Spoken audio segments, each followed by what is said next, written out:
highlighting the significance of our work and advocacy in addressing crucial industry concerns.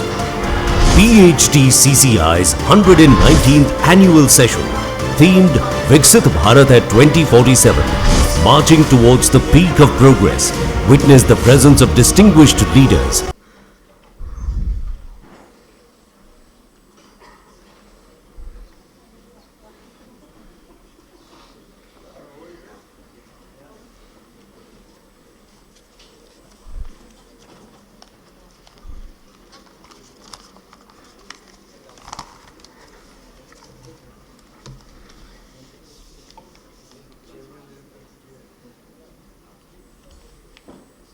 Requesting all students to please put your phones on silent mode. And also this GST topic that we are going to talk about is very important, and this topic we have been discussing from last 10 days. So I think this is going to be very interesting subject to talk about. I'll request all of you to please be attentive. And the mobile is going to be with you all the time, so it's good if you can just leave your mobile for some time and listen to these speakers, dignitaries, those who will be joining us in short time. This kind of experiences, you will only get very few when you come to such seminars, when you attend, when you see all the professionals talking about the topic.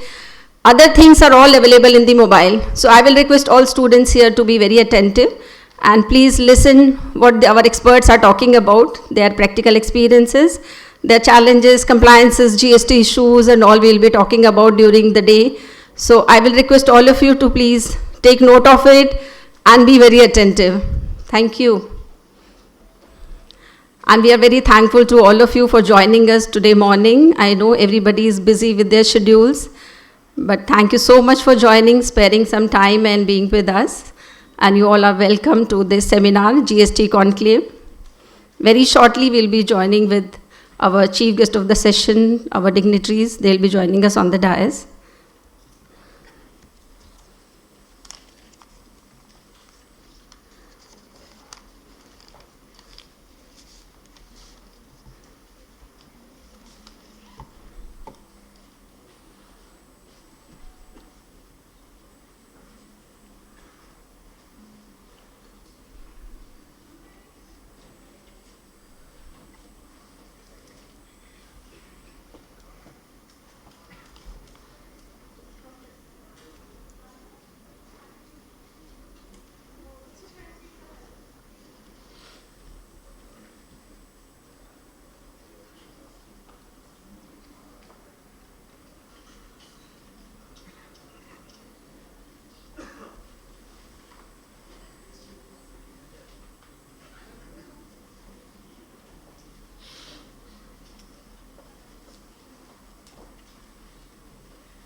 Can I request all of you to please give a big round of applause as our guest has come today? I request our guest to please proceed on the dais. Shehzad Poonawala ji, please come forward. Dr. Ranjit Mehta, CEO and Secretary General of PhD Chamber of Commerce. Mr. Pawan Arora, Chair of the Indirect Tax Committee. Mr. Tushar, Co-Chair of the Indirect Tax Committee. And Mr. Sandeep Agarwal, Co-Chair of the Indirect Tax Committee. As we start the event, may I request all of you to please stand for the national anthem.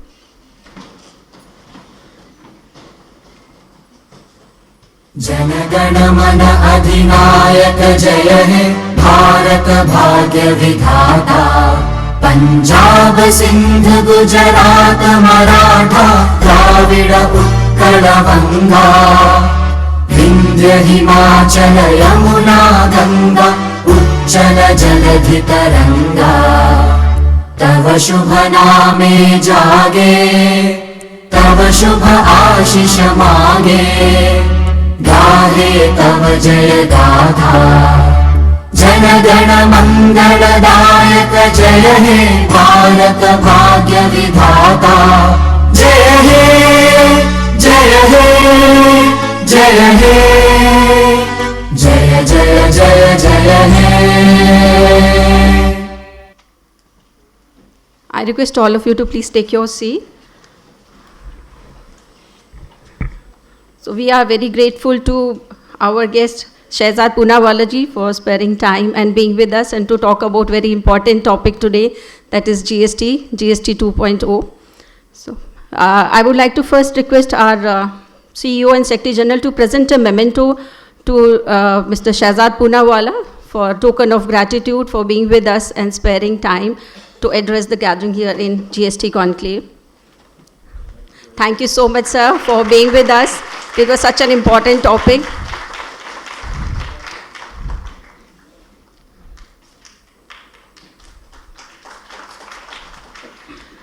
We welcome all of you to this very important topic. And as we all know that we are now from yesterday onwards, we have started, as Modi ji has told, that we are celebrating GST ka Bachat ka Utsav. We are celebrating GST Bachat Utsav, wherein everybody is getting benefit. So all thanks to our Honorable Prime Minister, Mr. Narendra Modi ji.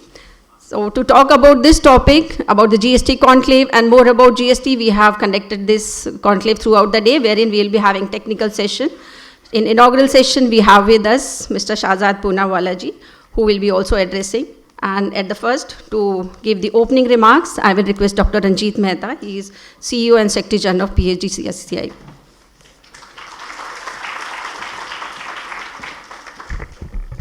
Thank you very much. Very good morning. Our very, very young, dynamic BJP spokesperson, whom you must have seen on television regularly, Mr. Shehzad Poonawala ji. Very warm welcome to this GST conclave. Mr. Pawan Arora ji, our Chair of Indirect Taxes Committee, Tushar Agarwal ji, Sandeep Garg ji, Babita, and Shalini, all other very distinguished people who are present here, and very young crowd from various institutions. Thank you very much for joining us here this morning. Our country is going through transformation. If the time from independence was remarkable, I think last 11 years have been transformative for our country. It has transformed the economy. It has transformed the overall picture of our country, how we used to go to abroad before this, how people used to perceive us, and today how people perceive us. I think one of the most fundamental, one of the most important structural reform that was done by Modi government was GST, apart from many other like IBC and all. I think GST, which has already made one nation, one tax, and whatever teething problems that we had, I think government has again taken a view of this and looking at those problems.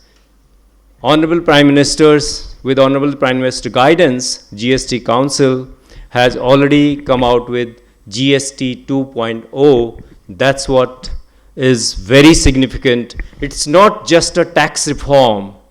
It's resetting India's growth story. It is the fundamental foundation. This is the basic foundation for our Viksit Bharat. This is the message to the world, to the people, that the government cares for you. This is the message to the global fraternity that government is very serious about the reforms. And we are also serious about our citizens, for everyone. It's a very inclusive tax reform that has been done, and which is going to give a lot of money in the hands of people. And today, as we are celebrating, PhD-CCI is celebrating 120 years of our legacy. We really welcome Mr. Poonawala, who has come all the way to address us. You may be having some queries regarding GST 2, and you may be having other queries. I think this is the right platform, and we welcome all of you here, and we hope that this session will be very, very useful. Thank you very much once again for joining us.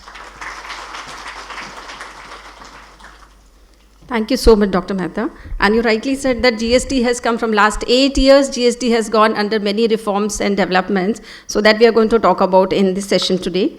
So now I will be inviting our chair of the Indirect Tax Committee, Mr. Parvan Arora ji, please.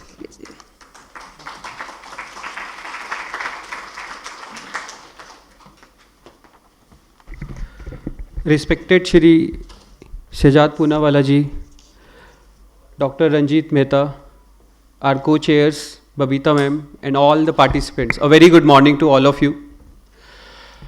So, जैसे sir discuss कर रहे थे कि GST का जो large scale पे reform है वो रियली गवर्नमेंट का एक बहुत बड़ा लार्ज स्केल पे जो गवर्नमेंट ने योगदान किया है कॉस्ट ऑफ लिविंग को रिड्यूस करने में. संडे को मैं पीएम मोदी जी का जो नेशन एड्रेस सुन रहा था तो उसमें दे सेड कि when the government has came in 2014.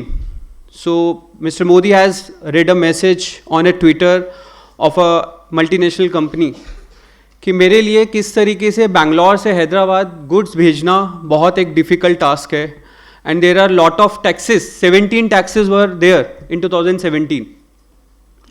So government के लिए एक बहुत बड़ा टास्क था कि टैक्स स्ट्रक्चर को स्ट्रीमलाइन किया जाए. सो इन 2016 this government has bring all the states on a single platform, do a very historical structural reform, done the constitutional amendment, and ultimately they brought the GST into India. And in last 8 years GST ने जो single tax structure implement किया, 17 taxes subsume किए, सो उससे ease of doing business definitely grew हुआ. And last this GST 2.0 फिर से एक उस 8 साल पुरानी याद दिलाता है हमें जो एक मैसिव स्केल पे रीस्ट्रक्चरिंग हुई है. सो गवर्नमेंट का जो एम है towards ease of doing business is happening, but also sir industry का जो हमेशा से रहा है कहीं ना कुछ ट्रांजिशनल इश्यूज रहते हैं. सो इस स्टेज से मैं आपसे कुछ इंडस्ट्री की तरफ से रिक्वेस्ट करना चाहूँगा कि industry is in the GST 2.0 also facing some transitional issues. So industry wants that government should bring the clarification और द नेसेसरी अमेंडमेंट. सो कुछ इश्यूज जो मैं हाईलाइट कर पाऊँ, बाकी वी रिक्वेस्ट कि हम कुछ रिप्रेजेंटेशंस देंगे that should be considered. So सबसे बड़ा इस वक्त चैलेंज आ रहा है IT accumulation, and IT accumulation is not a bigger challenge, but blocking of working capital of small traders is very bigger challenge. So how we can smooth line this by thinking of giving the refund in these specific circumstances to them. There is a compensation cess which was earlier payable by the motor industries. So now after abolition of compensation cess, they have accumulated credit. So although CBIC has said very categorically that we are not going to give the benefit and you have to bear it as a cost, but still industry wants that this angle should also be heard again. Sir अब कुछ जगह ऐसा हो गया है कि दो similar circumstances में same persons under different structure चले गए. जैसे मैं आपको एग्जांपल देता हूँ, होटल इंडस्ट्री. होटल इंडस्ट्री का आज टैक्स रेट 5% विदाउट आईटीसी कर दिया.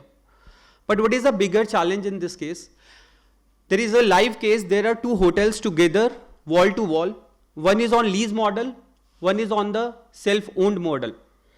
सो where the hotel is on lease model, तो उनको लीज पे सब्सटैंशियल, उनका सब्सटैंशियल कॉस्ट है लीज पे जीएसटी. बट अब जीएसटी क्योंकि 5% विदाउट आईटीसी है, तो उनकी जो लीज कॉस्ट पे जीएसटी है वो अब उनकी कॉस्ट बन गया. जबकि उसकी पैरेलल जो वॉल टू वॉल होटल है that is on owned hotel, so उनकी कॉस्ट कंपैरेटिवली कम हो गई. So these bigger challenges are coming. I faced a live example yesterday. There was a insurance, group insurance. So they said group insurance is taxable, but individual and family floater is exempt. But same class of person में difference create हो गया. Sometimes, like in my live example, my sister has taken a insurance from Canara Bank. They have taken a master policy from Tata AIG. So insured is my sister, individual, an individual citizen of an India. But she is required to pay GST because the government has not exempted the group health policy, and the Tata AIG say that we will not give the exemption. And government is also clear on this aspect. So these type of differences which has been created between two same class of persons should be taken care. And sir, this last Friday, one of honorable judge of Supreme Court has given a very strong comment on the growth of the economy. He said we have a dream of 2047 developed economy, right sir? Or he has just highlighted and his words have been taken attention, but this request is from industry from last many years कि जो assessing officers हैं और जो industry है, दोनों के बीच में जो environment है वो अभी भी सर strong नहीं हो पा रहा है basically. Although the honorable judge has used the strong word that the officers consider the wealth creator as thief, but it's not like in that manner. But sir, ये जो environment है आज, एक इंडिविजुअल पर्सन टैक्स ऑफिसर के एक simple letter से इतना डर जाता है, इतना खौफ आ जाता है उसके पास, वो थोड़ा सा गवर्नमेंट क्योंकि अब इस तरफ बहुत तेजी से बढ़ रही है and we are moving towards 5 trillion economy, so हमें इस टैक्स ऑफिसर और टैक्स डिपार्टमेंट का माहौल को थोड़ा सा we have to taken care. और sir towards GST reform, PSD as an industry stakeholder, so we are today organizing an event where we will discuss many GST developments and how we can take care of these transitional issues. So today we have 15 tax experts here, many from industries also like Mankind, JK Paper, Maruti. So we have tax experts, in-house tax experts. We will have a professional tax experts here. So we will all discuss. And we will also communicate a very strong message to all of our members that the ultimate benefit which the government has given in GST should be passed on to the end customer so that the aim of the government will be achieved. So with that, I really thank sir for coming between us. Thanks a lot. Thank you so much, Pawanji. Now I will request Shri Shehzad Poonawala ji. He is national spokesperson BJP and he is such an eminent personality that he needs no introduction. So I'll straight forward. I request Shehzad ji to please deliver his special address.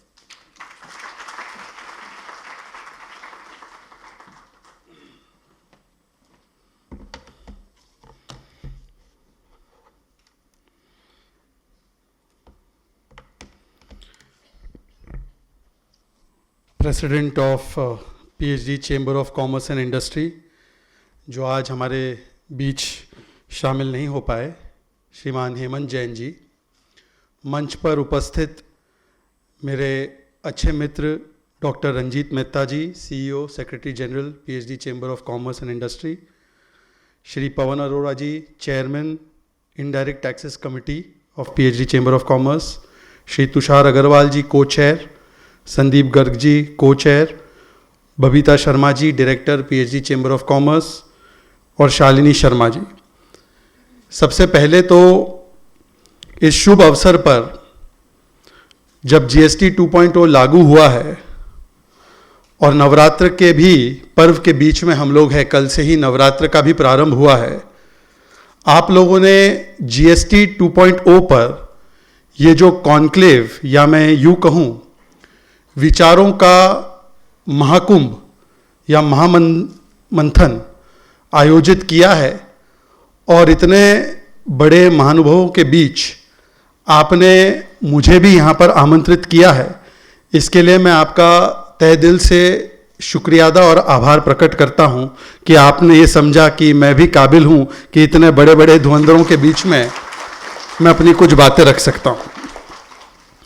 कल से ही जैसे मैं बता रहा था, देश में नवरात्र का शुभारंभ हुआ है और अब अगले 1 महीने तक पूरा देश उत्सव और उत्साह के माहौल में रहेगा। लगातार एक के बाद एक पर्व हमारे बीच में आते रहेंगे। नवरात्र के बाद दशहरा, दशहरे के बाद दिवाली, दिवाली के बाद छठी मैया की पूजा भी है, और इसी बीच में कल ही से प्रधानमंत्री नरेंद्र मोदी जी ने एक और उत्सव या त्योहार की घोषणा की है, जिसका नाम है जीएसटी 2.0 बचत उत्सव। एक तरफ तो पूरा देश इसी उत्सव और उत्साह के माहौल में है, हाँ कुछ लोग मातम के माहौल में हैं। नाम लिए बिना ही लोग समझ जाते हैं कि पूरा देश वैसे उत्साह के माहौल में है, उत्सव के माहौल में है, और कुछ लोग मातम के माहौल में हैं। पर क्या करें, देश में अब जनमत और जनता की चलती है, तो जनमत के उत्साह का तो यहाँ पे सभी को खुशी है। अब जनपद में मातम मना रहे हैं कुछ लोग, उसके लिए किसी को कोई चिंता नहीं है। जनमत जनपद पर भारी पड़ता है। देखिए, आज वास्तव में देखा जाए तो जीएसटी 2.0 ये एक गुड एंड सिंपल टैक्स बन चुका है, और अगर इसको और एक तरीके से परिभाषित करना है तो जीएसटी को हम कह सकते हैं, जीएसटी 2.0 के बाद ग्रोस सेविंग्स और टैक्स लो। इसका जो मेन निष्कर्ष निकल कर आता है वो यही है कि जीएसटी 2.0 से जो आम आदमी है, कॉमन मैन है, उसका रोटी, कपड़ा, मकान, दवाई, दुकान, सब कुछ सस्ता होने जा रहा है। और पीएचडी चेंबर ऑफ कॉमर्स ने जीएसटी 2.0 का कॉन्क्लेव रखकर बहुत अच्छी चीज की है, क्योंकि अगर आप गहराई से देखेंगे, पीएचडी का जो लोगो अगर आप देखो, ऊपर वाला लोगो एस्टैब्लिश 1905, तो पीएचडी का मतलब जो है, अब ध्यान से देखिए, भगवे में लिखा है पी फॉर प्रोग्रेस, सफेद में लिखा है एच फॉर हार्मनी, और ग्रीन में लिखा है डी फॉर डेवलपमेंट। और जीएसटी 2.0 का भी लक्ष्य यही है, प्रोग्रेस, हार्मनी और डेवलपमेंट। तो मुझे नहीं लगता कि पीएचडी चेंबर ऑफ कॉमर्स से ज्यादा कोई जीएसटी 2.0 को समझ भी सकता है, और इसके ऊपर आप लोगों ने कॉन्क्लेव की ये जो इनिशिएटिव ली है, मुझे लगता है सबसे उपयुक्त है। अभी पवन जी और उनसे पहले जो वक्ता है वो एक घटना के बारे में बता रहे थे। मित्रों, आप लोग तो जो मुझे दिखाई दे रहा है यहाँ पर सब क्या जेनजी है क्या? वैसे हम लोगों को जेनजी से डरने की कोई जरूरत नहीं है। अभी डूसू से लेकर एचसीयू में जेनजी ने किसके साथ समर्थन करने का काम किया है, ये देश देख ही रहा है। अब जेन जी भी तो हमारे साथ ही है। हाँ, जेन डी, जेनरेशन डायनेस्टी, इनके साथ जेन जी नहीं है। तो यहां पर जेन जी के कई बच्चे बैठे हैं, कुछ एक आध मिलेनियल भी होंगे मेरी तरह। आप लोग तो बूमर की कैटेगरी में हैं। तो ऐसा है कि आप लोगों को शायद पता नहीं होगा कि 2017 से पहले और 2014 से पहले ही अगर देखें तो इस देश में टैक्सेस का एक मकड़ जाल था। एक ही प्रोडक्ट, एक ही वस्तु पर, एक ही चीज पर स्टेट बाय स्टेट अलग अलग टैक्सेस थे। अभी बता रहे थे कोई 17 टैक्सेस थे, वो सब्ज्यूम हुए। अलग अलग टैक्सेस, मतलब एक सीमा छोड़कर दूसरे सीमा में जाओ प्रदेश की तो मानो कि एक नए कंट्री में एंटर कर रहे हैं। Tolls, tax, octroi, checkpoints, अलग अलग कॉम्प्लिकेशंस। बिजनेस करना बहुत मुश्किल था। और इसीलिए जो उन्होंने घटना बताई है, जिसका जिक्र प्रधानमंत्री जी ने भी किया है, संडे को उन्होंने जब राष्ट्र के नाम संदेश दिया, तो एक फ्रेंच अखबार है, अब मुझे प्रोनाउंसिएशन तो इसका ठीक से नहीं है, ले एको ऐसे नाम का पेपर है वो, उन्होंने ये घटना के बारे में बताया था कि कैसे एक कंपनी जब बेंगलुरु से हैदराबाद मात्र 500-550 किलोमीटर दूर कोई अपनी प्रोडक्ट भेजना चाह रही थी, तो उनके लिए ज्यादा सहूलियत यह थी कि वो प्रोडक्ट बेंगलुरु से यूरोप भेजे और फिर यूरोप से वो हैदराबाद आए। इस प्रकार के मकड़ जाल में, टैक्सेस के जंजाल में हमको जकड़ कर रखने का काम भारत की एंटरप्रेन्योरियल शक्ति को, भारत की प्राइवेट सेक्टर की शक्ति को जकड़ कर रखने का महापाप किया गया था। One nation different taxes. वहां से हमारी जब यात्रा शुरू हुई 8 वर्ष पहले, तो हमने यह तय किया कि अब समय आ चुका है कि इस देश में वन नेशन वन टैक्स होना चाहिए। और शुरुआती दौर में वन नेशन वन टैक्स में भी, क्योंकि इतने अलग अलग रेट्स थे, सारे स्टेट्स को ऑनबोर्ड लाना था, संवैधानिक व्यवस्थाएं बदलनी थी, स्टेट्स का भी जीएसटी में बड़ा से होता है। हम एक पूरी तरह से तो फेडरल स्ट्रक्चर नहीं है, परंतु हम एक क्वासाई फेडरल स्ट्रक्चर है। तो कोऑपरेटिव फेडरलिज्म की भावना को आगे करते हुए, सभी स्टेट्स में समन्वय बैठाते हुए, हमने जीएसटी को लागू तो किया, पर 4 रेट्स के साथ लागू किया। और यह बात ठीक भी लगती है उस समय के हिसाब से। भाई, मर्सिडीज और मिल्क एक रेट पे तो नहीं हो सकते। तो हमारे ओरिजिनल जीएसटी में जो 8 वर्ष पूर्व हमने जिसको लागू किया था, वो एक टैक्स तो एक ही था, सारे टैक्सेस समाप्त होकर जीएसटी पे आ गए हम लोग, पर स्लैब 4 थे। एक स्लैब था 5% का, एक था 12%, एक 18%, एक 28%। अब जो हमने जीएसटी 2.0, जिसको हम कह रहे हैं नेक्स्ट जेन रिफॉर्म्स लाने का काम किया है, जो कल से इस देश में लागू हुआ है, जैसे ही सूर्योदय हुआ, और कल प्रधानमंत्री जी अरुणाचल प्रदेश में थे, आपको याद होगा शायद, अरुणाचल प्रदेश में पहली किरण पड़ती है भारत में सूर्य की। तो अरुणाचल प्रदेश, जहां से सूर्य की पहली किरण भारत में पड़ती है, वहां से सूर्योदय होते ही जीएसटी 2.0 लागू हुआ, जिसमें अब 4 स्लैब नहीं, बिल्कुल खत्म हो गया है, केवल 2 स्लैब रहेंगे, एक 5% का और एक 18% का। लॉजिकली अगर आप देखें तो क्या हुआ है इससे, जो भी 12% में गुड्स थे, 99%, वो 5% में आ गए। 12% से 5% में आए तो चीजें सस्ती हुई, महंगी हुई? अरे जोर से बोलो, सस्ती हुई है। खुश नहीं हो क्या? फिर से 12 में डाल दे तो जोर से बोलो, सस्ती हुई, महंगी हुई? और जो 28% में था, उसमें से भी 90-95% जो चीजें वो 18% में आई, तो यहां पे भी सस्ती हुई। अगर आप एनालिसिस करो तो ऐसे 400-500 डायरेक्ट प्रोडक्ट्स में आपको बता सकता हूं, वन बाय वन लिस्ट में, जिसकी taxation rate compare to even GST 1.0 कम हुई है, और प्री जीएसटी से तो बहुत ही कम हुई है। प्री जीएसटी में तो हर स्टेट अपने हिसाब से चार्ज कर रहा था। तो इसका मतलब क्या हुआ? कॉमन मैन के लिए क्या सबसे जरूरी है? रोटी, कपड़ा, मकान। ये सस्ता हो गया, सीमेंट सस्ता हुआ है भाई, खाने पीने की चीजें सस्ती हुई है, डेयरी आइटम सस्ती हुई है, डेली कंजम्पशन की आइटम्स, साबुन, सोप, शैम्पू, तेल, ये सारी चीजें सस्ती हुई है। उसके बाद जो हम लोग आजकल बहुत ज्यादा यूज करते हैं, इलेक्ट्रॉनिक आइटम्स, चाहे मोबाइल फोन हो, बाकी डिजिटल गैजेट्स हो, वो सस्ते हुए। अब पहली गाड़ी लेना चाहते हैं, छोटी गाड़ी होगी, सस्ती हुई है। पहला घर बनवाना चाहते हैं, सीमेंट पेंट सस्ता हुआ है, तो आपके लिए आसानी है।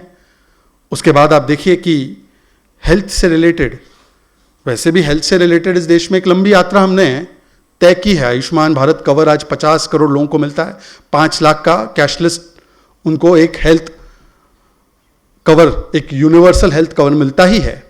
और जन औषधि केंद्र भी इस देश में 15,000 से ज़्यादा खोले गए हैं, जहां पर आपको जेनेरिक ड्रग्स, मतलब ब्रांडेड नहीं है, सिर्फ वो कंपोनेंट से बनते हैं वो ड्रग्स, वो 90% डिस्काउंट पे मिलते हैं। और अब तो 70 साल की उम्र से जो भी हमारे जो बुजुर्ग है, बिना कोई क्लास देखे, बीपीएल है या कोई भी क्लास है, उन सभी लोगों को आयुष्मान का फ्री हेल्थ कवर मिलता है। तो हेल्थ में तो हमने लंबी यात्रा तय की ही थी, पर उसके बाद भी 33 ऐसे इंपॉर्टेंट ड्रग्स है, कैंसर, लाइफ सेविंग ड्रग्स, जिस पर प्री जीएसटी एरा में तो बहुत ही टैक्स लगता था, उसको 0% पे लाने का काम किया है। डायग्नोस्टिक किट्स, जो कोविड में आपको पता है कि थर्मोमीटर से लेकर बाकी जो भी हमें, या डायबिटीज के लिए हमें जो चाहिए चीजें, इक्विपमेंट, उस पर भी जीएसटी जो है वो कम किया गया है, टैक्सेस कम किए गए हैं।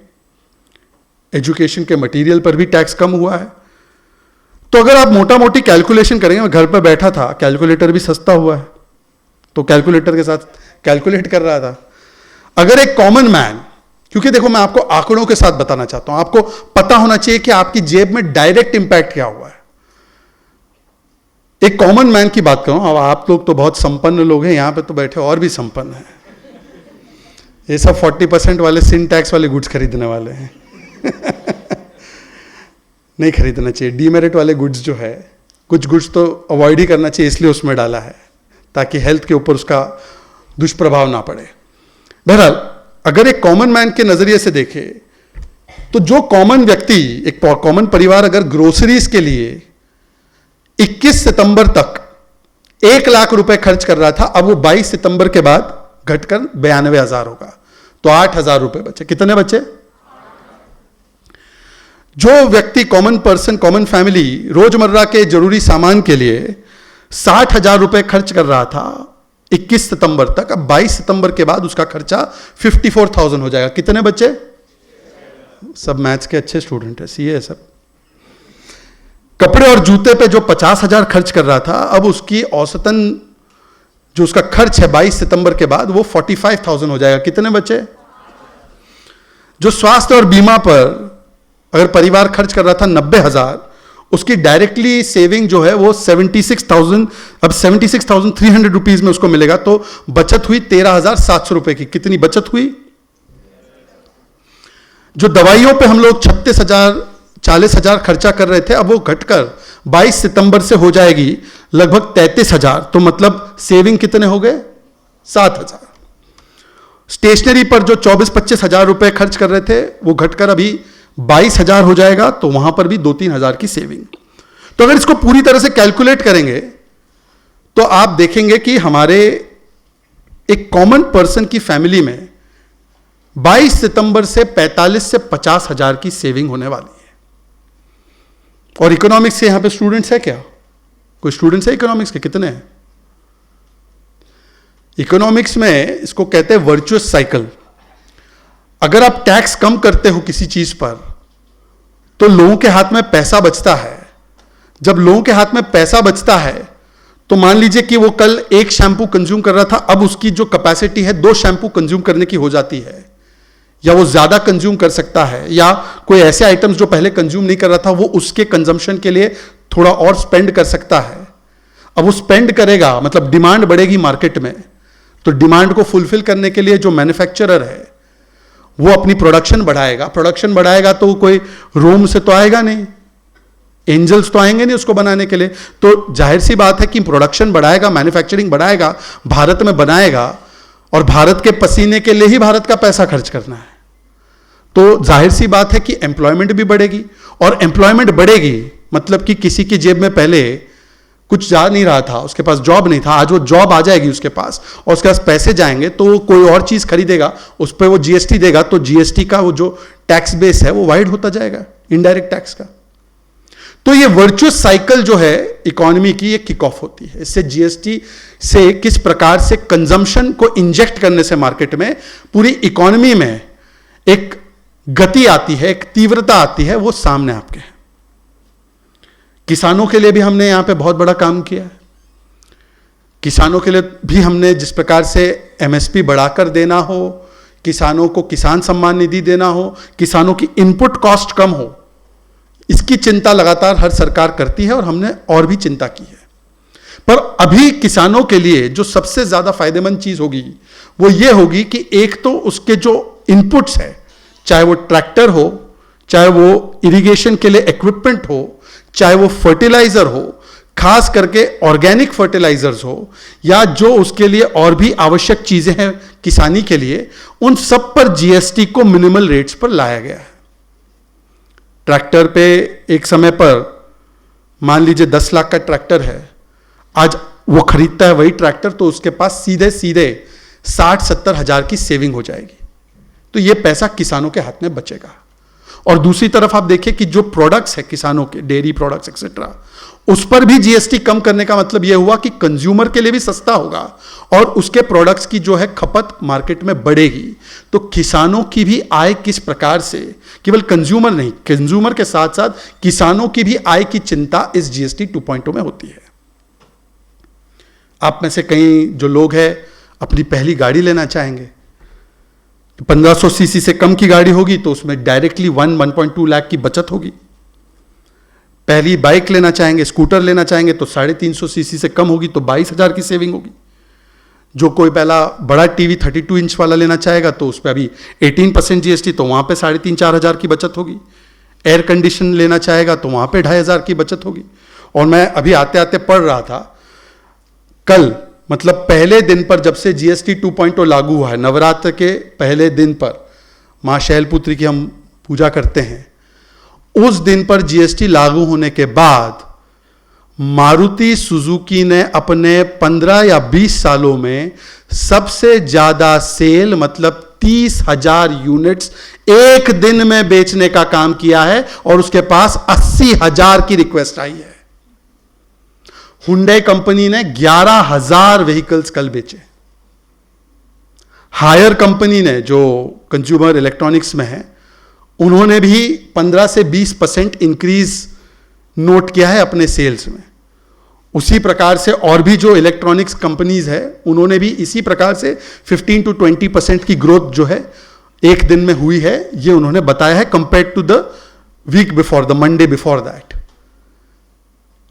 Amazon और फ्लिपकार्ट पे भी अगर आप देखेंगे तो ट्रैफिक जो है, ऑनलाइन ट्रैफिक, वो बड़ी गति से बढ़ा है। मित्रों, ये बहुत जरूरी है कि अगर हम जीएसटी इरा में नहीं होते, अगर जीएसटी 2.0 लागू नहीं होता, तो थोड़ा लॉजिकली सोचे। देखा, पवन जी ने अपनी लॉन्ड्री लिस्ट अपनी थमा दी, मैं उस पर भी आऊंगा पवन जी उस पर पवन जी ये नहीं बता पा रहे कि मोबाइल फोन अगर आप मनमोहन सिंह जी के जमाने में लेते तो 25% टैक्स भरते, आज 18% पे। पवन जी ये नहीं बता पा रहे कि टेलीविजन अगर लेते तो 30% टैक्स भरते, आज 18% पे। रेफ्रिजरेटर 28% भरते, आज 18% पे। दवाइयां 15%, 20% भरते, आज 5% पर है ज्यादातर दवाइयां। पवन जी सिनेमा हॉल जाते तो 40% होता। पॉपकॉर्न तो छोड़ दीजिए आप,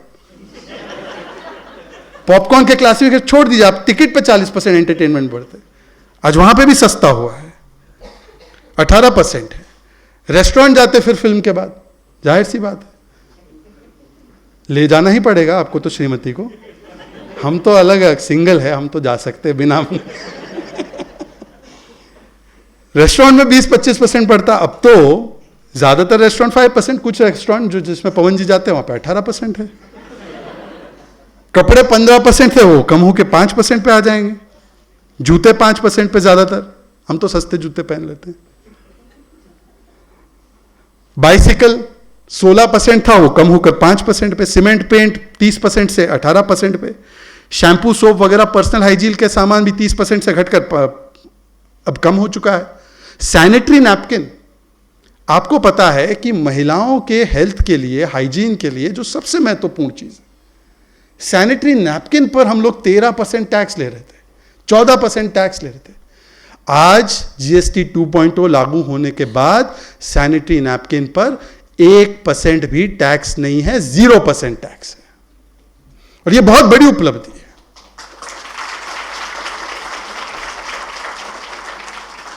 तो मित्रों, अगर लार्जर स्केल पर देखा जाए, मैं किसी की टीका टिप्पणी मैं नहीं कर रहा हूं, पर हम लोग क्या है ना कि देखिए गाड़ी में अगर गाड़ी चलाते हैं हम लोग तो फ्रंट स्क्रीन एक ही है, रेयर व्यू तीन तीन है, आपने देखा है, 2 साइड पे और एक ऊपर। ये रेयर व्यू क्यों देते हैं? रेयर व्यू इसलिए देते हैं कि अगर पीछे का नहीं देखोगे तो आगे क्या करना है वो समझ में नहीं आएगा। तो इसीलिए मैं पीछे इसलिए जा रहा हूं क्योंकि गाड़ी में भी 3 रेयर व्यू होते हैं। रेयर व्यू में भी देखना पड़ेगा कि कहां से हम चल पड़े हैं और अब कहां जा रहे हैं। और अगर पीछे रेयर व्यू में देखेंगे तो इनडायरेक्ट टैक्सेशन में पहले एक मल्टीपल टैक्स सिस्टम था, आज यूनिफाइड सिस्टम है 2017 से। टैक्स स्ट्रक्चर में पहले एक्साइज था, वैट था, सर्विस टैक्स था, फलाना टैक्स था, ढिमकाना टैक्स था, आज केवल एक सिंगल डेस्टिनेशन बेस्ड जीएसटी है। टैक्स रेट्स की बात करें तो अलग अलग स्टेट्स में अलग अलग टैक्स रेट्स थे, आज हार्मोनाइज्ड रेट्स हो चुके हैं, 2 स्लैब है। अब कंप्लायंस की बात करें तो पहले सेपरेट फाइलिंग थी और वो भी मैन्युअल, आज अगर आप देखेंगे तो सिंगल ऑनलाइन पोर्टल है जीएसटीएन। आप इनपुट टैक्स क्रेडिट की बात करेंगे तो पहले तो रिस्ट्रिक्टेड था और कैस्केडिंग टैक्स इफेक्ट था, और आज अगर आप बात करेंगे तो सीमलेस आईटीसी है और टैक्स ऑन टैक्स नहीं है। जो आपने बात की ब्लॉकिंग ऑफ कैपिटल और जो छोटे एमएसएमईज के लिए रिफंड की, उस पर मैं आपको बता दूं, जो मेरी बातचीत हुई है और ये शायद सार्वजनिक भी किया है फाइनेंस मिनिस्ट्री ने, कि जो पहले 60 दिन का प्रोसेसिंग टाइम था अब वो घटकर मात्र 7 दिन 7 डेज कर दिया है।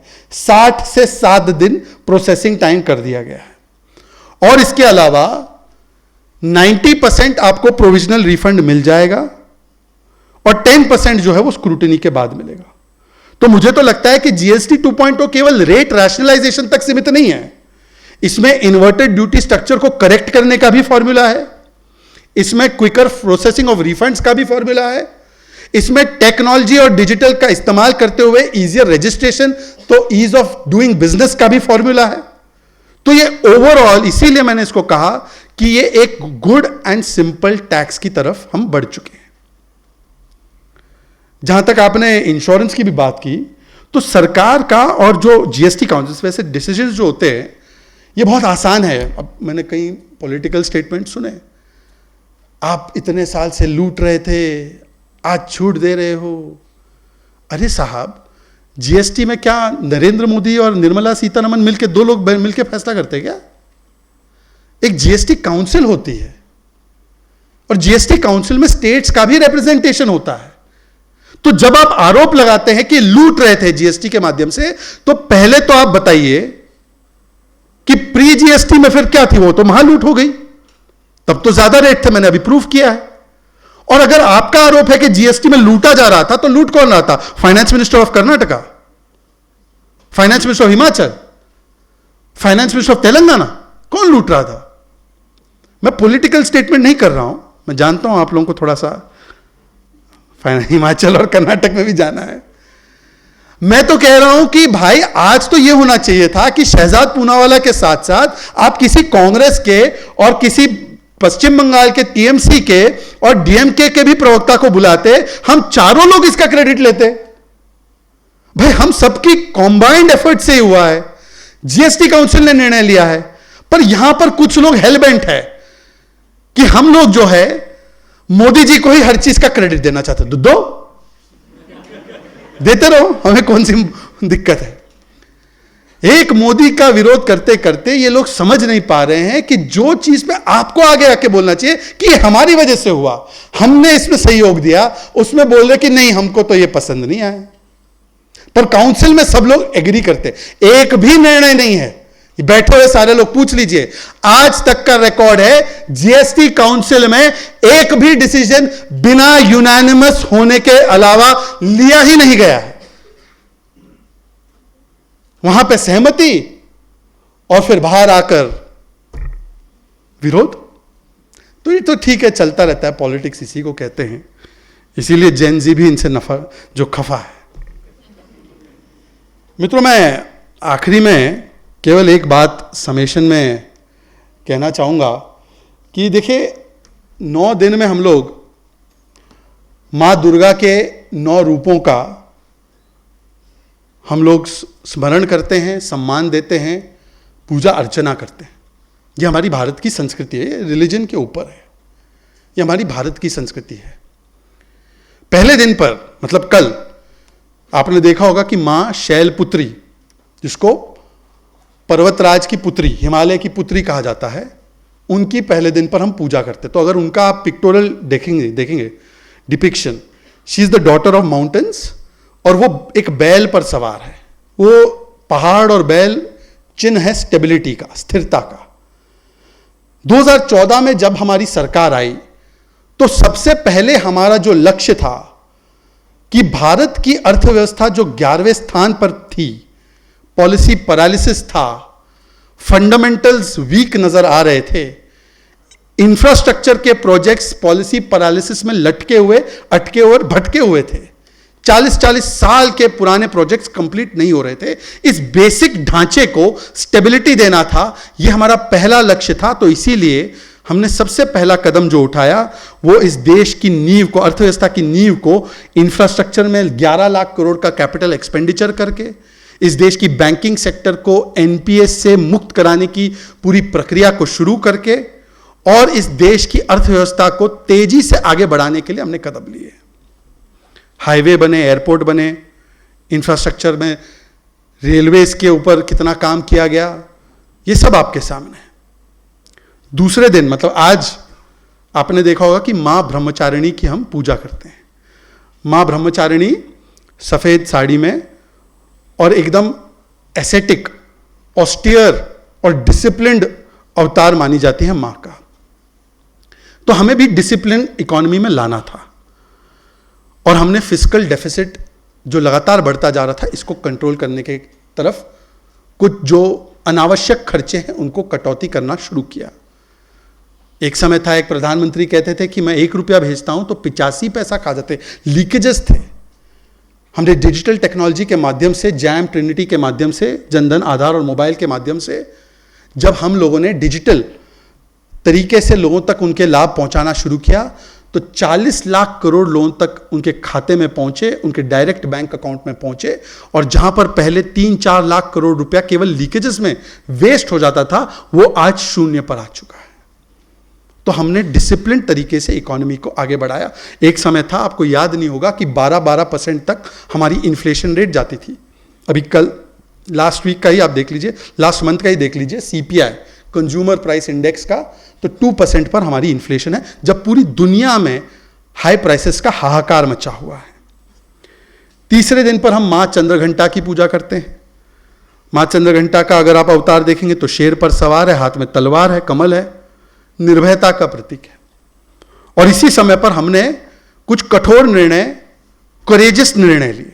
जीएसटी 1.0 को लागू करना, 1500 से ज्यादा जो पुराने दक्यानूसी कानून है उनको खत्म करना, 40,000 से ज्यादा कंप्लायंसेस के जंजाल को खत्म करना। और उस समय पर हम लोगों के ऊपर मजाक उड़ाया जाता था कि आप डिजिटल इकोनॉमी की तरफ बढ़ रहे हो, ये यूपीआई कौन इस्तेमाल करेगा। हमने इकोनॉमी को कैश से डिजिटल की ओर पुश करने का निर्णय लिया। चौथे दिन पर हम मां कुष्मांडा, जो कि आदिशक्ति का स्वरूप है, 8 भुजाएं हैं, उनकी प्रार्थना पूजा करते हैं। मेक इन इंडिया की शुरुआत की गई, सृजन किया गया, ईज ऑफ डूइंग बिजनेस के लिए भी कदम उठाए गए। इससे ही स्टार्टअप्स, जो केवल 400 या 500 स्टार्टअप्स थे इस देश में, आज इस देश में 1.5 लाख से अधिक स्टार्टअप्स है। और कॉमन मैन को भी जो बेनिफिट देने की प्रक्रिया है वो आजकल की नहीं है। पहले इनकम टैक्स पर 2 लाख पर टैक्स लगता था, इनकम होती थी, तो आज उसको बढ़ाते बढ़ाते बढ़ाते बढ़ाते बढ़ाते 12 लाख तक इंसान को, भारत के नागरिक को कोई टैक्स नहीं देना पड़ता है। यह राहत देने का काम किया ताकि मां कुष्मांडा के आशीर्वाद से हम क्रिएशन की ओर जा सके। 5वें दिन पर हम मां स्कंद माता की पूजा करते हैं। मां स्कंद माता के चित्रण को आप देखेंगे तो उनकी गोद में कार्तिकेय है और उनके हाथों में औजार भी है। मां की मातृत्व शक्ति का यह प्रतीक। और हमारी इकोनॉमी में ऐसे कई सारे लोग थे जिनको स्टेट की मातृत्व शक्ति की आवश्यकता थी। हमने प्रयास किया, 11 वर्षों में 25 करोड़ लोगों को गरीबी से निकाला, 4 करोड़ लोगों के घर बनाए। 13 करोड़ लोगों के घर में नल से जल पहुंचा, जिससे कि समय बचा। वहां पे महिलाओं को, पुरुष प्रधान हम देश है तो महिलाओं को अक्सर पानी लाने के लिए जाना पड़ता था, पर आज वो महिलाएं अपना समय पानी लाने में बर्बाद नहीं करती, आईएएस और यूपीएससी और आर्म फोर्सेस के लिए तैयारी करती है। हमने टॉयलेट बनवाए जिससे कि स्कूल ड्रॉप आउट रेट कम हुए। हमने गरीबों को संभल दिया, मुद्रा लोन से जोड़ा ताकि वो अपने खुद के उद्योग को आगे बढ़ा सके। आयुष्मान कार्ड का कवर दिया, 50 करोड़ लोगों के बैंक अकाउंट खोले ताकि डायरेक्टली उनके अकाउंट में पैसा बचे आए और उनको कोई मिडिल मैन की आवश्यकता ना पड़े। ये मातृत्व शक्ति का हमने परिचय दिया। छठे दिन पर मां कात्यायनी के साथ आपने देखा होगा कि उनके साहसी और तेज स्वरूप का आपको परिचय मिलता है। कोविड का समय आया पर हम रुके नहीं। कोविड में पूरी दुनिया को प्रभाव पड़ा, पर हमने अपनी तेज गति को नहीं छोड़ा और हमने पीएलआई स्कीम्स लॉन्च की। हमारी मैन्युफैक्चरिंग सेक्टर को बूस्ट मिले, इसके लिए प्रयास किया और आत्मनिर्भर होने की ओर हमने बड़े बड़े कदम उठाए। इसीलिए इस देश में जहां पर कोई वैक्सीन नहीं बनती थी, 30-30, 40-40 वर्षों तक हम फॉरेन वैक्सीन के लिए रुक जाते थे। पीपीई किट नहीं बनता था, आज इस देश में पीपीई किट भी बनते हैं, वैक्सीन भी अपनी बनती है, 200 करोड़ लोगों को हम टीका भी लगाते हैं और वैक्सीन मैत्री के तहत अनेकों देशों को करोड़ों वैक्सीन भी हम देते हैं। तो बानो की भारत केवल अपनी हेल्थ की चिंता नहीं, पूरे विश्व के हेल्थ की चिंता करने की स्थिति में पहुंचा। यह हमने मां कात्यायनी से सीखा। 7वें दिन पे काल रात्रि की हम आराधना करते हैं। काल रात्रि जो है वो अंधकार को मिटाने का काम करती है। मुश्किल घड़ियां आए, अभी भी मुश्किल घड़ियां हैं। दुनिया में कॉन्फ्लिक्ट्स चल रहे, यूक्रेन रशिया का युद्ध चल रहा है, हम पे दबाव है, सस्ता तेल मत खरीदो, हम पे दबाव है, अपने आर्थिक हितों से समझौता करो, पर हम किसी भी दबाव में ना झुके हैं ना कभी रुके हैं। कहते हैं ना, पुष्पा झुकेगा नहीं। हम किसी की तारीफ नहीं कर सकते केवल टैरिफ हटाने के लिए। हम अपने हितों का कोई सौदा नहीं कर सकते। और मैं तो पूछता हूं, जो लोग, कुछ लोग ट्रम्पेटियर बन जाते हैं, समझ गए, कुछ लोग ट्रम्पेटियर बन जाते हैं। ऐसा है कि जो हमें तेल खरीदने से नहीं रोक पाया, क्या वो हमारा ऑपरेशन सिंदूर रोक पाएगा? कतई नहीं रोक पाया। भारत कभी भी अपने फैसले किसी विदेशी ताकत के कहने पर नहीं लेता। भारत एक संप्रभु देश है और हम अपनी अखंडता और एकता को अक्षुण्ण रखने का काम करते हैं। चाहे वो ऑपरेशन सिंदूर हो, चाहे वो तेल खरीदना हो, हम ना कभी झुकेंगे ना कभी समझौता करेंगे। ये नया भारत। ये टैरिफ से घबराना नहीं है। ये टैरिफ 50% टैरिफ हो, 40% हो, 30% हो, 25% हो, जो भी हो, यह 50% टैरिफ 100% प्रूफ है कि भारत की सेना ने पाकिस्तान की सेना को घर में घुसकर इतना जोर से पीटा है जितना जोर से हमने फील्ड पर नहीं पीटा है 2 दिन पहले, उससे भी ज्यादा जोर से पीटा। तो जो हाथों से प्लेन बना रहे थे ना, सही बना रहे थे, वो हाथों से प्लेन बना रहे थे और प्लेन क्रैश दिखा रहे थे। वहां पे उनके एयरबेस में हमने जाके जो किया है उसके दृश्य जाकर देख लो, कभी भूल नहीं पाएंगे ये रॉफ टाइप के लोग।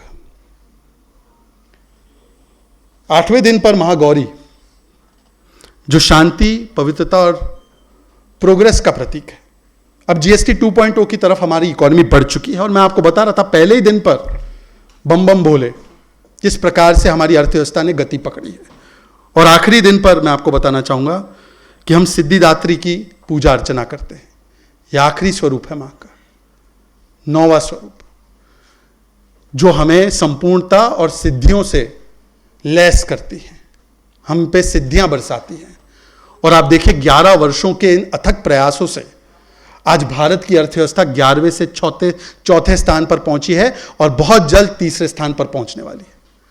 आज भारत की अर्थव्यवस्था, कई सारे हमारे जेम्स बॉन्ड माना जाता था कुछ गवर्नर्स को आरबीआई के, वो कहते थे 5% से ज्यादा इकोनॉमी ग्रो नहीं कर पाएगी भारत की, you will be lucky if you grow above 5%। आज 5% तो क्या, भारत की अर्थव्यवस्था पिछले क्वार्टर में 7.8% ग्रोथ रेट रजिस्टर करके फिर से एक बार fastest growing large economy in the world बनी है, और फास्टेस्ट ग्रोइंग इकोनॉमी हम लगातार पिछले 2 सालों से हैं। आज 25 करोड़ लोग गरीबी से बाहर निकले हैं। आज हाईएस्ट फॉरेन डायरेक्ट इन्वेस्टमेंट देश में आ रहा है। आज हमारा हाईएस्ट एक्सपोर्ट्स है। आज हमारा हाईएस्ट फॉरेन एक्सचेंज रिजर्व्स है। आज हमारा लोएस्ट एनपीए है। आज हमारा लोएस्ट रेट ऑफ इन्फ्लेशन है।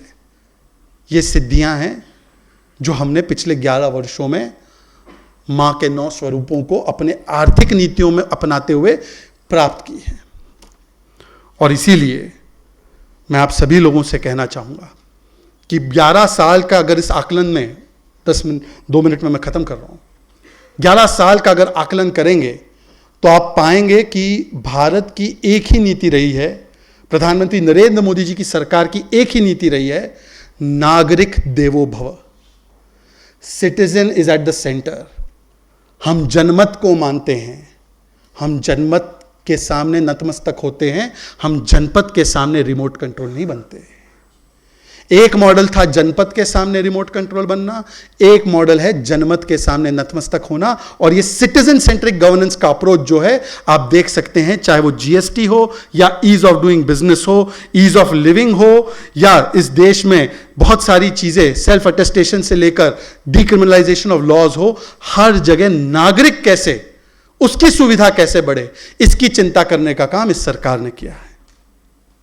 हम बिजनेस को लाइसेंस जाल में नहीं रख सकते। हम बिजनेस को लाइसेंस जाल से मुक्त कराना चाहते हैं।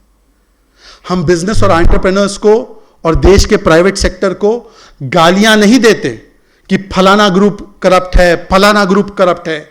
हम देश के उद्योगपति को और प्राइवेट सेक्टर को देश की विकसित भारत की यात्रा में पार्टनर मानते हैं, उनको हम प्रिजनर की तरह नहीं रखते हैं। हम देश में प्राइवेट सेक्टर का सम्मान करते हैं। हमारे लिए नागरिक देवो भव भी है और हमारे लिए व्यापारी देवो भव भी है, हमारे लिए उद्योग देवो भव भी है, क्योंकि इस देश में जो उद्योगपति होता है, इस देश में जो व्यापारी होता है, इस देश में जो बिजनेस एंटरप्रेन्योर होता है, इस देश में जो स्टार्टअप शुरू करता है और उसको यूनिकॉर्न बनाता है, इस देश की जनता के लिए वो कितना बड़ा योगदान विकास में और एम्प्लॉयमेंट में देता है, इनको भी मैं भारत की विकास यात्रा का पार्टनर मानता हूं, स्टेक होल्डर मानता हूं। और आखिरी में पीएचडी चेंबर ऑफ कॉमर्स का मैं धन्यवाद करना चाहता हूं, क्योंकि चाहे सरकार हो या सिटीजन हो, बिजनेस हो या ब्यूरोक्रेसी हो, अगर कोई एक प्रोग्रेस, हार्मनी और डेवलपमेंट के सेतु को स्थापित कर रहा है तो वो है पीएचडी चेंबर ऑफ कॉमर्स। आज ये जो कॉन्क्लेव हो रहा है पीएचडी चेंबर ऑफ कॉमर्स का, इसे जिसे मैंने कहा है कि ये महामंथन हो रहा है। एक समुद्र मंथन हुआ था तो उसमें से अमृत निकला था। यहां पे भी जो महामंथन हो रहा है, जो महाकुंभ हो रहा है, इसमें से जो भी अमृत निकलेगा, पवन जी और आपकी पूरी टीम, निश्चित रूप से इसमें जो भी करने योग्य, सरकार के संज्ञान योग्य जो भी आप विषय उठाएंगे, इसको रिपोर्ट के माध्यम में प्रस्तुत करेंगे।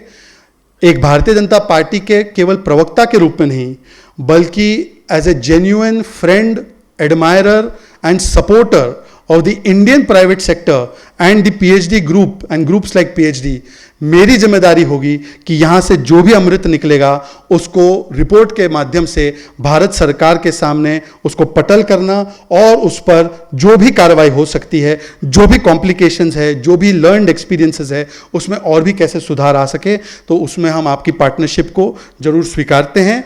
और मुझे यहाँ पर फिर से एक बार बुलाने के लिए और आप लोगों का इतना ध्यानपूर्वक सुनने के लिए मैं फिर से बहुत बहुत धन्यवाद करता हूँ।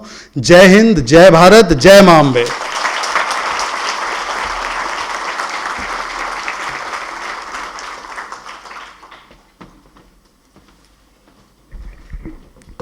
Thank you so much, sir. And thank you so much for describing us so beautifully that how each and every one of us will be benefiting from this GST 2.0. And we are the voice of industries, and we keep representing industries' issues to the government, and we are thankful to the government for taking up all the issues and doing towards ease of doing business. Thank you so much. And with that, we are about to conclude our inaugural session. I'll request our co-chair Tushar Agarwal ji to please propose formal vote of thanks.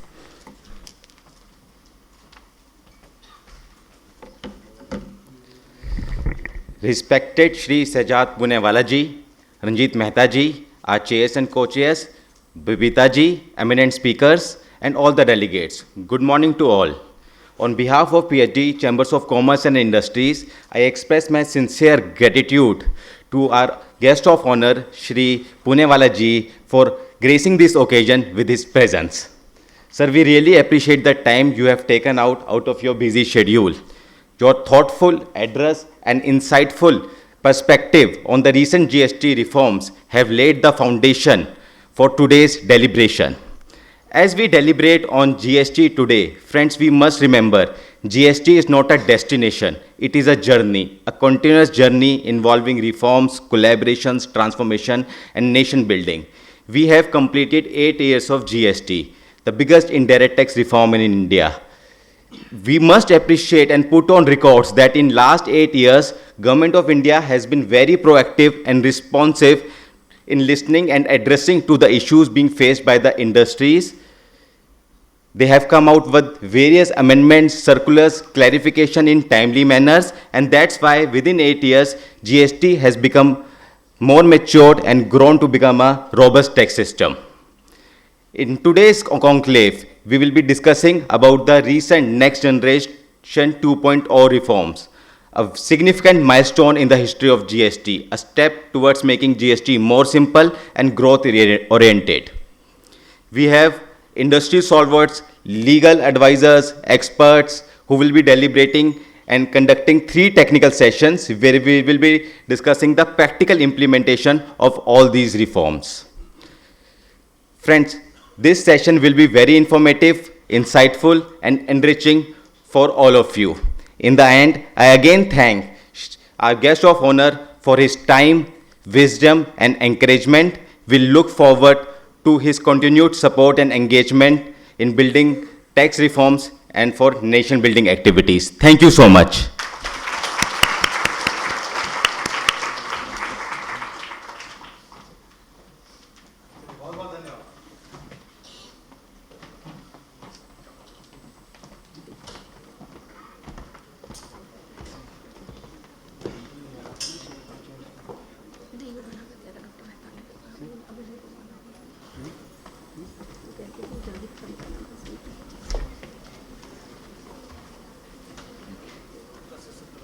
लगा दो बुला लो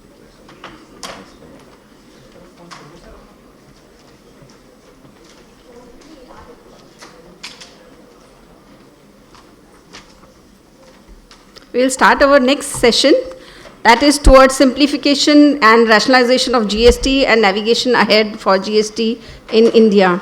We have with us our panelist, Advocate Shivam Mehta ji. Is he here? Kapil Sharma.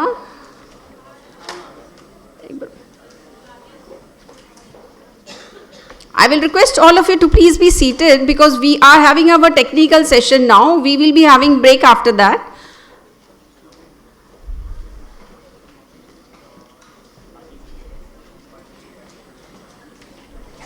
All those who want to come in front, all those from the industries and all, any professionals, all those who want to come in front can join us in front also. We have few seats left here in front row. All those who are interested in joining in front row, please forward.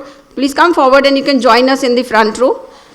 Anyone who is finding it a little bit difficult sitting at the back, you can come forward and be very comfortable sitting in the front row. That will be very good for you to listen, as we'll be talking about more technicalities of GST.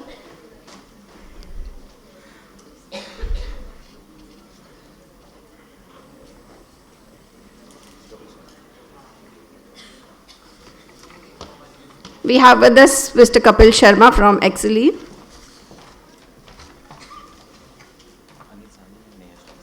They're here. They're here. May I request Mr. Anil Sahani from Maruti to please join us on the stage. And I'll also request Neha Shrivastava from Mazars to please join us on the stage. You're most welcome. Please join us on stage.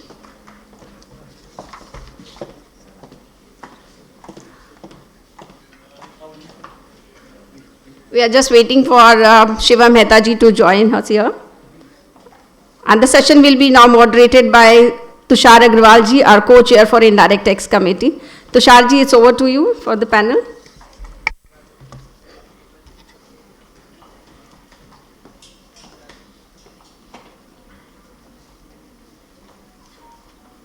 Good morning.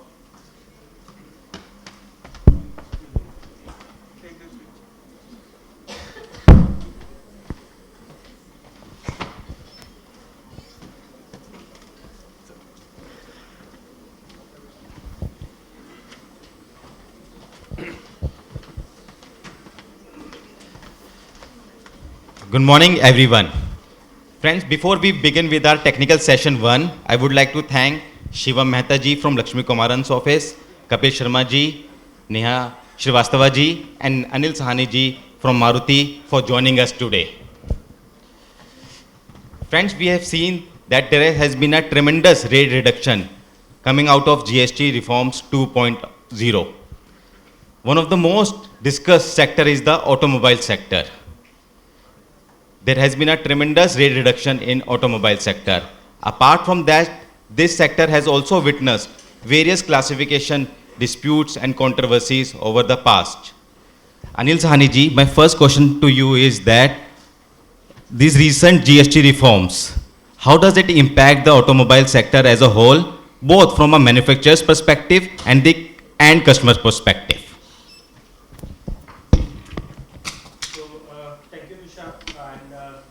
The esteemed audience, and thank you to PhD for providing the opportunity. So firstly, this is a very big day, the 22nd September 2025. It's a very, very big day, and we would like to thank the Honorable Prime Minister of India, Shri Narendra Modi ji, and of course to the entire government of India for bringing this big GST 2.0 reform. So before coming to the actual what happens to the auto sector, earlier Shahzad Punewala ji also mentioned about this. What we need to understand that this particular year, 2025, there has been 3 major changes which have taken place in the entire ecosystem, which we say. The year started with the union budget, which happens in the February 25, and a remarkable change happened, wherein the government said that income up to 12 lakh and the people who are earning up to 12 lakh will be totally income tax free. In the case of salaried people, it was 12.75 lakh.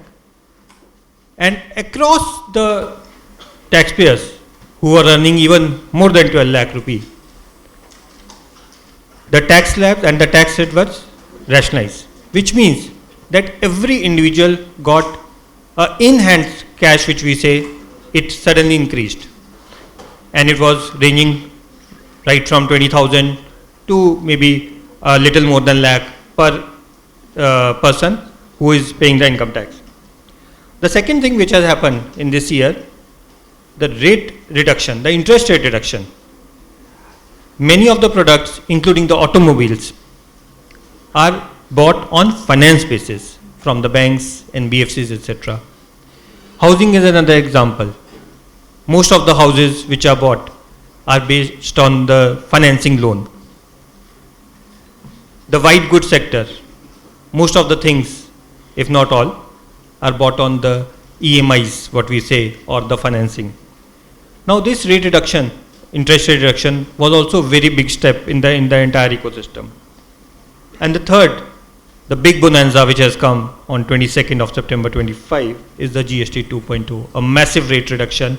Now all these 3 things put together, when we look at it into it, one, the income or the cash in the hands of the each individual, including the middle class, has gone up in this year. Interest rate have fallen down, so in terms of EMI, etc., you are better off. And the price of the product or the services have gone down. In a nutshell, the overall consumption is going to increase. Coming to the auto sector, yes, For us, it is like a big bonanza. Yeah, yes, because automobiles historically and always have been subject to a higher rate of tax. Yeah, apart from the product like tobacco, etc., they are a different type of products, health related. But yeah, the vehicles has been always a major tax item. Always we were in a 28% with cesses, even under excise regime also. On the larger car, 24%, 27% used to be the excise duty rate. So for the smaller cars, the tax rate burden has gone down from 29 to 18%. For the big cars, this ranges from 5 to 10%. And for the commercial and the two-wheelers, it is around 10 to 11%. So now how it is going to impact the auto industry? One, of course, the sales grow, and because the sale will grow, of course, the money comes to the company. It's a profit-generating activity. That's absolutely no doubt. But what is more important is from the end customer perspective. The people who are citizens of India and who are living into this country. Car is not only a product; it is a means of mobility. It is a product which all of us use not only to commute, but it's like a mobility measure. It is like a safety measure. Today, let's say today we have to go in the night. Well, yeah, but we can use public transport, but if you have a private car or a bus, so it becomes much safer. So for the end customer, now since the price of the product is falling, they have more income, GST rate has gone down, and just to give you a very broad estimate, for example, let's say today the car price was 5 lakh, 10% reduction, straight away means 55,000. Right, so it's a big amount for anybody, including all of us. So for the end customer, the price is going down, which means that for the entire customers, they will go more for the buying of their personal vehicles. The people who were not earlier buying, maybe thinking of buying a two-wheeler, now they will buy a two-wheeler. People who were earlier buying a two-wheeler, they will buy a four-wheeler. So this entire ecosystem will start flourishing. And in the longer run, we anticipate that what is the government objective that is going to fulfill by this. Coming to the little technical point, Tusharji, on the, I think you mentioned about the classification also. Classification for the auto industry was a big challenge. And just to give a little summary, basically the point was that in case, let's say there is a component, so how do you classify? Whether you say from which item this component is made. For example, let's say it is made of rubber, plastic. So we say it's a rubber part or a plastic part. Or we say what is the actual item which is made. For example, let's say a nut has been made. So we say, okay, look, this is a nut. So one is we can say it's an iron item. Then we can say, no, this is a nut because it looks like a nut. And the third can be what is the end use. So if the end use is a car, so they will say because the end use of a car, so it's a part of a car. And this was creating a lot of dispute. The government of India, we from the auto sector per se, we have been representing to the government on this issue that kindly rationalize this so that the classification issue go away, because at different classification the tax rates were different. We are really thankful for the government that this issue has been addressed for us, and now it's almost a standard rate for our products, the part and accessories of the motor cars. It has come down to 18%. Earlier, most of the items were at 28. There were some item at 18, some maybe at 12, etc. But now it is by and large streamlined to 18%. This is a welcome move, I think, by the government. It is likely to reduce a lot of classification issues for the government, and on a very lighter note, little less dependence on the consultant. On a very lighter note. So thank you so much. Thank you, sir, for beautifully explaining the ecosystem and how it is impacting the automobile industry. With the rate cuts, there comes a responsibility of passing on the benefits to the end customer, and that's what called is anti-profiteering. Even though there is a sunset clause in section 171, but it's a clear message from the government that the benefit has to ultimately be passed on to the customer. Sir, my next question to you, Shivam-ji, how industry is being handling this anti-profiteering issue at ground level? What steps are they taking to pass on the benefits? What are the challenges they are facing? Because we are already aware there is a series of litigation which is already going, whether the benefit has to be passed on at each SQ level. how the benefit will be passed on from the retailers to the end customer, to what extent I have to control that. So can you just guide our audience about the entire ecosystem of anti-profiteering and its compliances? Thank you, Tushar. First of all, very good afternoon to all of you. And to start from the lighter note, what Mr. Sani said, that he will need less consultants. He hasn't tasted the so-called anti-profiteering till now. So he don't know what he is up to.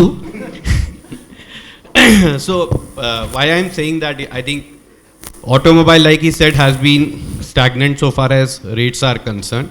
So is the components. So there was 171 was never a problem for either automobile or auto components. But once now you reduce the rates, 171 kicks in, right? So 171 say any reduction in the rate of tax or benefit of input tax credit shall be passed on by way of a commensurate reduction in the price. Now, how the authorities has been looking in the past is, they are reading 171 in the manner I dictated, but they are ignoring the word commensurate. So what they are understanding is, any reduction in the rate of tax, ignore ITC for a moment, shall be passed on to the recipient by way of reduction in the price. So which means if there is a 10% reduction, 10% should be passed on.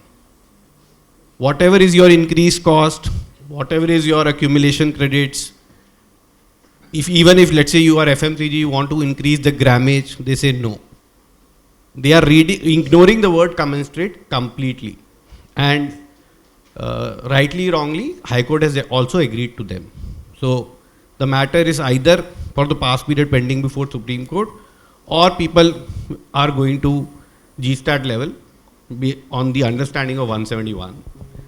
Now, before I talk about how it is going to work in after this GST 2.0, what this section 171 is still in the statute books. It has not been removed. What they have done is, by way of a notification, they are saying authority cannot initiate fresh investigation, which means there is no authority, there will be no complaints, or even if there is a complaint, there will be no action. My initial doubt is, when the 171 is still there, can't a GST officer or an investigating officer say, because they have power to examine the non-compliance of any provisions of the law, right? And 171 exists today also. Suppose there is no DGAP, no anti-profiteering authority, etc. What stop a GST auditor to ask you whether you have complied with 171 or not? Any answer to that? Anyone can think about it. I mean, I thought about it. I couldn't find an answer. I think this, of course, government is moving towards trust-based assessments. I think that was a message. Then there is a finance minister circular also, that whatever are your rates prior to 21, post 21, you have to give those details to your commissioner. I think there is a circular saying that. What does it mean? Which means you are going to inform, this is what I was selling at. Now because of rate reduction, this will be my new price. That's what they are looking at. Now once these details goes to your jurisdictional officer, nothing stops him for questioning why there is an appropriate reduction in the price or not. And if you look at, unless Supreme Court steps in, this area can result into huge tax demands. That's my view. Particularly if you look at the past also, I think apart from online gaming, this is one area which has resulted into huge tax demands. If you compare the numbers, of course, online gaming was exorbitant, and they were talking about 2 lakh crores, etc. But even these are not less. So I think this is one area for which everybody, whether you as a client or as a consultant, you have to be watchful of how to take care of anti-profiteering. So just to take this forward, how anti-profiteering is being compliant by the real estate industries? Kapilji, you are a veteran in real estate. So the prices of cement has reduced, paint has reduced. So how this anti-profiteering provision is being complied by the real estate industry and what the end customer is getting benefited? Okay, then very good afternoon to everyone. So just to take it forward from where Shivam spoke, Section 171 in essence is there. On top of it there are circulars, and on top of it there are various trade organizations which are written to forums of informing about the pricing mechanism post 22nd. Talking of cement, because we are now concentrating on real estate, cement form integral part. 28 to 18, there is a 10% direct reduction in the cost of cement in the tax structure. Essentially, you divide real estate into two broad categories. One, commercial, wherein the applicable tax rate, effective tax rate I would say is 12, because 80 minus 1/3 for land comes out to 12%. So rate of tax is not 12, but effective rate of tax is 12. The other is the 5% residential, 7.5 less 2.5, 5% effective without input. When you talk about 5%, it is a restriction embedded with the fact that you are not allowed to take credit of input tax. So we are talking about residential, there is no input pre 2.0 or post 2.0, plus the benefit of cement per se. If you see the mechanism by which the companies are progressing, working deeply into the tax, nobody in real estate today buys cement per se. They are rather buying RMC. RMC comes at 18%. It is not. So it is a derivative product, sir. We need to go a step back than the real estate to the infra and the infra provider to cull out the benefit. Effectively on RMC, yesterday I worked it out for a couple of clients. The effective rate difference on RMC comes out to be exact 4.5% in terms of RMC pricing. Because cement 28% in RMC cost constitute to be 60%. The 30 and the percent relies upon the basic tax which are under the lesser tax rate, sand, gravel and other components which are basically under 5%. So mixture of these things on RMC per se comes out to 4.5% on RMC. Effectively that needs to be passed on to real estate company, which is where we are coming at. To the question which Tushar you were mentioning, what is the impact on the end buyer? I think this is a question to be addressed by somebody which has more power than me, but perhaps I see definitely there is a benefit going to the company to the extent of some extent. For the commercial part, I am not discussing because it was creditable earlier also, now also. So for 28 also they were getting a credit. For 18 also they are getting. So there is no enhanced credit which they are getting by way of cement supply in a commercial. The only benefit accrues to them in a residential project, that too by way of cost saving. It is not enhanced. So whether that in spirit falls under 171, according to me, my reading says no. But yet, being a customer sensitive segment, people are going to come after real estate company, ask for this benefit, needs to be folded out. I am sure there will be disputes on this. Surely, sir. I want to add one point here. Though Kapil has rightly put across, I mean, usually they get the credit.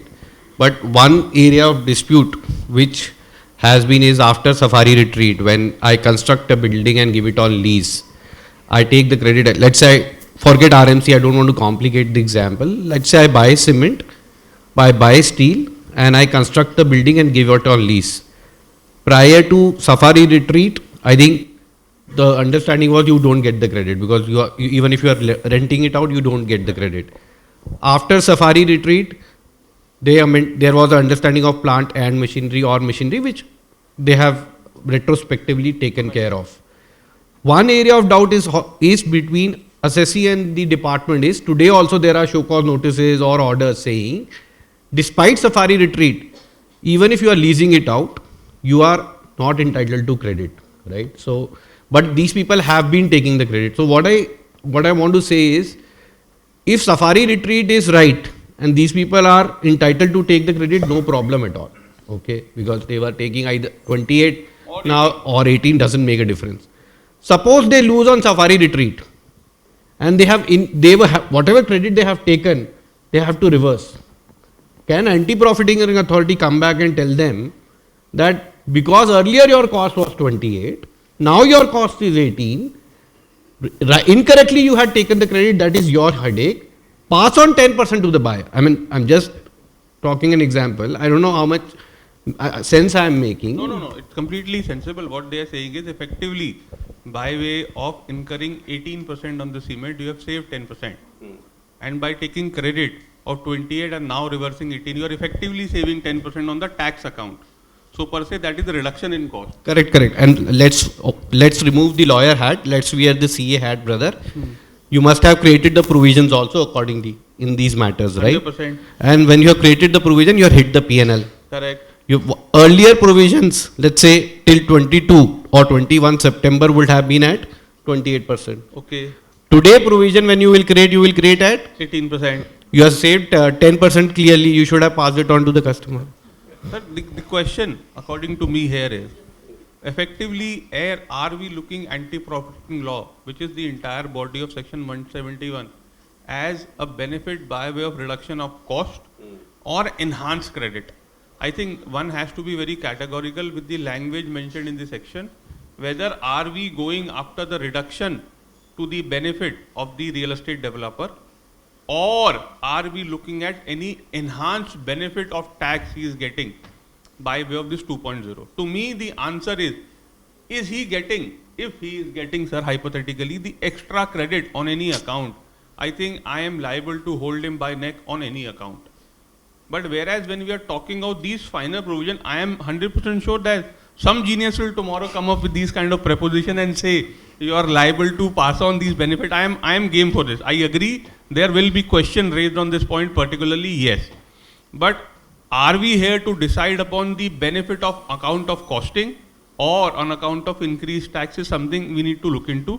To me, this seems to be a reduction in the cost of it. Right? It is only a saving in cost on account of tax. That is where we are coming from. Correct. So just to add to what you are saying, this is one area wherein assessing officers can raise the doubt. But remember in restaurants, way back, how it all started. So let's talk about Domino's. We were together at that time. So what happened in Domino's was they were paying 5%. And initially it was 18. Then it came down to 5 with no ITC. The person went to buy a pizza. They saw the bill. They said instead of pizza being cheaper, it has become expensive. He filed a complaint and whole lot of litigation started till they have also, I think, lost in High Court now. Delhi High Court. What in the order they are saying is, we were trying to argue, forget 18 to 5, what about the loss of ITC I am bearing?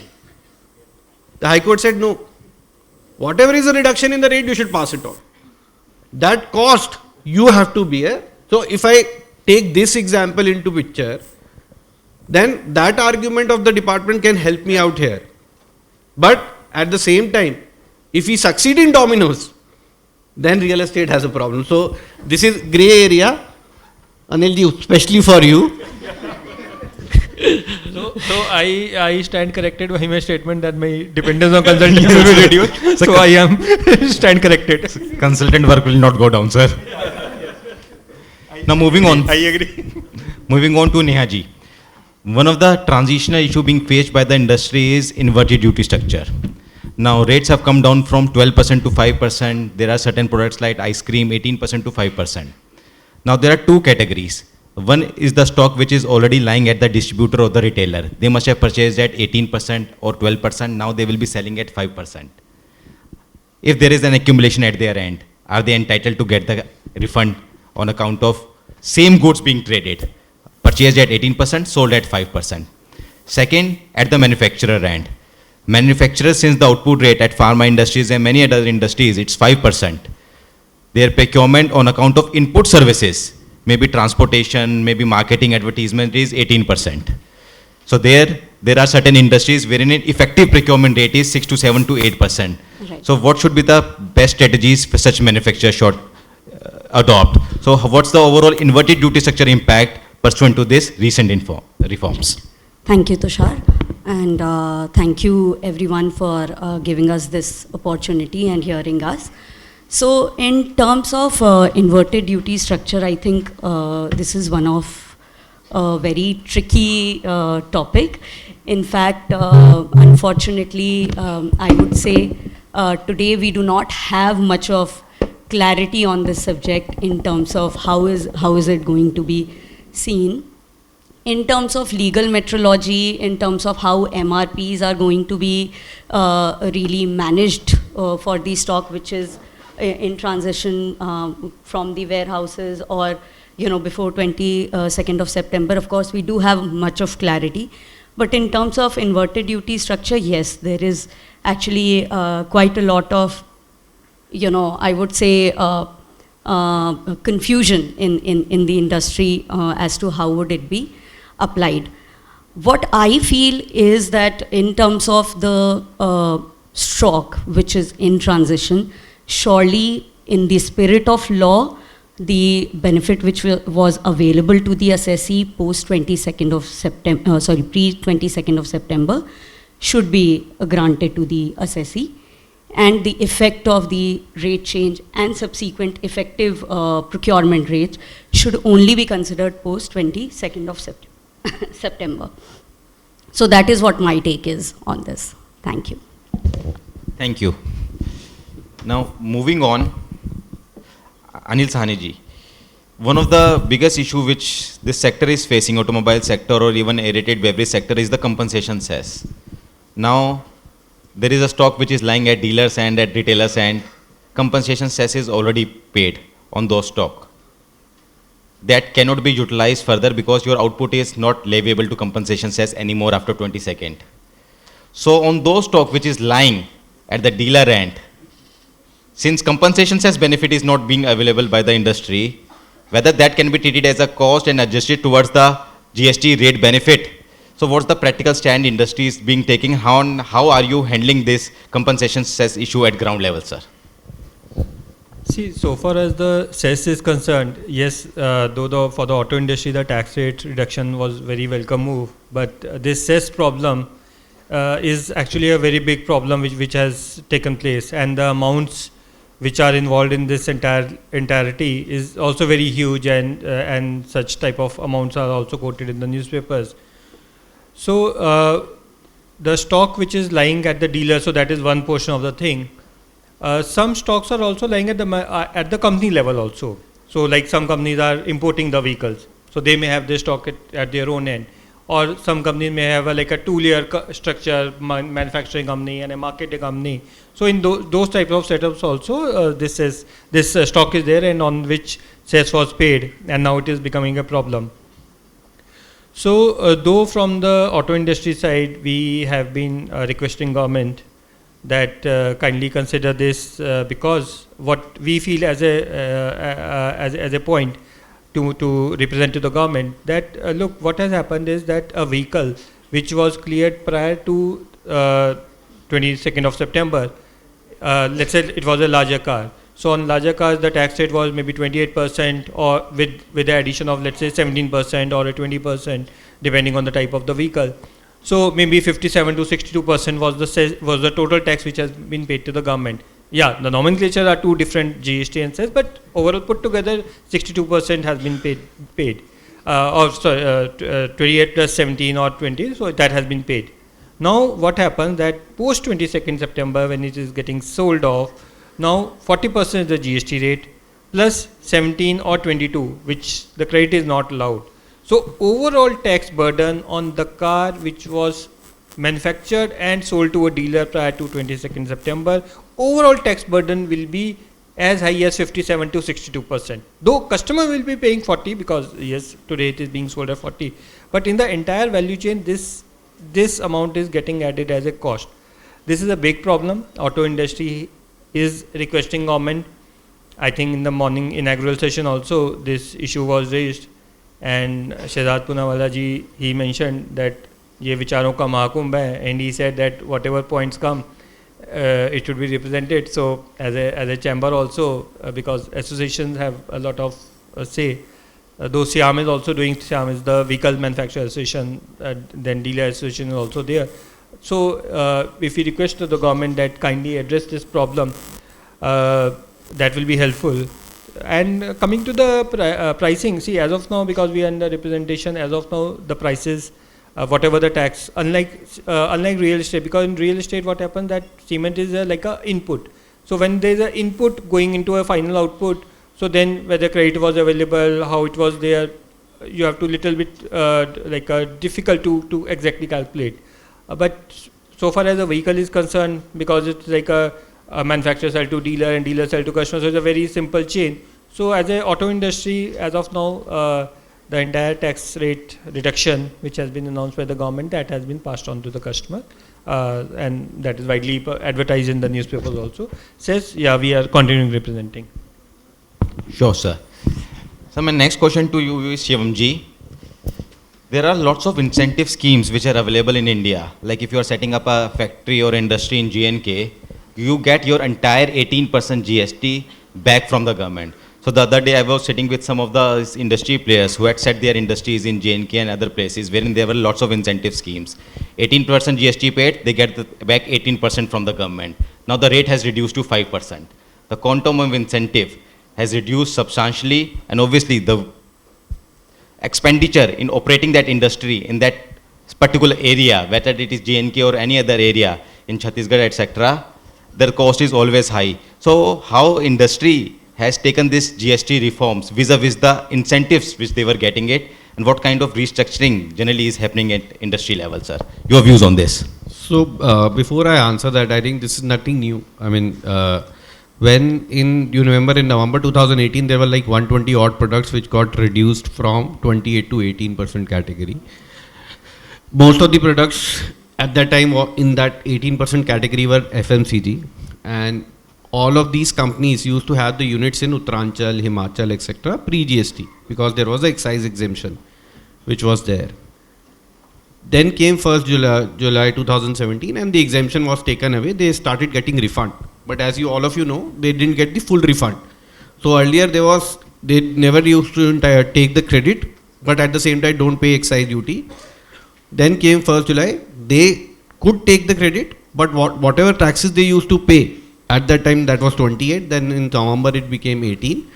They used to get the differential, whatever taxes paid in cash, a percentage of that they used to get a refund. So if it is within state, I think 58%, or then some reduced percentage, I think 58 and 29 if it is interstate. So what happened after November, because they were getting a refund based on 28, they started getting a refund based on 18. Now the refund which was, if you compare from excise to GST and after November, the refunds also got reduced substantially. So what these people argued before NAPA was that from November onwards, to the extent my refund has further come down, because earlier I was getting full refund, full exemption, then 58% refund, 58 of 28% vis-a-vis 58 for 18%. I should be allowed to adjust that while passing on the benefit of rate of tax to the customer. Somehow if you would read the NAPA order, they have not given the correct reasoning. What they said is, this refund got reduced from July, therefore the rate change happened after November. What we are asking you to pass on the tax benefit after November, this refund calculation is not relevant for the purpose of 171. As per me, that order is wrong. That order is wrong because they ignored the fact that they are not asking about reduction from pre-GST to post-GST. They were actually asking for post-GST prior to November, after November. And exactly because their refunds have gone down, that is an increase. So whatever benefit has to be passed on, where I stopped earlier in discussing is, the word used is commensurate. It's not equal benefit has to be passed on. Commensurate means proportionate, adequate. So if I have not got a profit, where is the question of passing it on? So in the same manner, if tomorrow Supreme Court agrees to this argument, which makes at least legal sense to me, then those orders can be used even for the, like you're talking about J&K, for that matter, why only J&K? There are like state incentives also. There are, PLI is incremental turnover.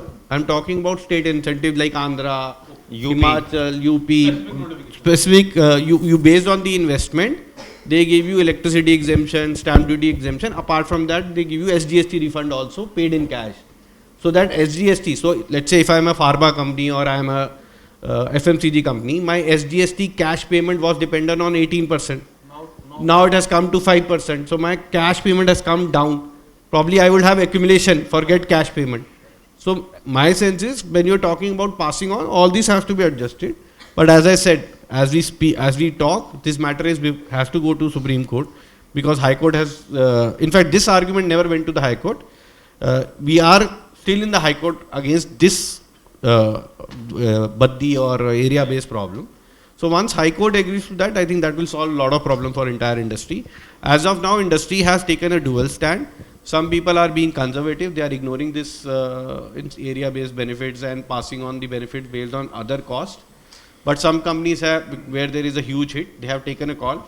We'll catch the bull from the horn, and then they are not passing it on the benefit. So, sir, according to you, there is a reasonable ground to argue that if my rate is reduced from 18% to 5%, it's not the 13% benefit which has to be passed on. There is a ground to say that if my incentive refund has reduced or there is an accumulation at my end, that I can build it as a cost and give the net benefit to the customer. Proportionately. So moving on to you, Kapil ji, we have lived for more than 8 years without second appellate forum in GST. Now members are being appointed. Recently, the principal bench has also started working and taking the anti-profiteering cases. So can you just explain the overall architect of GST tribunal, principal bench, state benches, what issues can be taken by what type of bench, and when will all these hearings will start? Your intake on these GST tribunals in India. Okay, so I think very recently you see a lot of development in terms of the formation of tribunal and they have started taking up the DGAP, the anti-profiting matter as of now. You can go to their website and find out the daily cause list. So I have been given an opportunity to go there and appear for a couple of cases. Now coming back to the moot question about the framework and the architect. Architect will remain state-wise. Every state, depending upon the allocation, will have a single bench or a multiple bench, because states are having multiple bench depending upon the pendency of case as well. They have been allocated.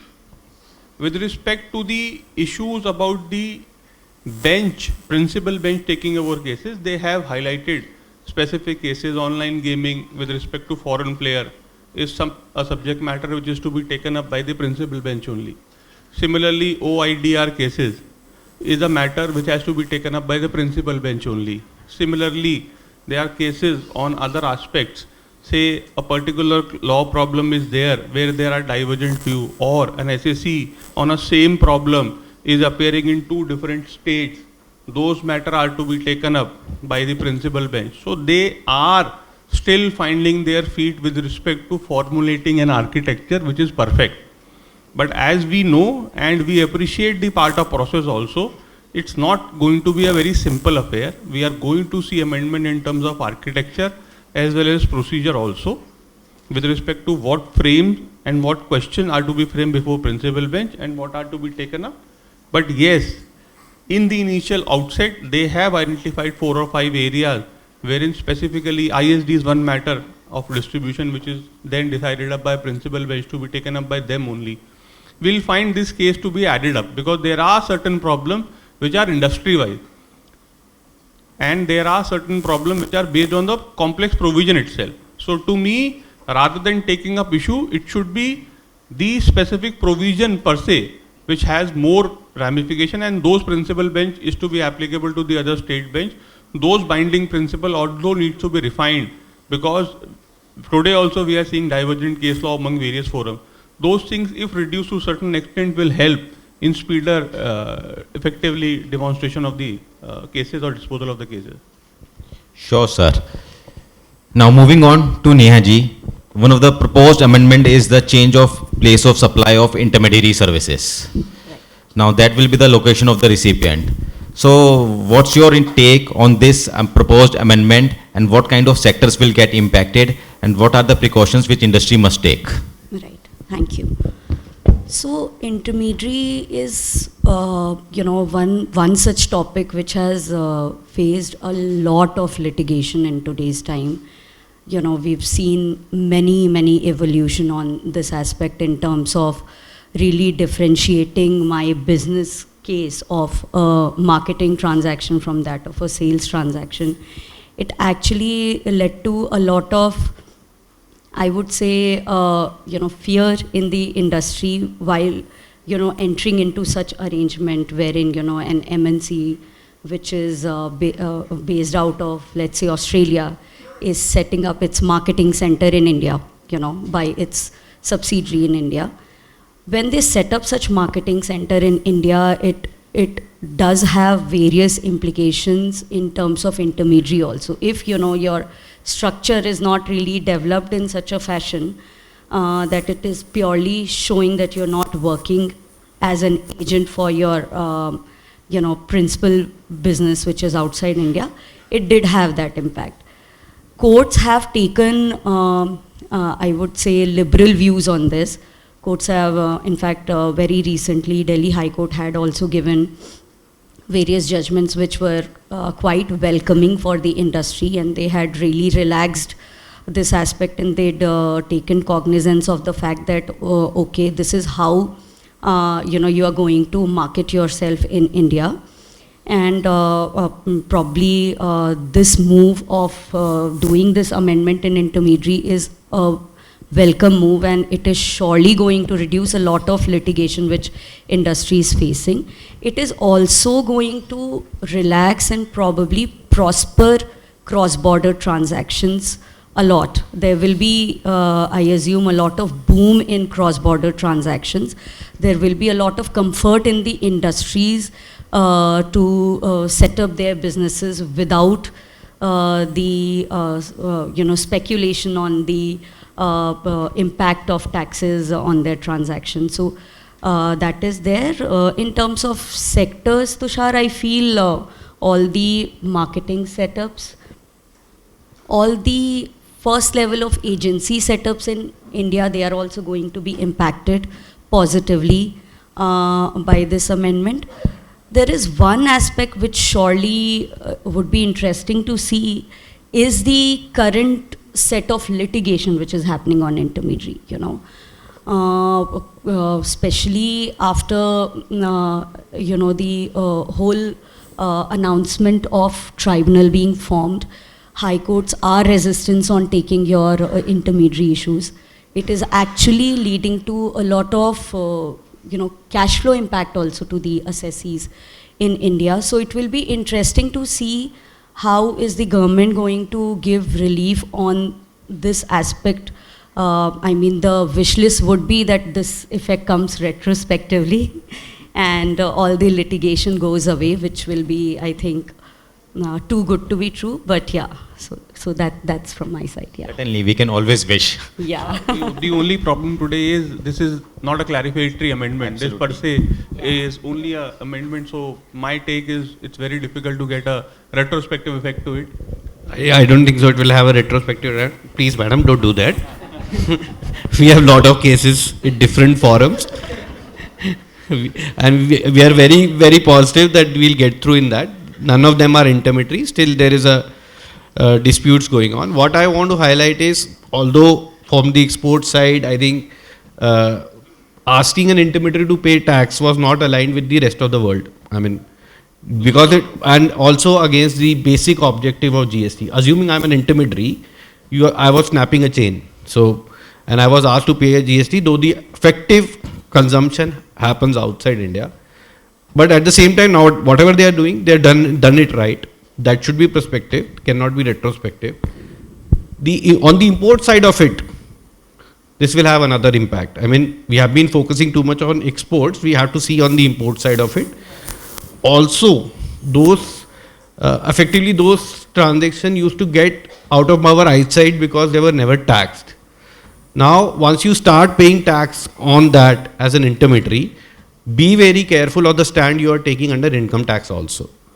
Because there is a concept of, I don't want to dwell too much into that, but there is a concept called dependent agent PE or service PE, what Kapil sir is saying. If you start paying tax on it today in the category of intermediary, be watchful of a PE issue getting triggered there under the income tax. So the agreements or the understanding has to be documented very, very carefully. Because as I said, that portion of the transaction was escaping our right side completely because it was outside GST. Now you have to sit and align both the taxes together on that. Surely on this intermediary, the change which is happening, this will come in the budget, like they are now, but how it will be implemented? No, I don't think so, sir. What effectively, so there is no need of as such budget change as per me. They can simply say that they can amend the IGST Act and based on that. I don't think so, because all the changes of Section 15 etc. also they never said it's going to be these legislative changes. We will wait for budget. So in between they can. Only thing is it may take, sometimes it take larger time than the budget because they have to align all the states also and then pass that. But I think this will be Which one? All the legislated, even the. It will be proposed in the budget, but ultimately it has to be. It might require a budget change or an act amendment, which cannot be done in between. So they will have to let separately, but they will, for a time gap approach, they might bring out something. No, but I remember why I'm saying is, if you remember the Section 50 amendment in the interest section, that was announced in the budget, but it came much later. But then it was decided that the budget will be amended. No such decision yet has been taken. It is only a recommendation by the council. But so I'm saying once the council has decided that these changes will happen, effectively what is going to happen is IGST may one place of supply, they will remove from rule line and that will automatically go under the intermediary, under the default rule. That's what they're going to do. So why I need budget for that? Because council has already decided. The requirement could be one thing, but this is what their view is coming. No, I agree. This also I heard that the view is coming, but I think does not require to go through a law. If they want to do it effectively, All the changes you are saying, I have not read that. Sorry. This is what Mr. Sanjay recommended during our meeting. only a recommendation. So moving on to Anil ji, one of the interesting circular which have come is on post supply discount and its interplay with additional consideration concept. So there are various situations wherein dealers pass on the benefit to the retailers based on the instructions of the manufacturers. Please, they sell this particular commodity at a lower rate. There is a festive season going on. So there was always a confusion in the industry. If I'm selling 100 rupees product at 80 rupees to retailer and 20 is being reimbursed by me, I am getting reimbursed from the manufacturer, will it qualify as an additional consideration, or is it a service given by the distributor to the manufacturer? So what's your take on this recent circular and how will it impact the industry at ground level? So this dispute is not like a today dispute. This dispute has been for the years. And particularly I'll just go a little back prior to the year 2012 when the VAT used to be there.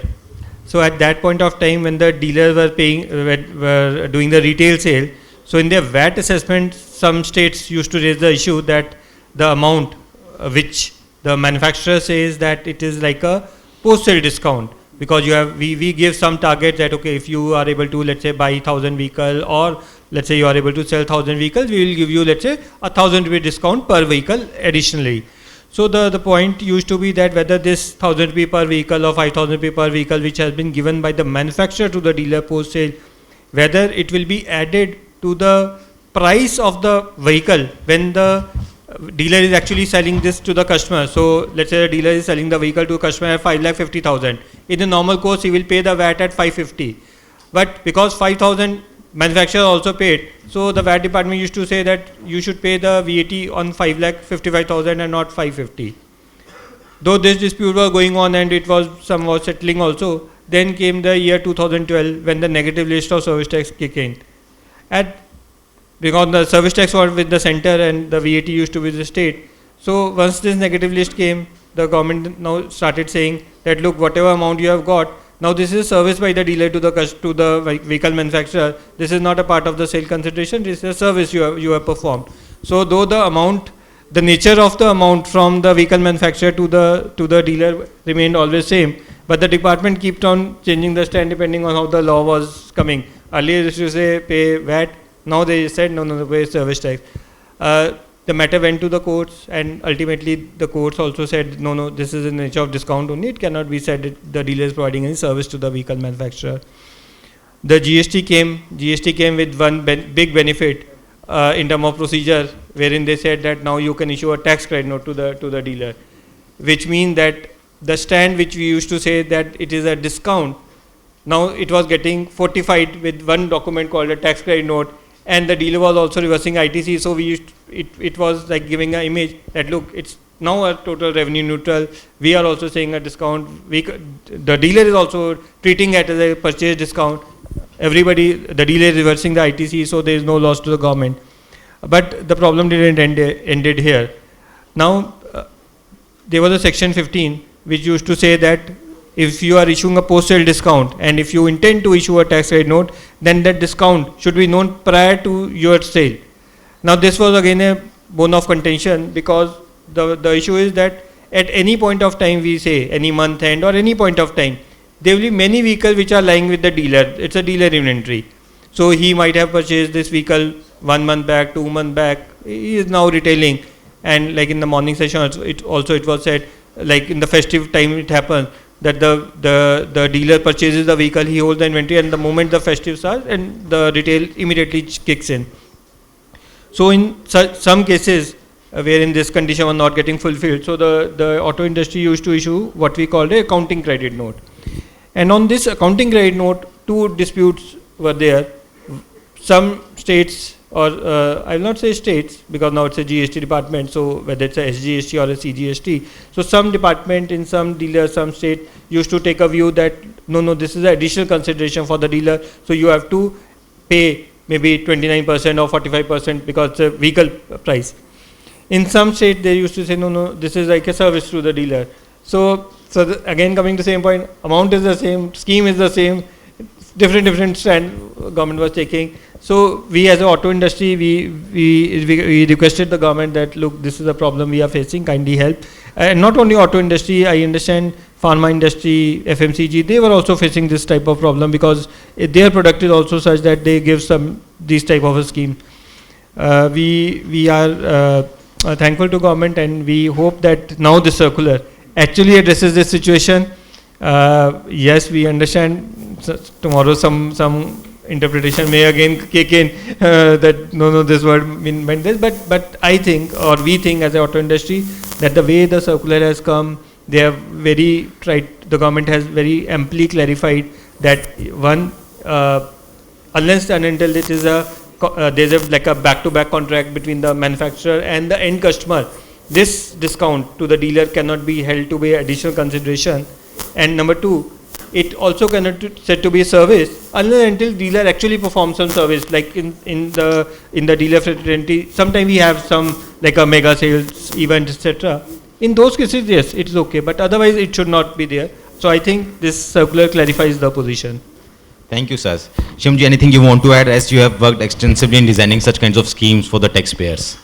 No, I think these amendments are positive and of course welcome. Before I go to the circular, the beauty of any language is it can be understood in two ways. Like he said, also Anil Sani ji also highlighted. Let's say I say GST, is it complicated?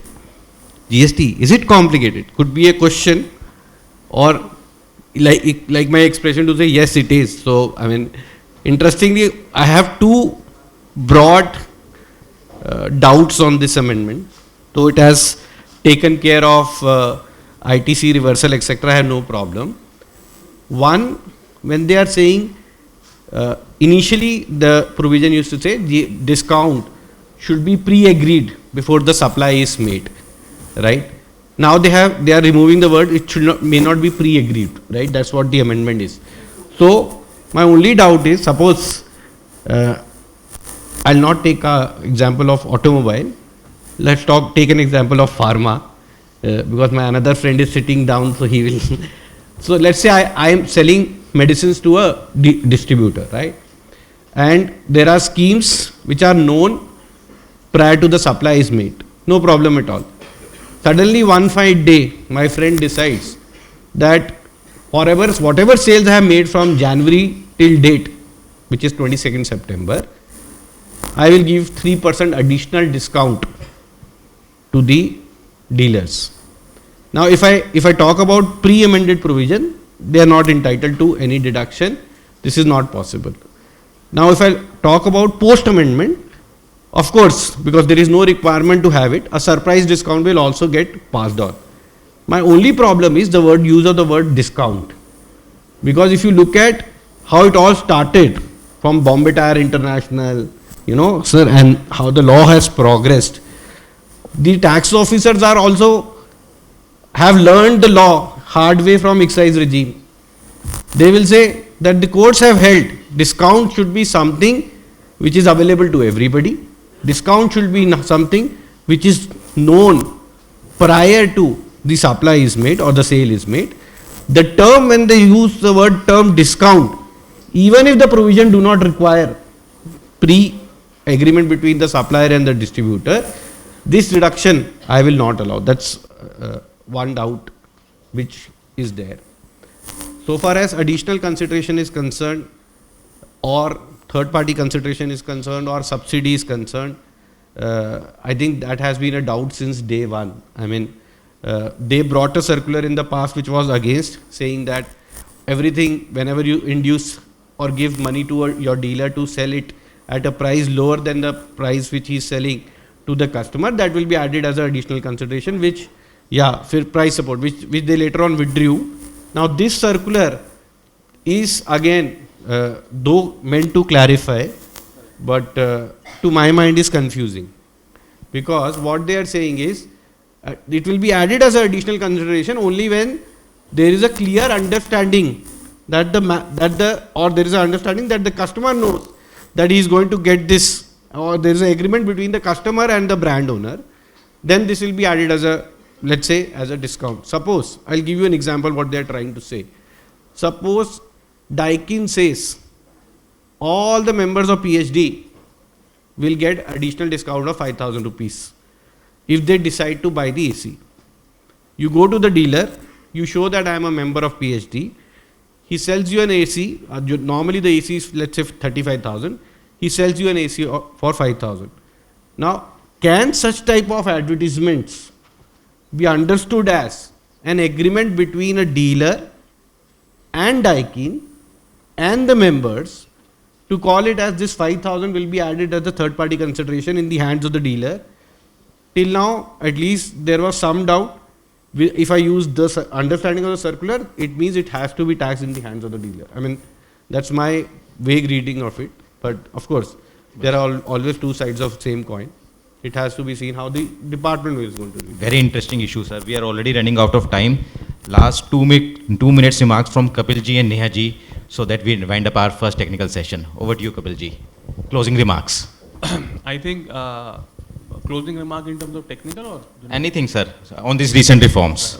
The recent reform definitely comes up with quite a full of helpful back to the customer with respect to levy. Yes, with respect to the fact that it actually puts up a new demand in economy, I have my different views on that, because effectively if I am reducing something on household, my consumption does not increase. My drive will be to the other goods. Overall, it may lead to a definite push in demand. But yes, on the segment of impact, it brings out a big impact in terms of consumption pattern. That's one welcome move. The second thing we need to progress and we need to do as a collective group is to make schemes and make representation to the government to come out with a point wherein we need to have a clarity, like the issues to be framed before the GST principal bench, like there are certain pending amendment to be made, representation to be made as a body. I think these are the dialogue which we as a Chamber of Commerce are supposed to do more often. This is something I wanted to highlight using this medium particularly, that we should be more proactive in this, because there are a lot of problem wherein industry is coming up to us and asking, can we take this up as an association? I think therein lies the scope wherein we can work collectively towards a larger goal. So, I was actually hoping that we talk a little more on the ITC side in terms of transition, So I think that is one aspect which I will probably request, which I think Pawanji also had in his opening speech mentioned, that there is a lot of challenge on that side which assessees facing in terms of GST 2.0. So that is something which probably if the chamber could take it from the industry side to the government and probably bring some clarity on that side. Other than that, I think this is surely a very, very welcome move, and I feel there would be some push in terms of demand, and there would be some push in terms of more spending from the public at large. Thank you. Just to add to what these two fellows said, that apart from the demand, there will be a lot of disputes also. Just highlighting that today, I think it's the second day, right? You know how many complaints were filed yesterday with the Ministry of Consumer Affairs of that benefit? On the day one, 100 complaints have already been filed. I don't know whose name is there. It is already in the newspaper today morning that on day one we have 100 complaints that the benefit has not been passed on. So there will be definitely an increase in demand for the products and increase in the briefs for the fellows sitting on the dial and those learners sitting on the first row. Thank you so much. Thank you, everyone. Thank you.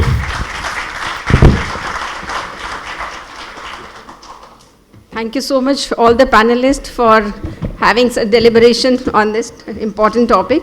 We would like to just take few moments to present mementos to all of you as a token of our gratitude. I'll request our chair, Pawanji, also to join us on the stage, please. I'll request Tusharji to first present the memento to Shivam Mehtaji from LKS. Thank you so much for joining us and deliberating on these issues. And we are sure that as this, you said there's more of complaints are going, so we all will be very active now. I'll also request now Pawanji to please present memento to Kapilji. Tusharji, please join. Sandeepji, you are missing. Sandeepji, he's not here in the audience. Sandeepji, please join us. Please join us. Yeah. Requesting you to please also present memento to Anil Sahaniji from Maruti.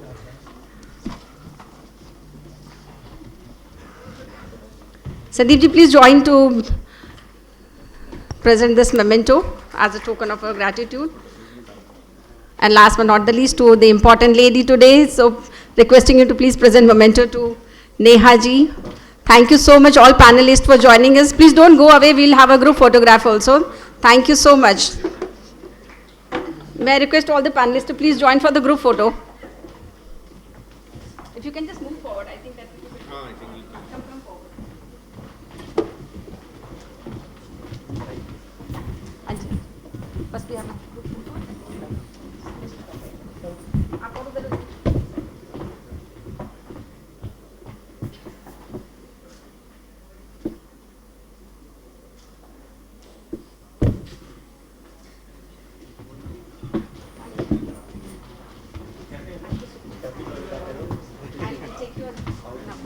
So that I can connect with you.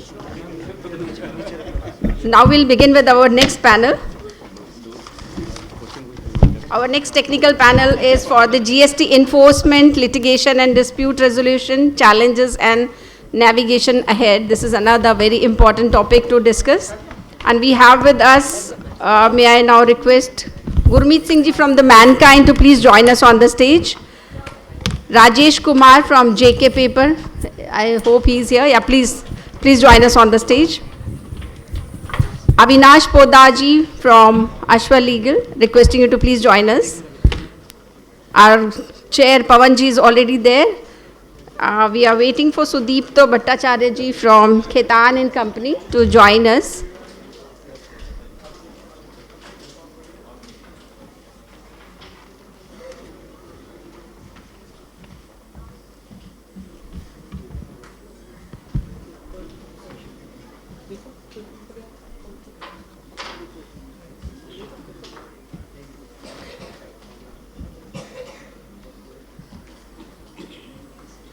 We welcome all the panelists to today's session, which is again very important topic, and from the different industries we have different experts to talk about this topic. And this topic will be now, the session will be moderated by Pawanji. He is the chair of our Indirect Tax Committee. Over to you, Pawanji. So firstly, I welcome my all panelists. So let me introduce everyone. So Rajesh ji is from JK Paper. He is leading their taxation in JK Papers.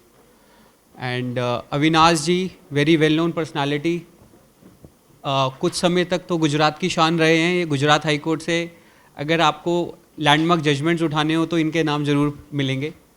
और उसके बाद धीरे धीरे pan India जो sir की presence बड़ी है, और दिल्ली एनसीआर में भी सर की प्रेजेंस है, दोनों पार्टनर्स वो यहाँ बैठे हुए हैं. सो हमें बहुत कुछ एज फार एज लिटिगेशन और स्पेशली आईटीसी की लिटिगेशन पे मैं सर से बहुत सारे सवाल पूछने वाला हूँ आज. और गुरमीत जी मेरे साथ पिछले 10 साल से जुड़े हुए हैं. ये हम दोनों ने एक साल एक कंपनी में काम किया, तब से हम जानते हैं एक दूसरे को. और उसके बाद गुरमीत जी पीडब्ल्यूसी में रहे काफ़ी समय, और आज मैनकाइंड फार्मेसी में टैक्सेशन लीड करते हैं.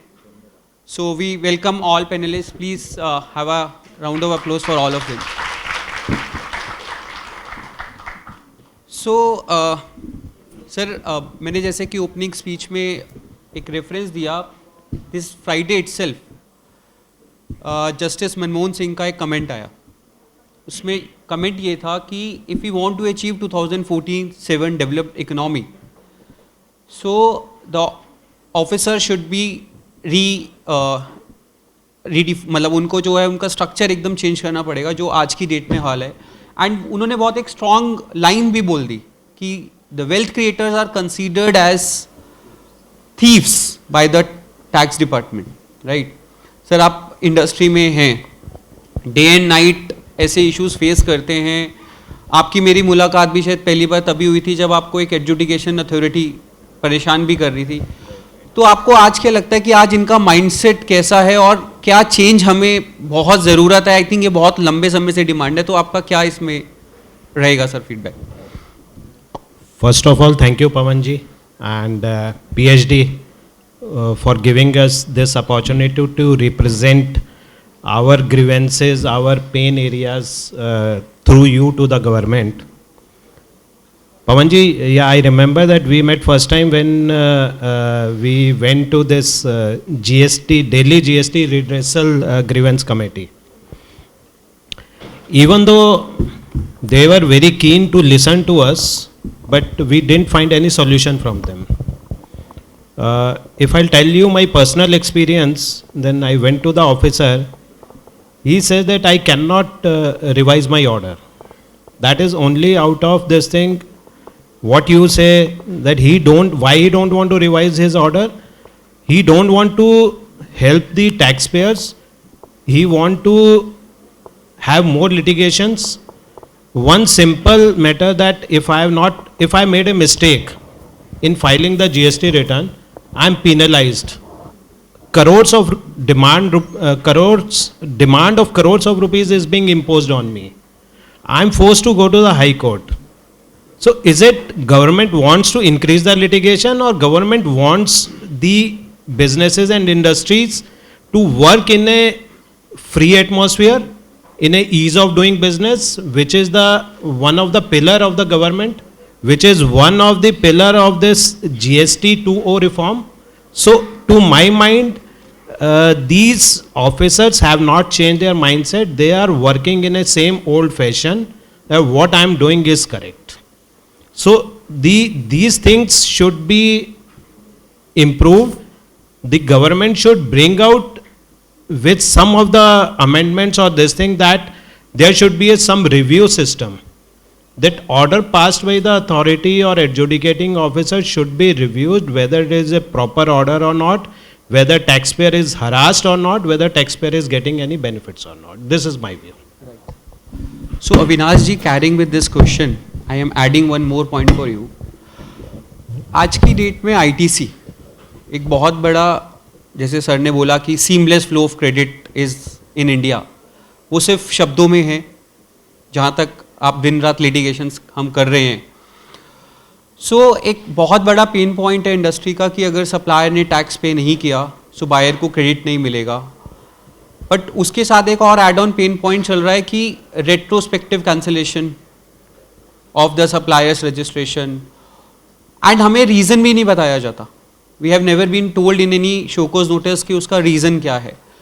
सो इस तरीके की लिटिगेशन का फ्यूचर क्या है. और मैं एक और देख रहा हूँ कि अभी तक क्या होता था कि सुप्रीम कोर्ट के ऑर्डर्स की एक वैल्यू होती थी, डिसिसिव वैल्यू होती थी, बट आज की डेट में सनक्राफ्ट का जजमेंट आए हुए भी 1 साल हो गया, लेकिन आज भी टैक्स अथॉरिटीज़ उसको हवा तक नहीं दे रही है.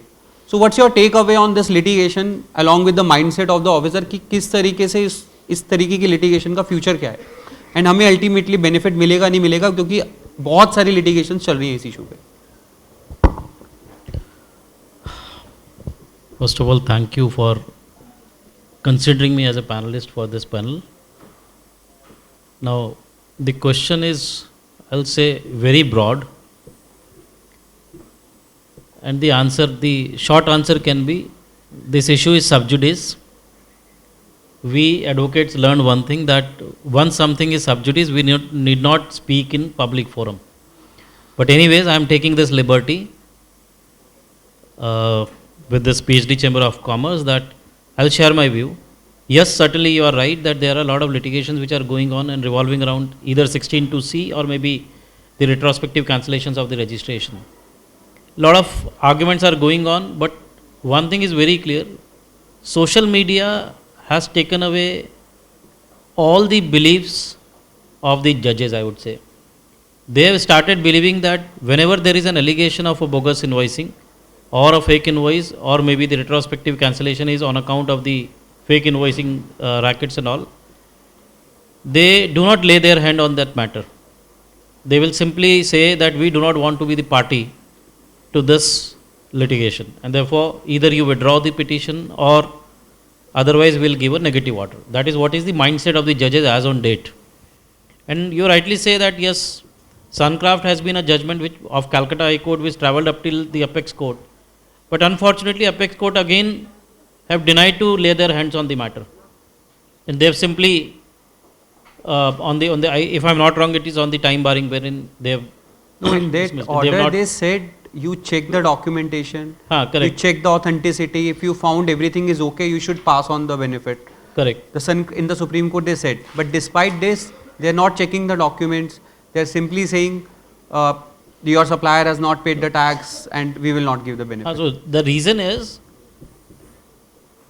unless this provision is read down, wherein the courts or the Supreme Court specifically say that it is read down to an extent that you will have to go and check the veracity of the documents or the authenticity of the documents or the transaction. So what is happening, I'll just let you know about the Gujarat High Court, Delhi High Court recently, and the Bombay High Court.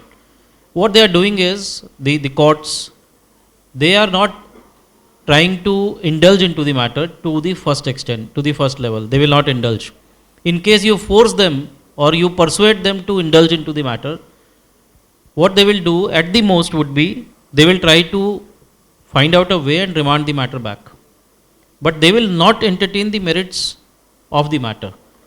And if the order is passed, they will say, you go back and exhaust the alternate remedy which is there in the law.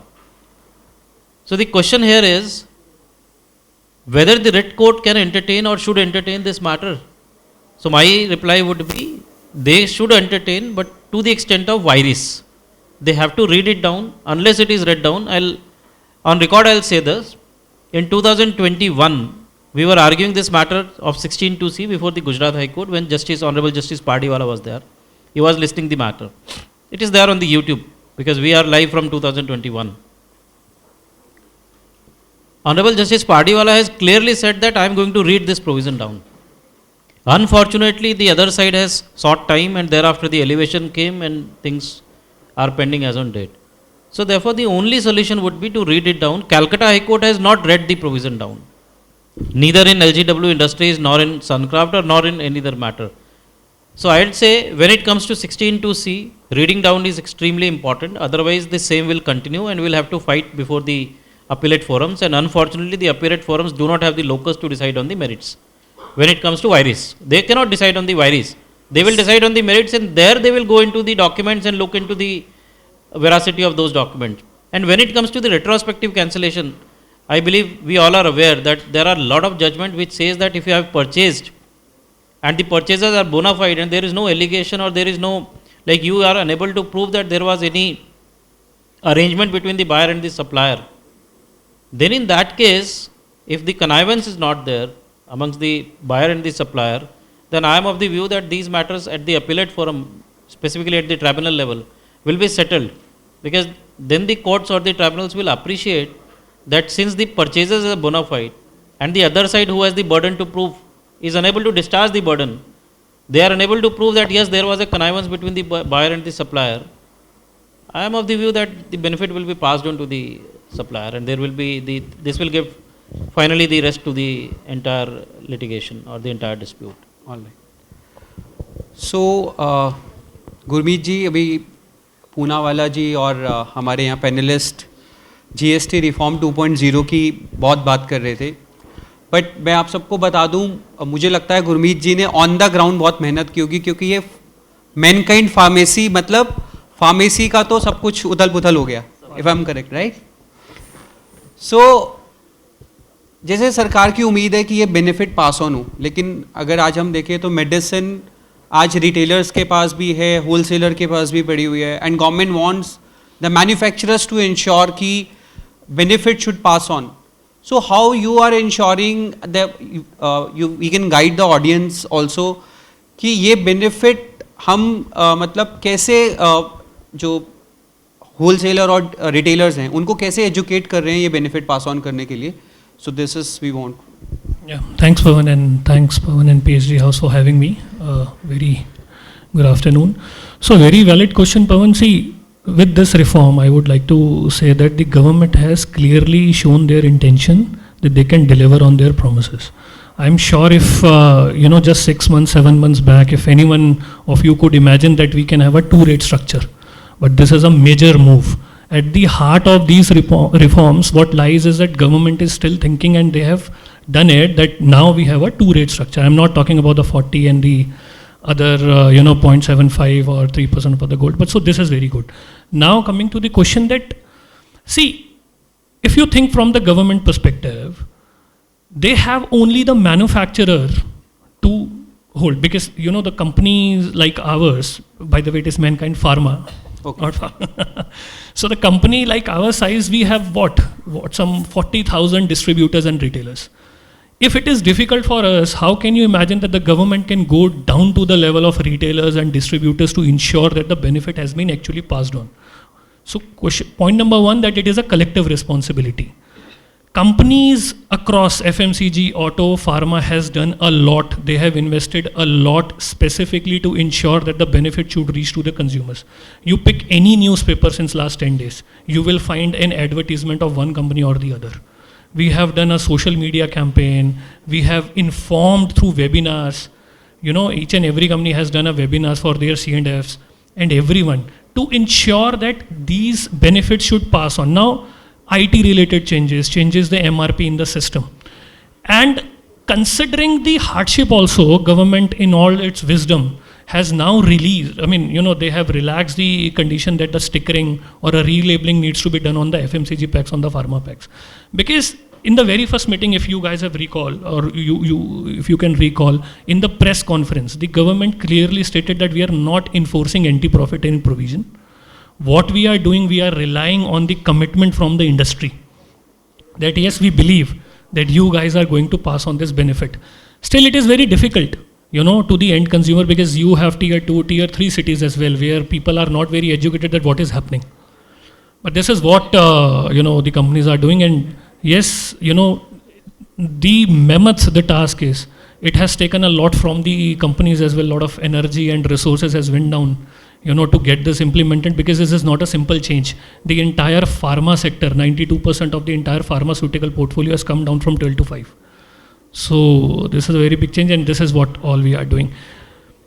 Thank you. Want me, I just was listening to the gentlemen here in the ITC. If it is okay with you, I would like to add in the... Which one? What Mr. Ravinaji is saying in the ITC, because there are other, and a lot has been... That is pain point for everyone, I think, sir, also, sir, and everyone sitting here. This is the hurt felt pain point for everyone. So you can enlighten. Yeah, so for the benefit of the audience and, I would also like to share my thought in this. See, understand the ITC issue. Since 2017, there is a condition which says that until and unless government gets the input tax credit, we are not going, until and unless government gets the tax amount, either from you or from the recipient, from the supplier, we are not going to give you the input tax credit.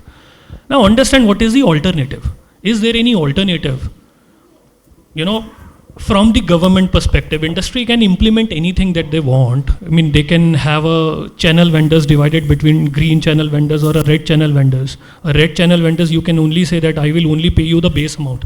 I'm not going to pay you the input tax credit unless I am sure that you have filed the return on the portal, you have given a certificate that you have complied, which may not be possible with all the vendors.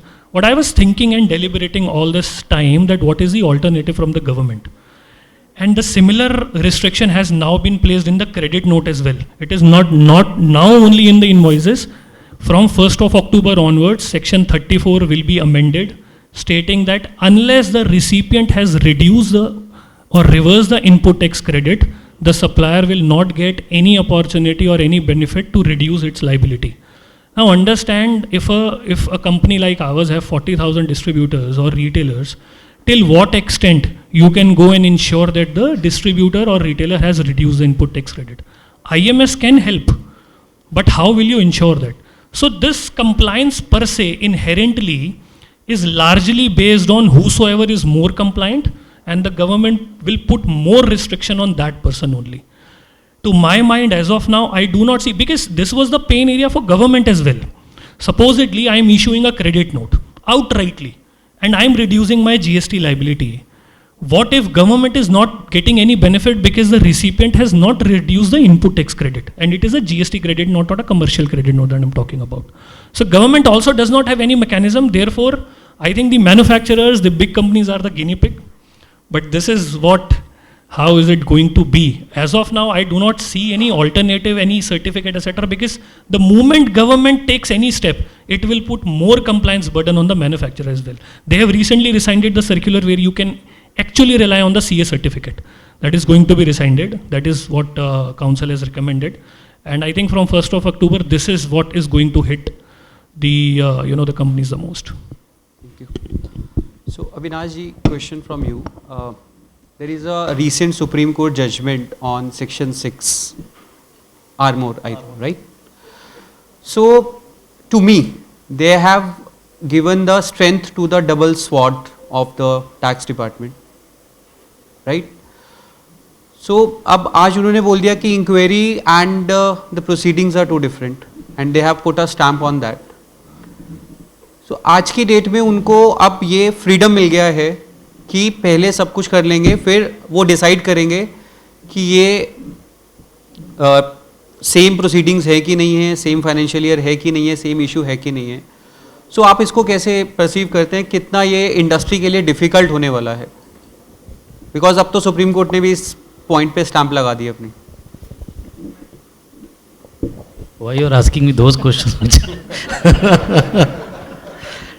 Sir See, it's आप मैंने जैसे introduction में बताया, I think अब तो everyone knows you, तो this type of question is only meant for you. I'll try and answer this. I'll certainly try and answer. See, one thing is very clear, like even हमारे अगर ICI में भी हम देखते हैं ना, तो ICI में भी disciplinary committee के actions होते हैं. So once a complaint is filed and it is accepted by the committee, it is not a proceeding pending. So therefore, Supreme Court is right in saying that unless the show cause notice or unless the proceedings or unless the inquiry, to be precise, unless the inquiry culminates into a show cause notice, it will not be said that the proceedings have been initiated. Rightly so, to an extent. But as per me, I'll not say that it is a judgment which is going on a wrong footing, but yes, it gives lot of questions which are unanswered till today. For example, Section 83. If I say Section 83 after amendment, it says that after the initiation of the proceedings, if the proceedings are initiated under chapter so and so, then the attachment may happen. So if the proceedings are initiated, that means unless a show cause notice is issued, you cannot attach my assets or the bank account provisionally if I borrow the analogy or the ratio of that particular judgment. So I'll keep my answer simple. See what they have stated, and if I'm not wrong, para 97 of that judgment says, which gives the guidelines. They say that if you find that there are two authorities simultaneously inquiring on the same issue, you give the information to the second authority, say that the first authority is already undertaken this issue and they are dealing with this issue, so therefore you leave it apart or you give the intelligence to that authority. Unfortunately, now the ball is within the authorities or within the four corners of the authority, and you have rightly shown your apprehension that the authorities will now conclude everything. Till the conclusion they will not say anything, and once it is concluded, directly they will issue DRC 01 capital A or maybe the show cause notice, and that will find it difficult to face now, because earlier what we used to do was we are approaching the court directly, writ courts. Now this Supreme Court will come in our way now, because Supreme Court is saying first you represent before the authority.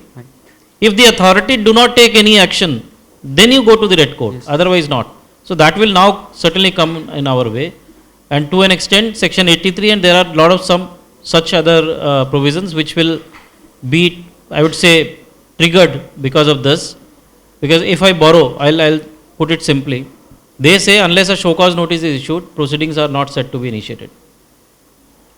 Meaning thereby, section 83 says, when proceedings are initiated under chapter 12, 14, so and so, that means section 73 or 74.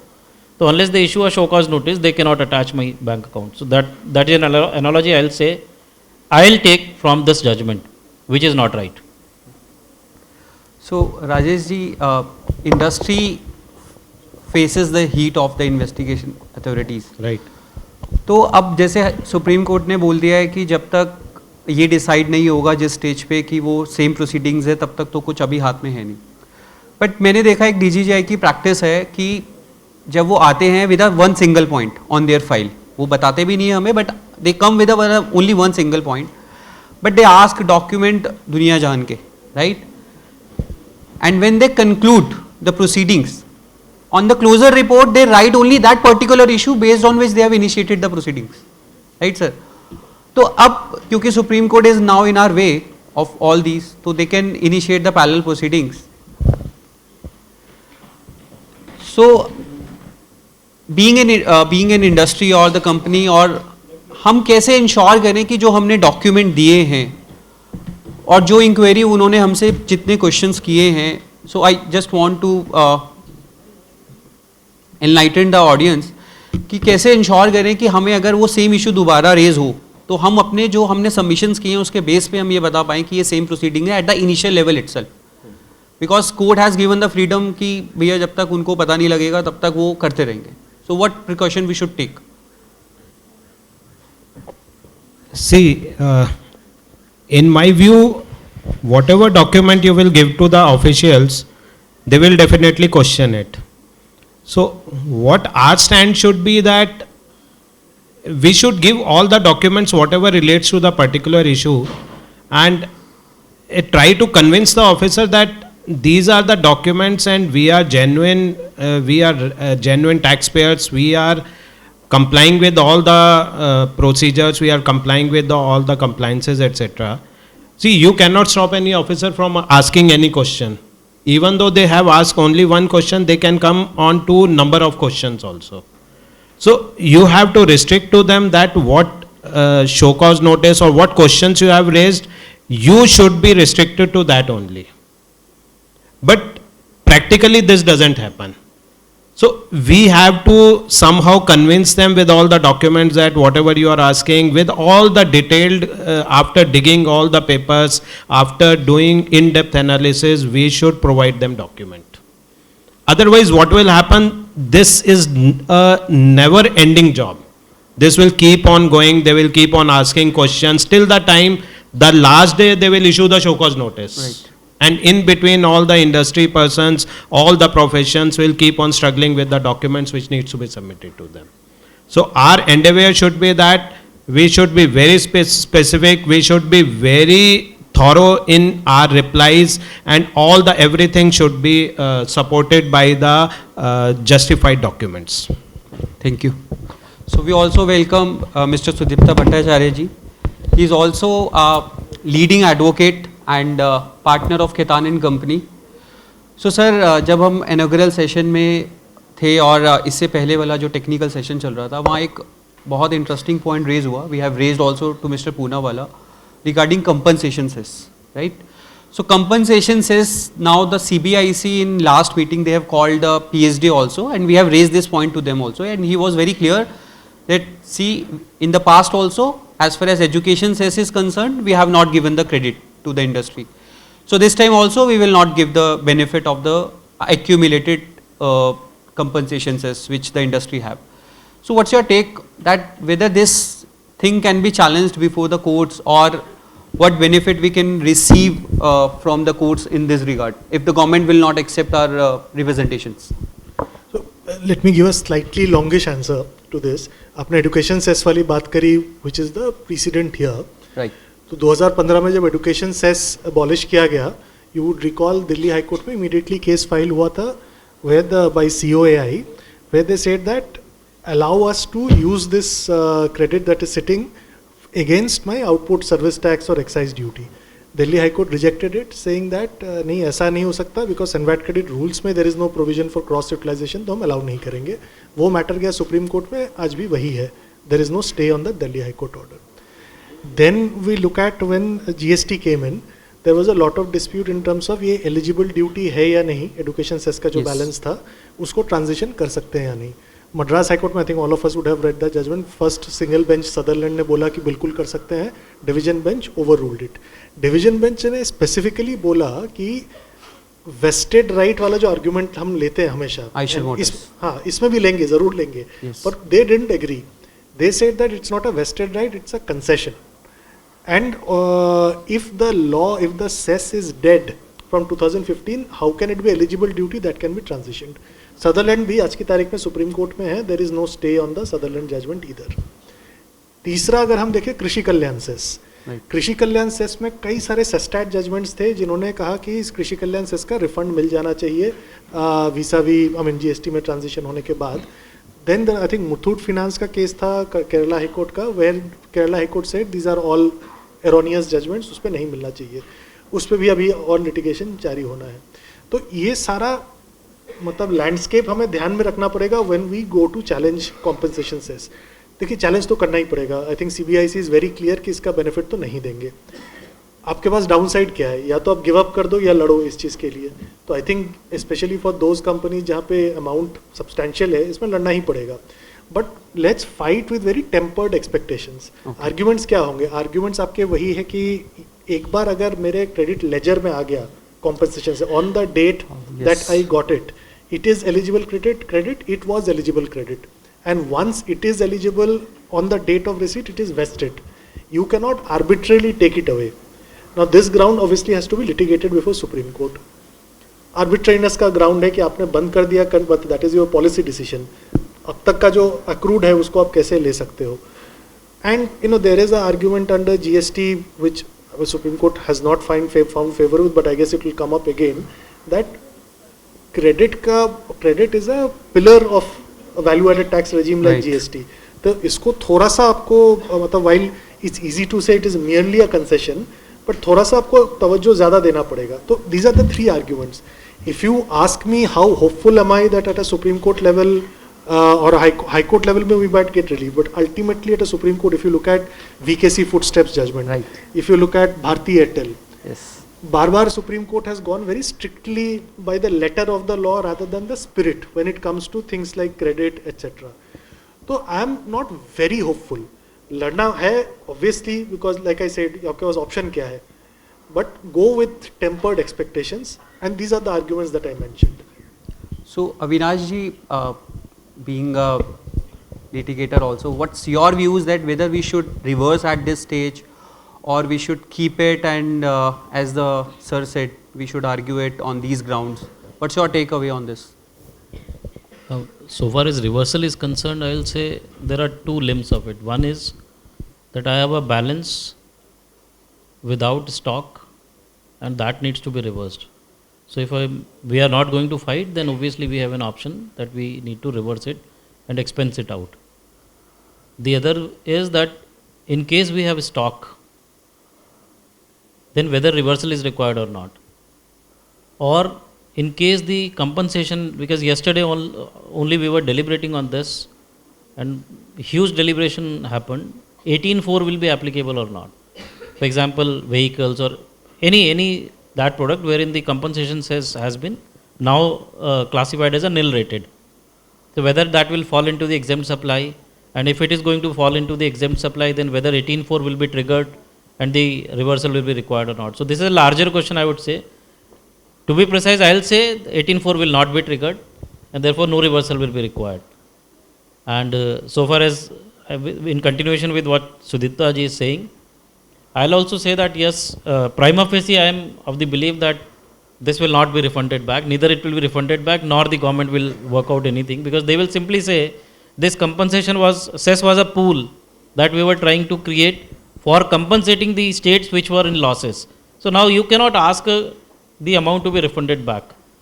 Obviously it is a vested right, it is a balance in the electronic credit ledger, but somehow you will have to expense it out and you will have to forget it or add to your cost. So it is very, very difficult. I'll concur with the views that it is very difficult to get a favorable order from the courts unless the department, unless the government itself finds out a way and they allow the cross utilization of this credit. Okay.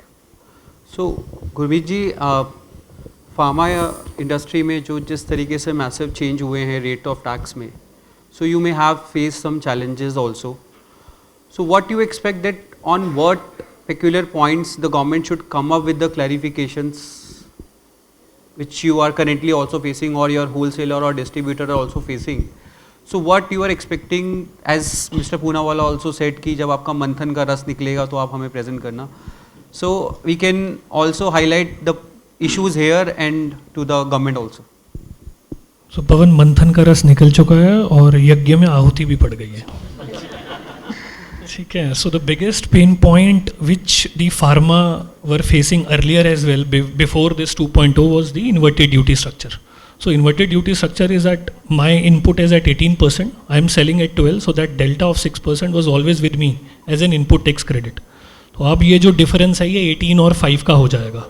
So this is the biggest challenge. और हमने हर तरीके से, trust me, industry ने या AICDO ने या FICCI ने या सोचे हमने PhD ने, हर तरीके से हमने समझाने की कोशिश करी कि आप हमें बस एक चीज़ अलाउ कर दीजिए कि जो डिस्ट्रीब्यूटर के पास इन्वेंट्री पड़ा है हम उनको GST क्रेडिट नोट दे देते हैं रेट डिफरेंस का, हम अपना लाइबिलिटी रिड्यूस कर लेंगे, वो अपना ITC रिड्यूस कर लेगा, बट बिकॉज लॉ में एज सच कोई प्रोविजन नहीं है, so the request was categorically denied. And I will tell you the interesting aspect behind this. इसका एक बहुत इंटरेस्टिंग एस्पेक्ट है. आप ये देखिए कि अगर किसी भी कंपनी के पास या डिस्ट्रीब्यूटर के पास 2 से 3 महीने का इन्वेंट्री होगा, 15 days मोर और लेस, तो आने वाले क्या टाइम पे हम ये बोल सकते हैं कि 4-5 महीने तक कैश लाइबिलिटी ही जनरेट ना हो. ये ITC इस लेवल तक का भी है. And government is also Cognizant of this fact कि हाँ थोड़ा सा चैलेंज आएगा, but we only have to rely now on the government promise that they are making significant changes, that IDS refund will also be 90% of the refund you will get in 7 days, but we all know how refund mechanism works और वो कितना जल्दी मिलता है. सबसे बड़ा problem distributor और retailer के एंड पे है, because that circular says that if you have the same product then you can not get the ITC. दो high courts have repeatedly decided कि नहीं ये ऐसा प्रोविजन नहीं चलेगा, चाहे प्रोडक्ट सेम है. The intention behind the inverted duty structure that is IDS is that कि वो रेट का डेल्टा होना चाहिए. It has nothing to do with the product. So we again there will be a spur of litigation which is going to happen, and immediately I would say in next few months you will say there will be lot of litigation which is going to happen. That is, I think, the single most biggest challenge what the company is facing, because it is not only about the ITC. If you think from the industry perspective, your entire cash flow will be there, will be squeezed out. And I was listening in the previous session कि मेरा state incentive अगर नहीं मुझे मिल पा रहा तो मैं benefit आगे pass on करूँ ना करूँ, तो वैसे मैं उस पर कुछ कमेंट नहीं कर रहा. बट ये आप देखिए कि अगर आपका कैपिटल फ्लो जो कि 100 करोड़ 200 करोड़ भी हो सकता है in a form of input tax credit, और वो आपको लगता है कि 8 महीने बाद या 1 साल बाद मिलेगा, तो उसका कॉस्ट कितना होगा? So Rajesh sir, paper industry और I think not only paper industry, बहुत सारी इंडस्ट्रीज में भी कुछ एक ऐसे इश्यूज आए हैं. Like yesterday I have received a query from my client that he is manufacturing a paper which is useful for the textbook also and which is also useful for the notebook also. Now the government has made the tax rate for paper to be used in notebook as 0 and for textbook it is 18%, right?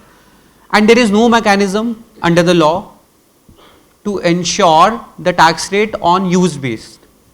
So what precautions we are expecting we should take, or what clarifications we are expecting from the government? Because similar fact I have also analyzed steel.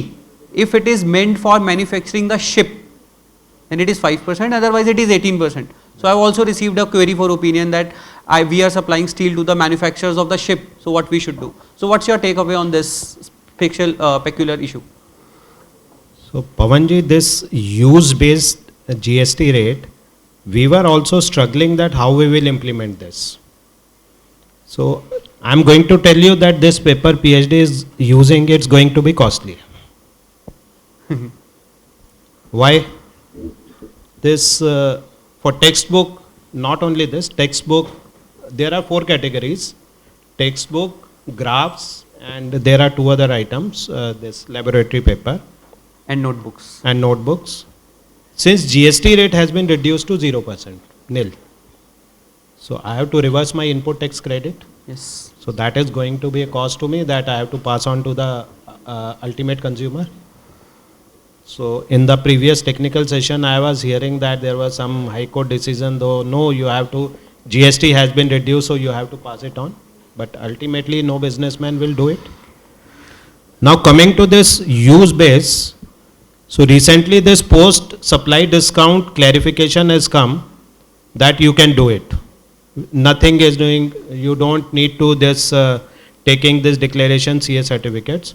But now again I am moving to take the declaration. Yes.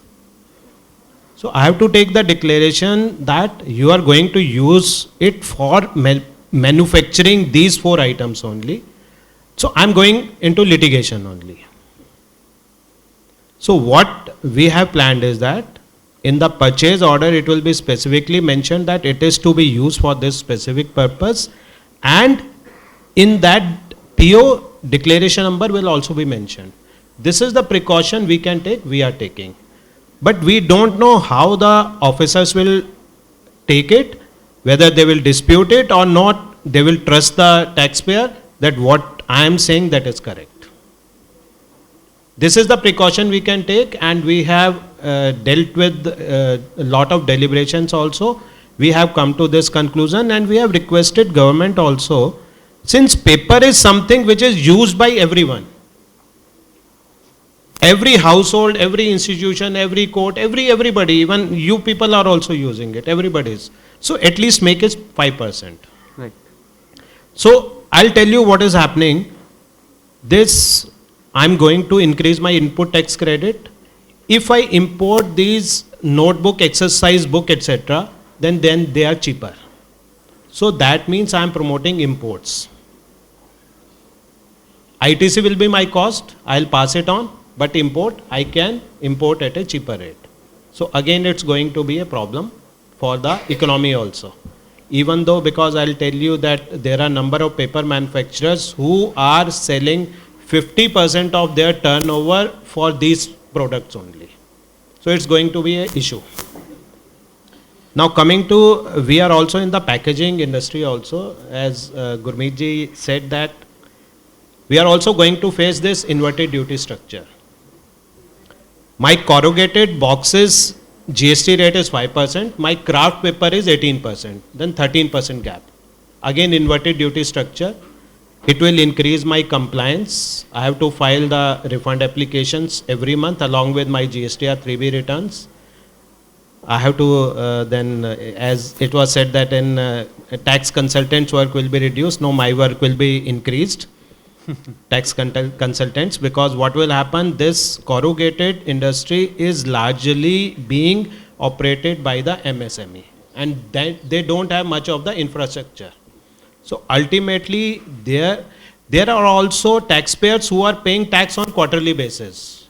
so their working capital will be blocked to that extent. So ultimately, everybody has represented that you are trying to push for Nagrik Devo Bhava, GST 2.0 Bachat Utsav, but what about the people who are producing all these things? They are going to be into a lot of litigation, working capital blockage, disputes, etc.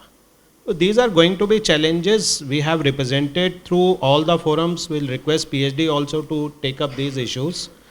But what we have got to know that these are the decisions of GST Council, so let's wait whenever it will come, and if they will understand our pain areas, they will take any action or not. Right. Thank you. So, Sudipta ji, I was also highlighting Mr. Poonawalla. There is some inequity has been generated through GST reforms. I will give you example how. So, I seen two examples. There is two hotels, wall to wall. One is owned by a person, running by him. One is on the lease model, and they have made it 5% without ITC, right? So now the person on the lease model, is substantial cost is the lease cost, and he has to pay the GST on that. So he will go out of the competition because he cannot reduce the pricing. Similar example yesterday, this is my personal example which I am thinking of. If the government will not listen, then I have to file a writ for that because there is a complete inequity. There is an insurance which we have taken from Canara Bank. Canara Bank has taken a master policy from Tata AIG. So they called it as group policy. But my sister, who is the insured person, in the insurance policy it is mentioned as insured. So she is the insured and she is like a common citizen of this country like everyone. So how she is not be benefited with the reduction in GST, whereas if I am taking individual policy, then I am benefited with the GST, and there is no difference. It's not like a corporate policy where the corporate is giving the benefit to their employee.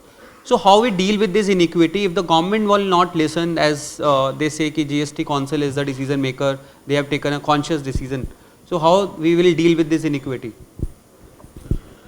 I mean, egregious as this is, the problem is, if we try and apply Article 14 in tax, I think we have all seen. Yes, that's. I mean, I have personally lost cases where I thought we had a very strong argument while applying Article 14 in a tax context.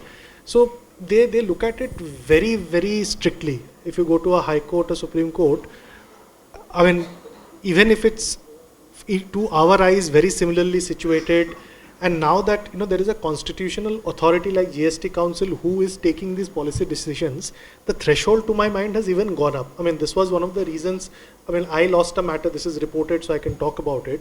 I challenged on behalf of Uber. What happens is, if you book a auto through any of these platforms, there is a GST, but otherwise there is no GST.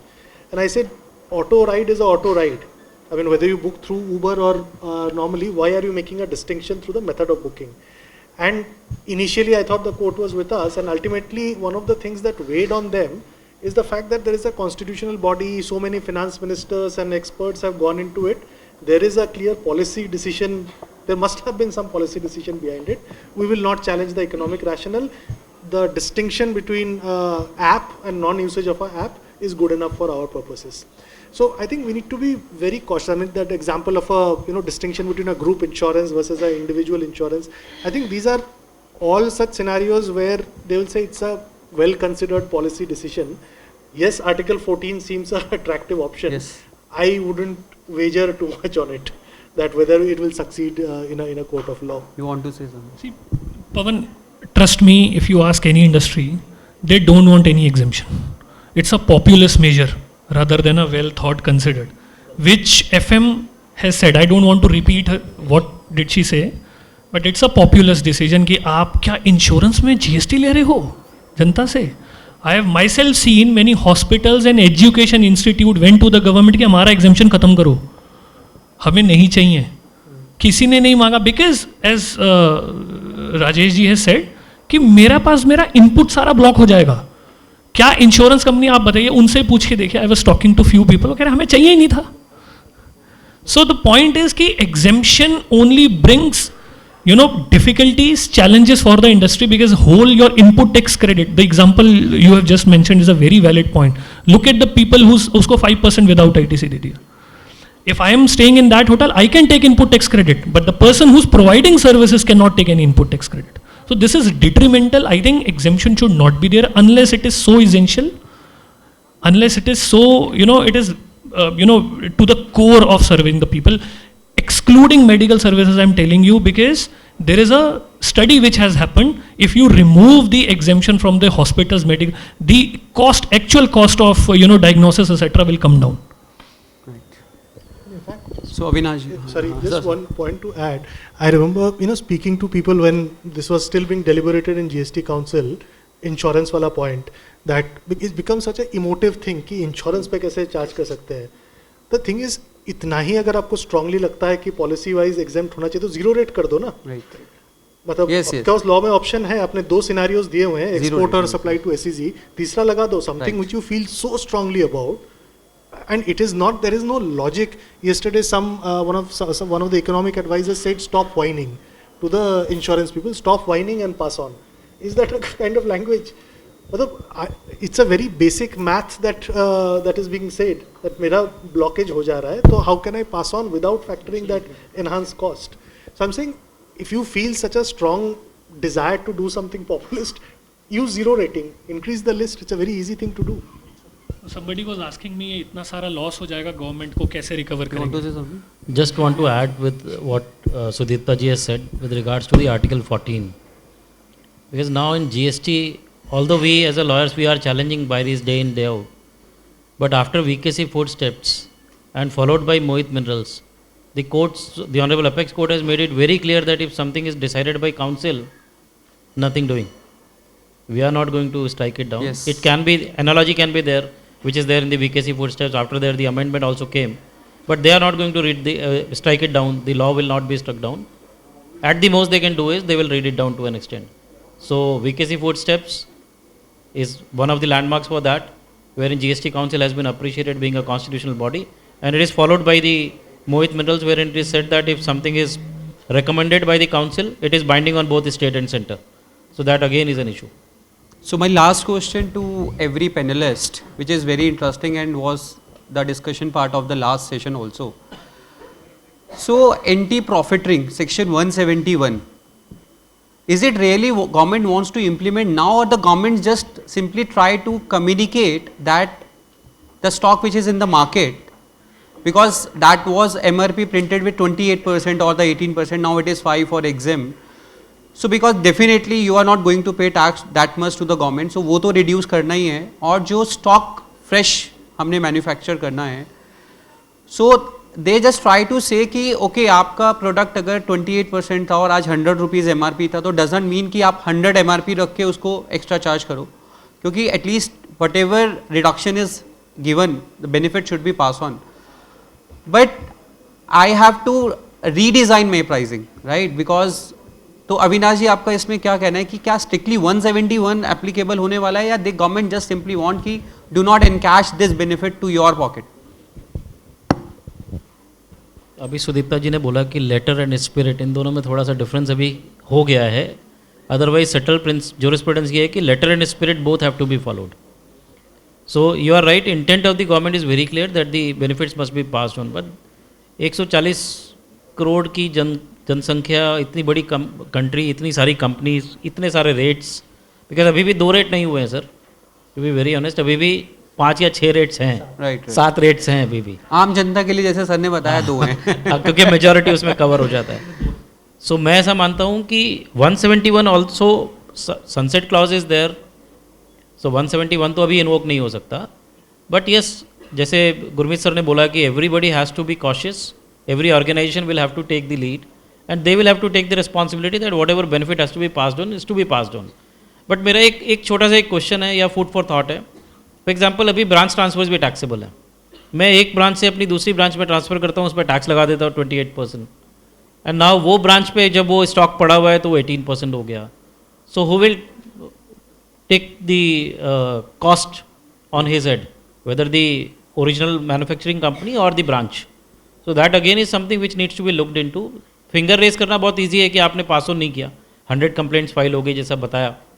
But I will say precisely the companies will have to be cautious they will have to calculate that the benefit was there or not, as sir has said, कि मेरा तो inverted बढ़ जाएगा या ITC मेरा disallow हो जाएगा, reverse करने का रिक्वायरमेंट आ जाएगा. So therefore the cost will increase. So we'll have to calculate that and then we'll need to keep it in the cold storage. कि कभी कोई allegation आएगा future में, तो we can show that there is no benefit. It is only benefit in the paper, but otherwise there is no benefit. Paper means the note sheet. Otherwise there is no benefit to be actually passed on to the consumer. So it needs to be pointed out. So I think, I mean, agree, and I mean, in full disclosure, I just came from a ASSOCHAM event where I was co-panelist with Shashank Priya sir, and a similar question was asked to him. He did not respond very clearly, and when it came to me, this is what I said, and he later said, I agree with you. I said that, see, obviously 171 sunset, I think all of us are aware. Having said that, GSTAT can still take suo motu cognizance in some cases. 171 still remains in statute books. Complaint cannot be filed. GSTAT can suo motu still take cognizance, but that will of course happen in very egregious cases or very high publicity cases. They will not obviously do thousands of such suo motu cognizance. Second source of law which has been talked about is Consumer Protection Act. See, Consumer Protection Act applies, I mean the main trigger in this context is unfair trade practice. If you look at the definition of unfair trade practice, the threshold is very high. You have to mislead public or deceive in a large scale to promote sales of your products. आप आज की तारीख में भी business में है, कल भी बिजनेस करोगे, मतलब 20 सितंबर से पहले भी आप बिजनेस में थे. It is not that you are selling your products extra by doing any misrepresentation qua the pricing. Even if you keep the price the same, there is no representation from the company, so there is no question of misrepresentation on the pricing. So I don't see how Consumer Protection Act can be invoked except in some very extreme sort of cases. So to my mind, I don't think legally बहुत strong case है anti-profiteering, or anti-profiteering is a huge risk. There is clearly a nudge from the government. आपने जैसा कहा unjust enrichment ना हो कि we are trying to ensure that companies pass on कर दे खुद ब खुद. What they are doing and what that has done is you are not shackled by some of those weird restrictions under anti-profiteering कि आप grammage बढ़ा के नहीं कर सकते, discount दे के नहीं कर सकते, quantitative और all those other indirect means of passing on. वो नापा ने कई सारे orders में बोला था और नापा से मतलब सब courts ने भी uphold किया है. I think those restrictions are gone. तो अगर आपका small SKU type product है, if you want to increase grammage, increase quantity, increase units, I think that is doable.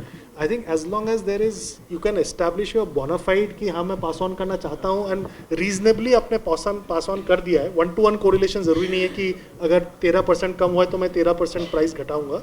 Factoring some cost enhancements अगर आपने किया है तो I think risk is low.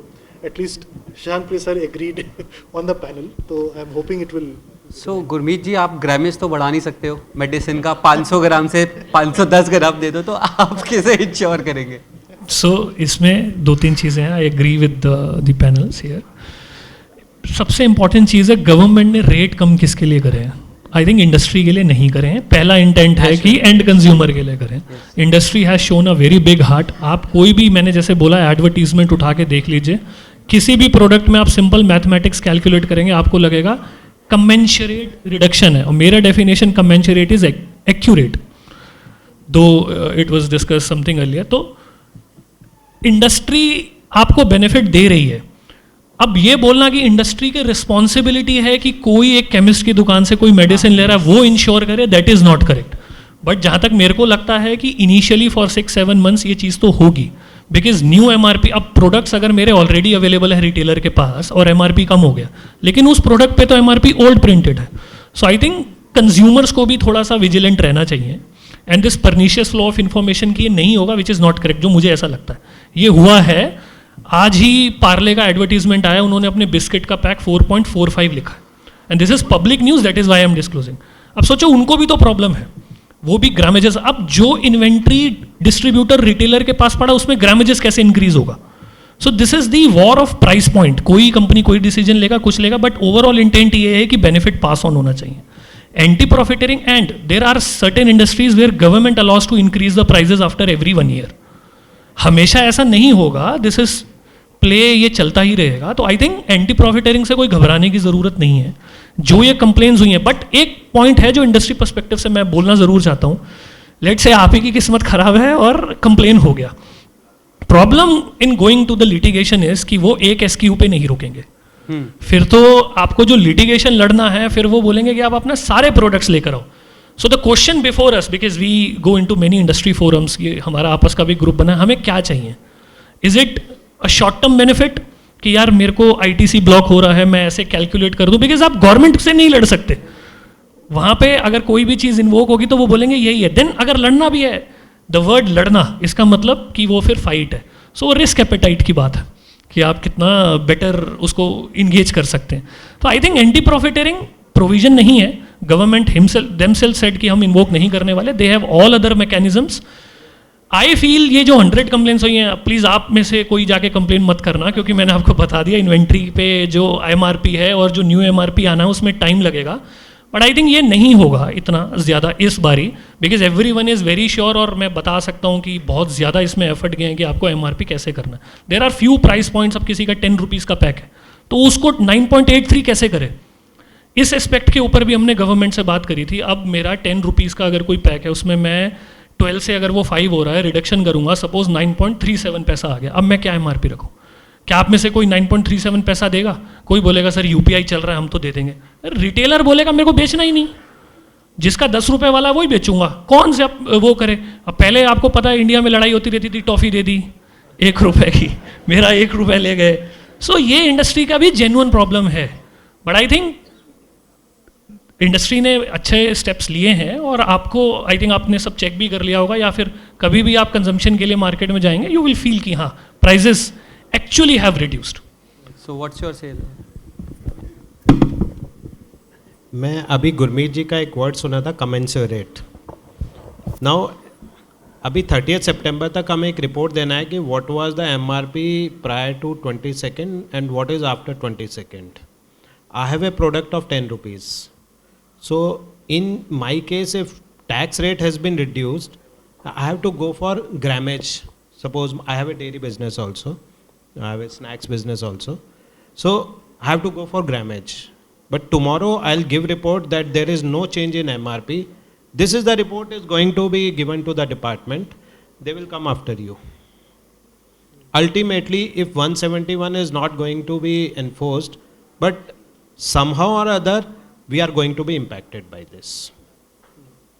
So this is not a litigation free measure. So ultimately, as it is said that Parle Ji has increased 4.4. But what about my reporting? So tomorrow everybody will come after me that you have not reduced the MRP. So I cannot reduce my MRP to the extent GST rate has been reduced. 9.37 or 9.73 I'm not going to pay. So ultimately I have to do this and government has to think about it. Thank you. So thank you everyone. हाँ sir. Sir खाली इनके गुप्ता नहीं sir, इस PhD chamber के x chairman भी रह चुके हैं IDT committee. Yeah, that's right. IDT. I'm simple. Very simple question is this. That okay, I'm getting little bit confused. Maybe that there was GST 1 or GST, or now GST 2. Is it better or not? Sir, everything is better and every transformation. Simple question: is it better than earlier one or not? Yes, of course. Yes. Thank you so much, panelists. We had a mixed panel today. We had from the industry and from the legal side as well. And I must say that this is the kind of the panel we are having today is purpose of all this, that we can have a discussion, because even the government has given us mandate to know from the industry what they are now transferring. Everyone, lunch hour time is half an hour, because इसके बाद बहुत interesting session होने वाला है. हमसे भी ज़्यादा experience Sandeep ji और उनके जो panel हैं आपको और enlighten करेंगे. So half an hour का lunch से ज़्यादा मत लीजिएगा. और अभी थोड़ा हमारे facilitation का wait. So our motive was to have your observations from the industry, and in fact we are going to accumulate everything and put it to the government, because that is what even the industry, because we say that we are the voice of industry. So this is our purpose, to have this kind of discussion and then it put across to the government. Thank you so much. Thank you each one of you. And as a customary, we would like to present a memento to all our panelists. So I'll request our co-chairs also, if they are here, they can join us. Tusharji and Sandeepji, please join us. I would like, Sandeepji, I would request you to please present the memento. Please present the memento to, my next year is Rajesh ji. I think you can present this memento to Rajesh Kumar ji first. I think you all can move forward. Yes, that is more easy. That is more easy. If you can just move forward.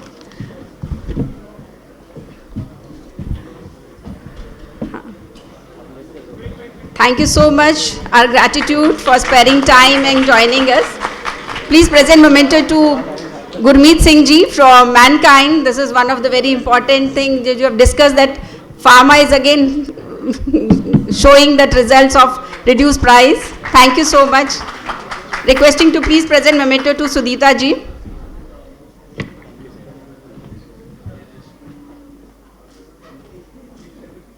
And once again requesting to please present the memento to Avinash ji, please. And requesting all panelists to please join for the group photograph also. Please join us.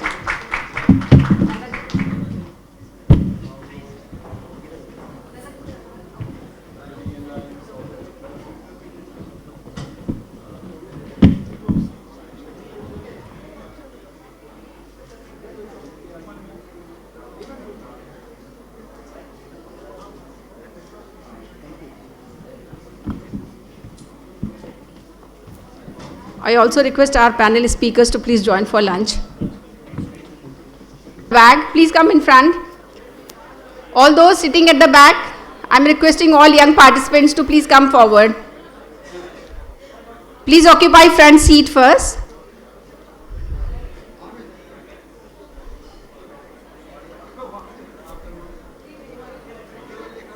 I can see you all sitting still at the back. I'm requesting all of you to please come in front. We don't want anyone to be sitting at the back, please. Please all come forward.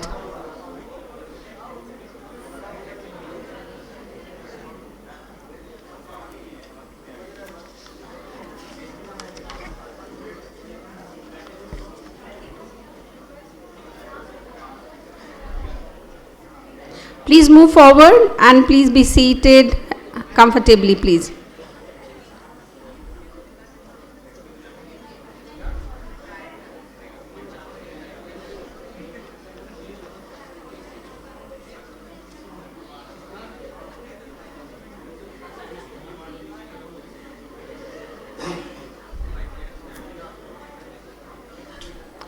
Please move forward. Don't go at the back. All those sitting at the back,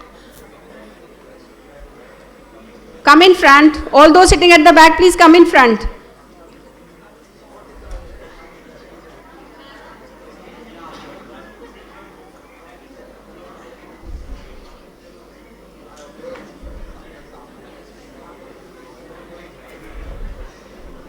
I'm sure sitting at the front, you all will be a bit more attentive. Because at the back, we are not able to see you properly, what you are doing, whether you are listening to us or not. We have this panel, which is again going to be very, very interesting topic we are going to discuss. So requesting you all to please settle down soon.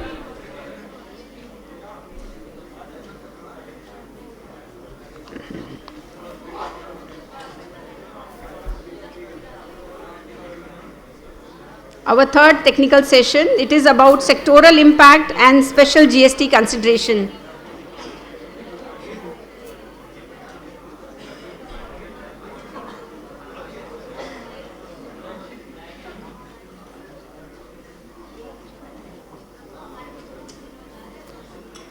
May I request our expert panelists to join us on the stage. Pankaj Jain ji, requesting you to please come. Sandeep Garg ji, our co-chair for the Indirect Tax Committee, please join on the stage. Ashok Chadha ji from Elevator Tower. Manoj Jaju from Jaju Jain and Company, and Prachi Arora. Prachi is not there.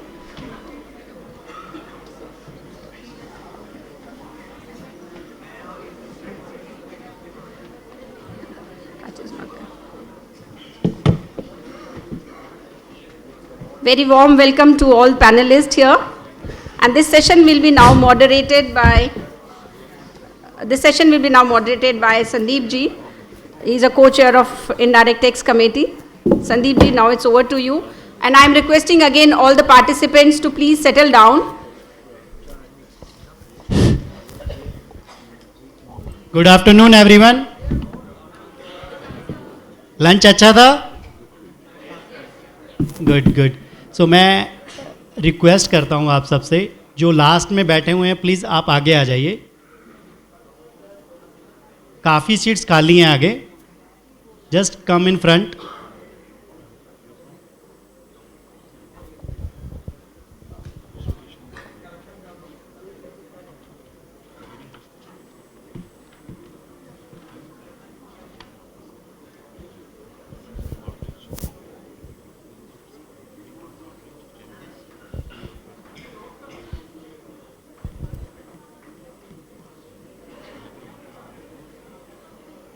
So let's begin. Good afternoon once again everyone. Lunch के बाद का ये session actual में GST 2.0 है. GST 1 हमने first half में कर लिया. This is GST 2.0. लंच के बाद का सेशन थोड़ा सा डिफिकल्ट होता है, बट डोंट वरी. आप जितना कंफर्टेबल बैठना चाहते हैं सीट पे उतना कंफर्टेबल बैठ जाइए. No problem. We have experts from airline also. So with seat belt or without seat belt, they will fly you correctly. So GST में 2.0, 2.0 in fact, sorry for that. So अभी तक जो हमने discuss किया in the previous 3 sessions, we have discussed about legality of these provisions. Now in this session, instead of legality, though we will be covering legality part also, mostly we will cover the practical things. How it will be practically implementable or practical challenge, how to handle that. That all we will discuss. Be free. अगर आपको बीच में कभी आपको भी कोई question करना हो, you are free in this session. You can ask any questions. Right, sir? With your permission. That let's make it an interactive session. Now, first, I'm starting with. Let me first introduce our panelists. Pankaj Jain. Pankaj Jain is a partner with Ernst & Young EY, so he is having vast experience in the indirect taxation. Then we have Ashutosh ji. Ashutosh ji is from telecommunication industry, having vast experience now with the Elevate, right? And then Manoj ji. Manoj ji is having vast experience in the airline sector, then telecommunication also, then BSI licenses also. Now he specially came from Mumbai for this session. Thank you, Manoj ji. Thanks for coming. Thanks to all the panelists. Thank you. I'm starting with Pankaj first. Pankaj, so in the first sessions we have discussed more about anti-profiting. That 171 section we all discussed, that anti-profiting section is there, sunset clause is there, but this is not enforceable. I'm not talking about that now 171. Now I'm talking about from the industry prospect. Industry, we all know that first there is a manufacturer, then there is a distributor, then there is a retailer. Actually implement जो GST 2.0 को करना है वो manufacturer ने करना है. Manufacturer has to implement that GST 2.0. जो भी रेट चेंज हुआ है, जो भी रेट चेंज के बेनिफिट्स हैं, he has to pass on to the distributor and distributor to the retailer and retailer to the consumer. मेरा क्वेश्चन इसमें सबसे पहले पंकज जी आपसे है कि how a manufacturer can ensure that the benefit has been passed on to the consumer. What is the manufacturer responsibility? Number 1.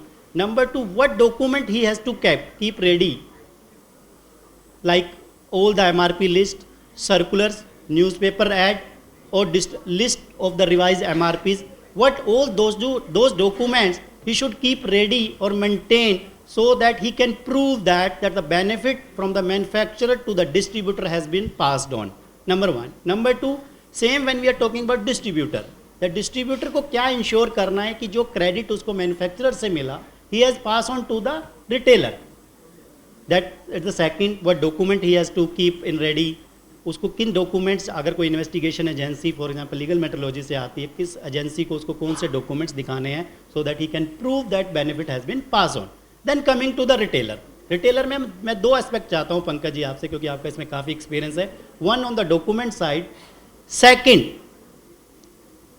मैं बात कर रहा हूँ ट्रांजिशन पीरियड की, इसी क्वेश्चन में मैं ट्रांजिशन पीरियड की भी बात कर रहा हूँ। मैं रिटेलर, एक रिटेलर है जो ब्रांड का रिटेलर है, फॉर एग्जांपल हिंदुस्तान यूनिलीवर का रिटेलर है, या ब्लिंकिट है, या जोमेटो है, मैं उनकी बात नहीं कर रहा। उसके साथ साथ मैं बात कर रहा हूँ उस रिटेलर की जो या तो अनरजिस्टर्ड है या कॉम्पोजिशन स्कीम में है।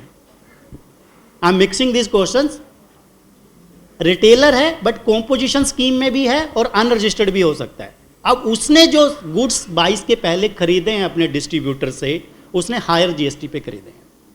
मैं नाम we are talking about GST का बेनिफिट पास ऑन करना है, बट वो तो कभी जीएसटी का क्रेडिट लेता ही नहीं, he is unregistered dealer. So वो क्रेडिट पास ऑन करे तो कैसे करे? This is my first question Pankaj ji, if you can elaborate on that. काफ़ी लंबा था।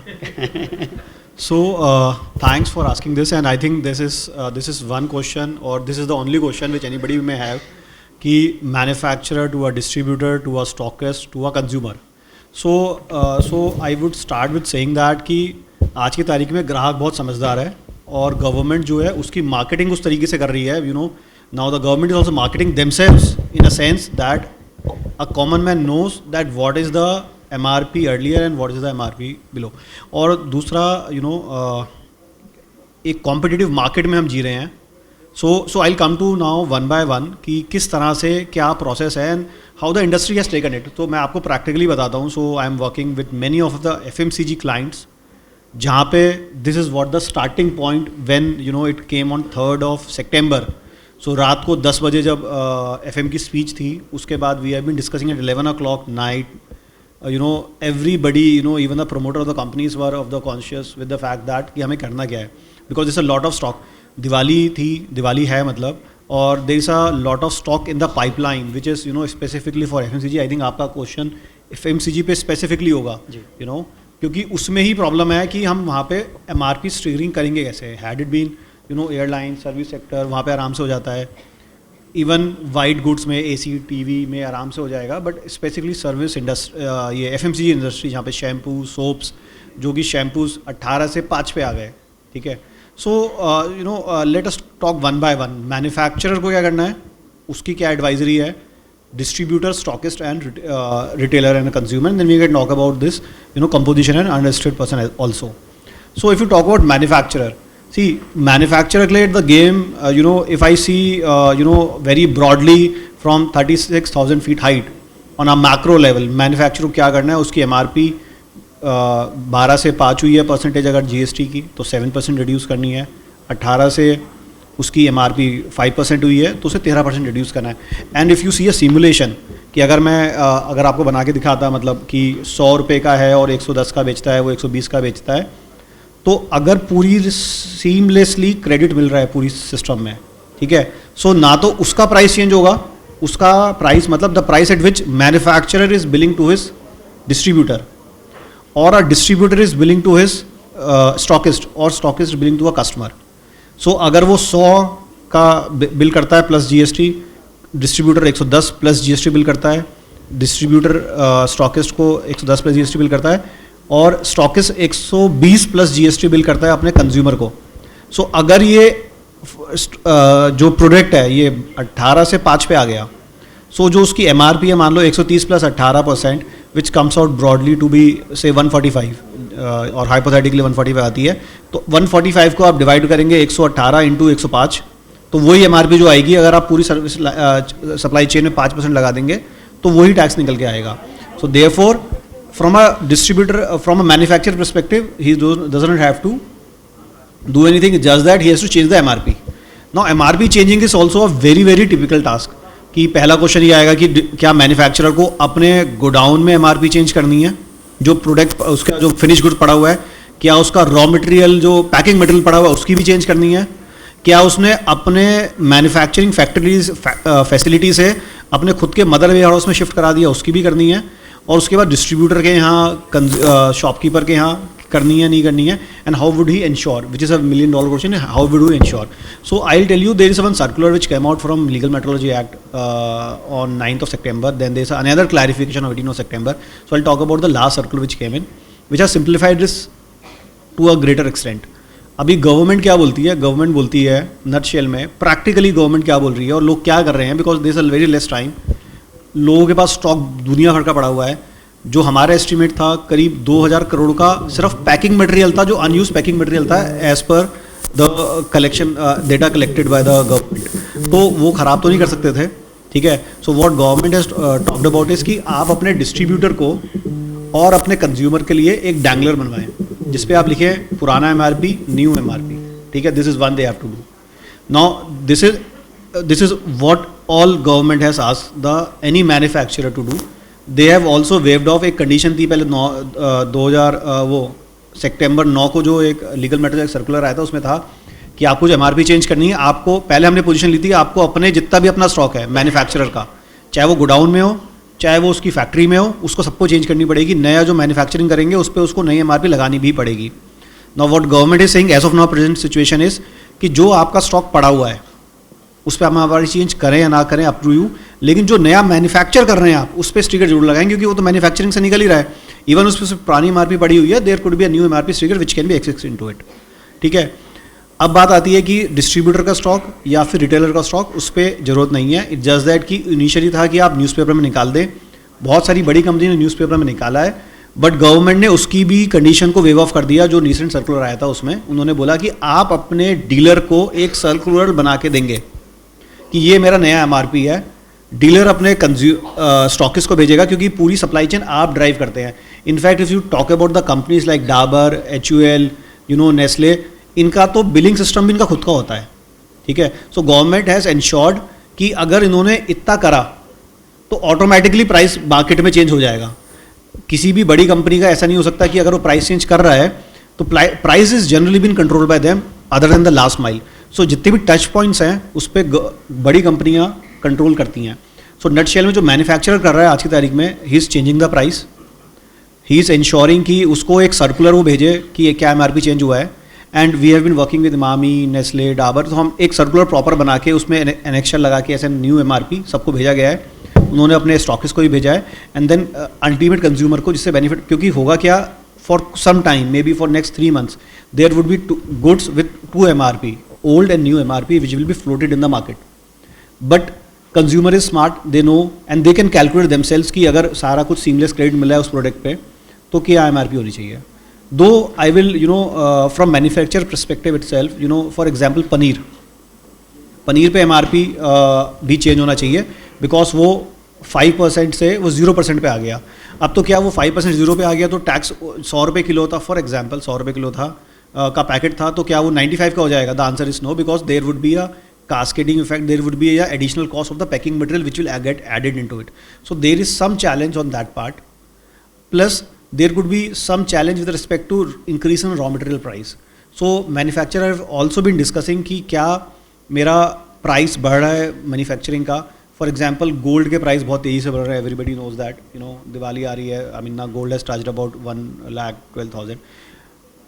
If you see, many of the FMCG industries are using this gold for their manufacturing process, in Chyawanprash and all, and the companies, I'm not naming them, are using more than 80 kg gold per year as their consumption. So उनका price बढ़ गया, right? 70,000 से anticipated price से 30% increase हो गया, 40% increase हो गया. So they are also evaluating क्या मैं इसमें अपना प्राइस बढ़ा दूँ और उसका एडजस्टमेंट ले लूँ. So that is what is something which is subjective. उसका डॉक्यूमेंटेशन जो आपने बोला, उसका डॉक्यूमेंटेशन तो आपको रखना पड़ेगा कि this is the increase in the price. ऐसा नहीं हो सकता कि 3 सितंबर को काउंसिल मीटिंग में डिसाइड होता है और 4 सितंबर को आप मेल डालेंगे कि हाँ हमें प्राइस इंक्रीज करना है. It should be a trail which is prior to that also, कि प्राइस बढ़ रहा है, सेल्स वाला कहेगा या मैन्युफैक्चरर कहेगा. So there has to be a trail which has to be demonstrated to the authorities कि we are planning to increase the price. This is one adjustment which people have been doing of the raw material cost. Plus if there is any cascading effect of tax, so that can be added. Like paneer में अगर आपको reduce करना है, it should not be 5%, it could be lower than that because of the packing material. So manufacturer को ये करना है. Stockist को कुछ नहीं करना. स्टॉकिस्ट को जो पीछे से आया वो आगे भेज देता है. ऑब्वियसली स्टॉकिस्ट के पास भी अथॉरिटीज आ सकती हैं.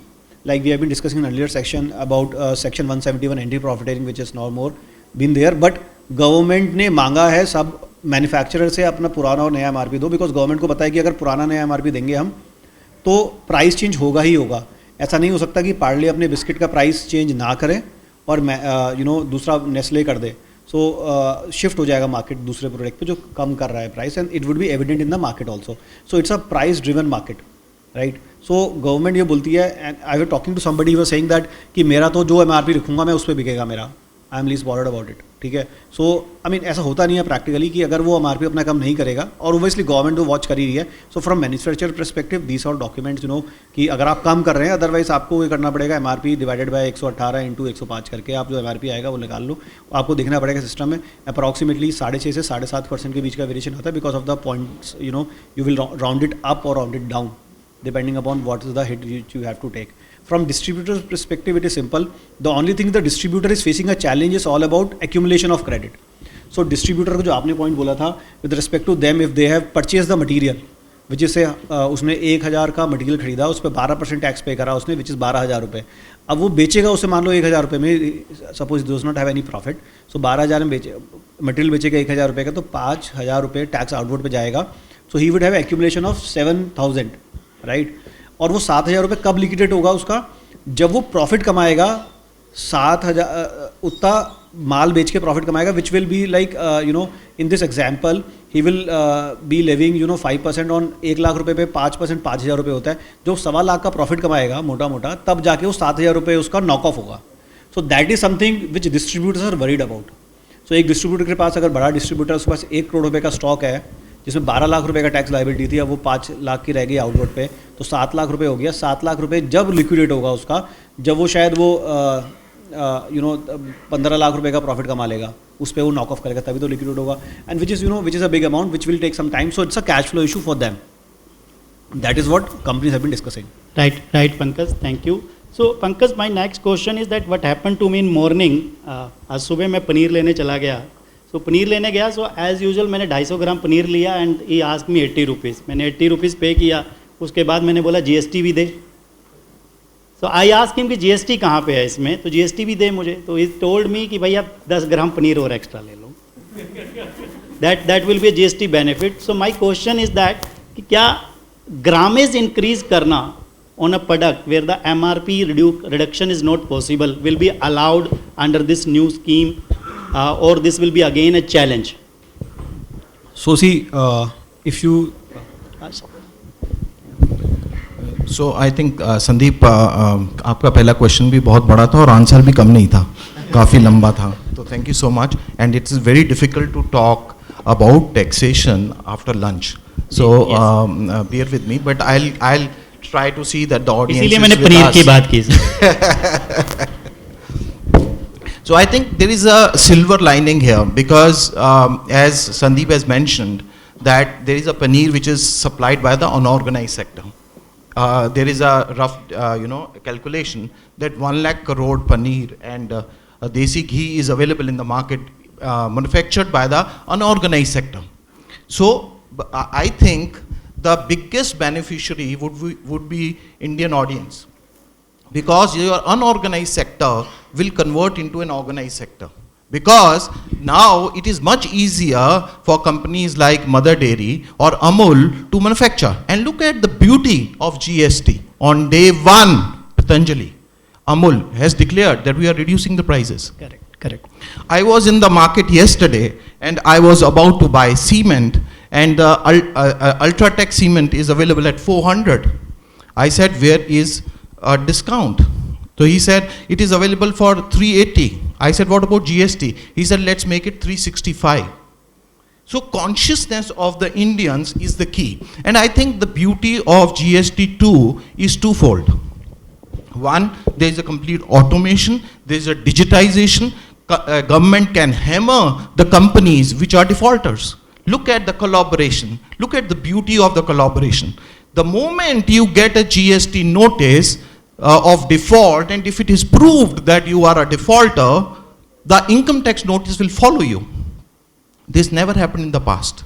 So I think the aspiration of the people are so fantastic that things will improvise. And I find yesterday my experience in the market is that in all the products we are talking about, we are applying our brain sitting in an air-conditioned room, but on the ground, the companies have demonstrated that this is a action where the government want to have a trust on the citizens. It never happened in the past.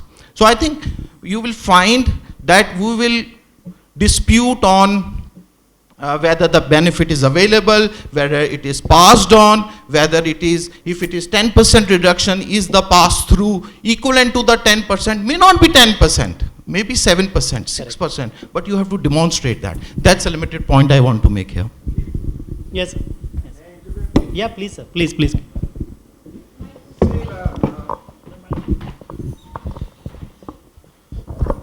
I think the biggest question is that when I'm going to the market to buy a product, how do I come to know that the right price has been charged? First of all, I think I should ask for the invoice. सबसे बड़ी mistake होती है कि हम invoice ही नहीं लेते हैं, क्योंकि वहीं से देखिए अगर पास ऑन करना है तो मुझे पास ऑन क्या करना है, 12% टैक्स था पहले, 5% हो गया है. How I come to know that is 5% now unless I take the bill. So I think whenever if I'm going for paneer or whether I'm going for any other product, I should ask for the invoice, give me the invoice so that I can check what invoice, what tax you are charging. And that is the passing on from 12% to 5%. So first the consumer responsibility, because then only you can lodge a complaint. If you want to lodge a complaint, then only you can lodge if you see that it is still charging 12%, it's not charging 5%. So my submission is that is a basic, that the invoice should carry the right rate of tax. That is a passing on. Correct.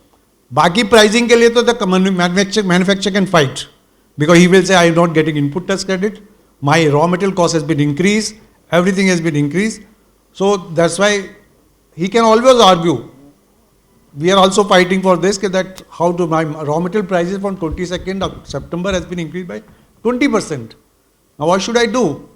But then invoice proves that what rate of tax, and I think that is passing on, in fact, in what I understand, from 12% to 5%. So I will say, being consumer, you must from tomorrow itself ask for invoice. Today, sir. Today. No, today तो हम यहाँ बैठे हैं, कल से कम आप bye कहते हैं, आप आज करिए. दूसरी बात एक और मैं बताना चाहूँगा, मेरी अभी इंडस्ट्री काफ़ी बहुत बड़े, I am the one executive member लघु उद्योग भारती, जिसमें 45 सारी इंडस्ट्रीज हैं. दैट हम लोग जो अभी जो उन्होंने मेरे को बात बताई, बहुत इंकरेजिंग बात है. इनफैक्ट GST 2 में जो मुझे समझ में आया, दैट मैन्युफैक्चरर का confidence level has increase tremendous.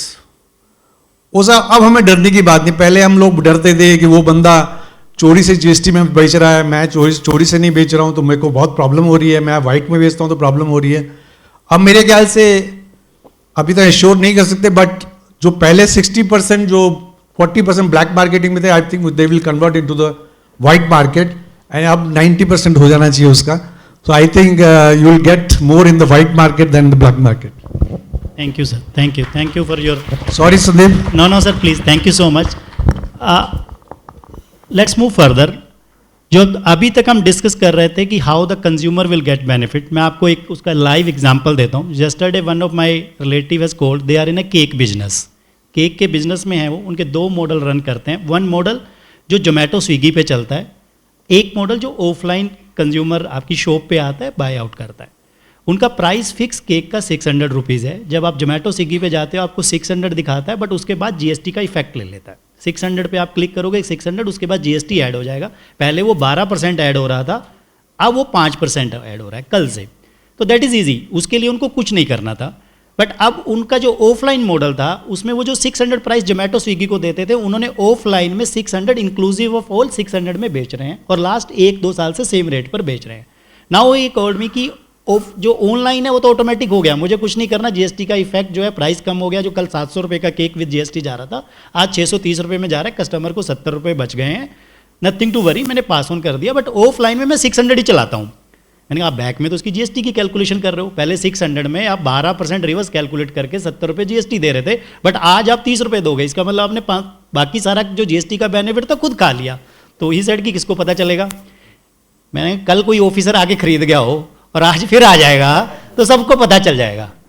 So again, और ये नहीं है कि ऑफिसर ही आएगा, ये डाटा आपसे कभी भी मांगा जा सकता है, क्योंकि सब कुछ आपके पास सिस्टम में है, सब ऑनलाइन पेमेंट्स हैं. नॉट ओनली मैन्युफैक्चर, रिटेलर से भी कभी भी मांगा जा सकता है. और जब रिटेलर से मांगोगे, आपको देना पड़ेगा कि आपको 21 तारीख को आपने किस सेल प्राइस पे बेचा और 22 को कैसे बेच रहे हो या 29 को कैसे बेच रहे हो. That is so easy. So everyone should be aware on the retailer and distributor side also and consumer side also कि benefit GST का जिस product पे मिलना है that is mandatory to give और government की instructions भी clear है कि वो benefit मिलना चाहिए. That's it. Right, sir? So now moving forward on this to Manoj ji. Manoj ji, you are especially from aviation sector. So I'll ask first question from you from aviation sector only. Airlines में sir, we all know there are two classes, economy class और एक premium economy आजकल चलती है और उसमें business class. Now business class there is a rate change. One, there is a rate change in GST 2. So what is the effect of that? Second, there is a restriction on input tax credit on economy class, especially when on the capital goods we are talking. So there is a restriction on that. So how they will deal with this cumbersome situation when the premium class rate has been increased and then the credit restriction is there. Third, on the MRO business side, there is a lot of challenge also because they have to do stock transfer also in various airports they have. Then the rate change will effect make because when they are doing stock transfer that will be on a higher rate and when they are selling on the different rate. And then the eBay will challenge also. So altogether in all this airline sector, how you see that will affect this new provisions? Thank you, Sandeep ji, and thank you, the chambers, for considering me in the panel first. So it's a good question, and definitely the aviation sector is the one where is the complex GST issues still here. So I will break this answer in the three parts. One is the passenger transport services. So this passenger transport services in under GST having two class. One is economy class and the other is the business class or premium economy class. So these are having a different GST rates. In GST 2, the business class is increased rate from 12% to 18%. But the real issue lies in the input tax credit.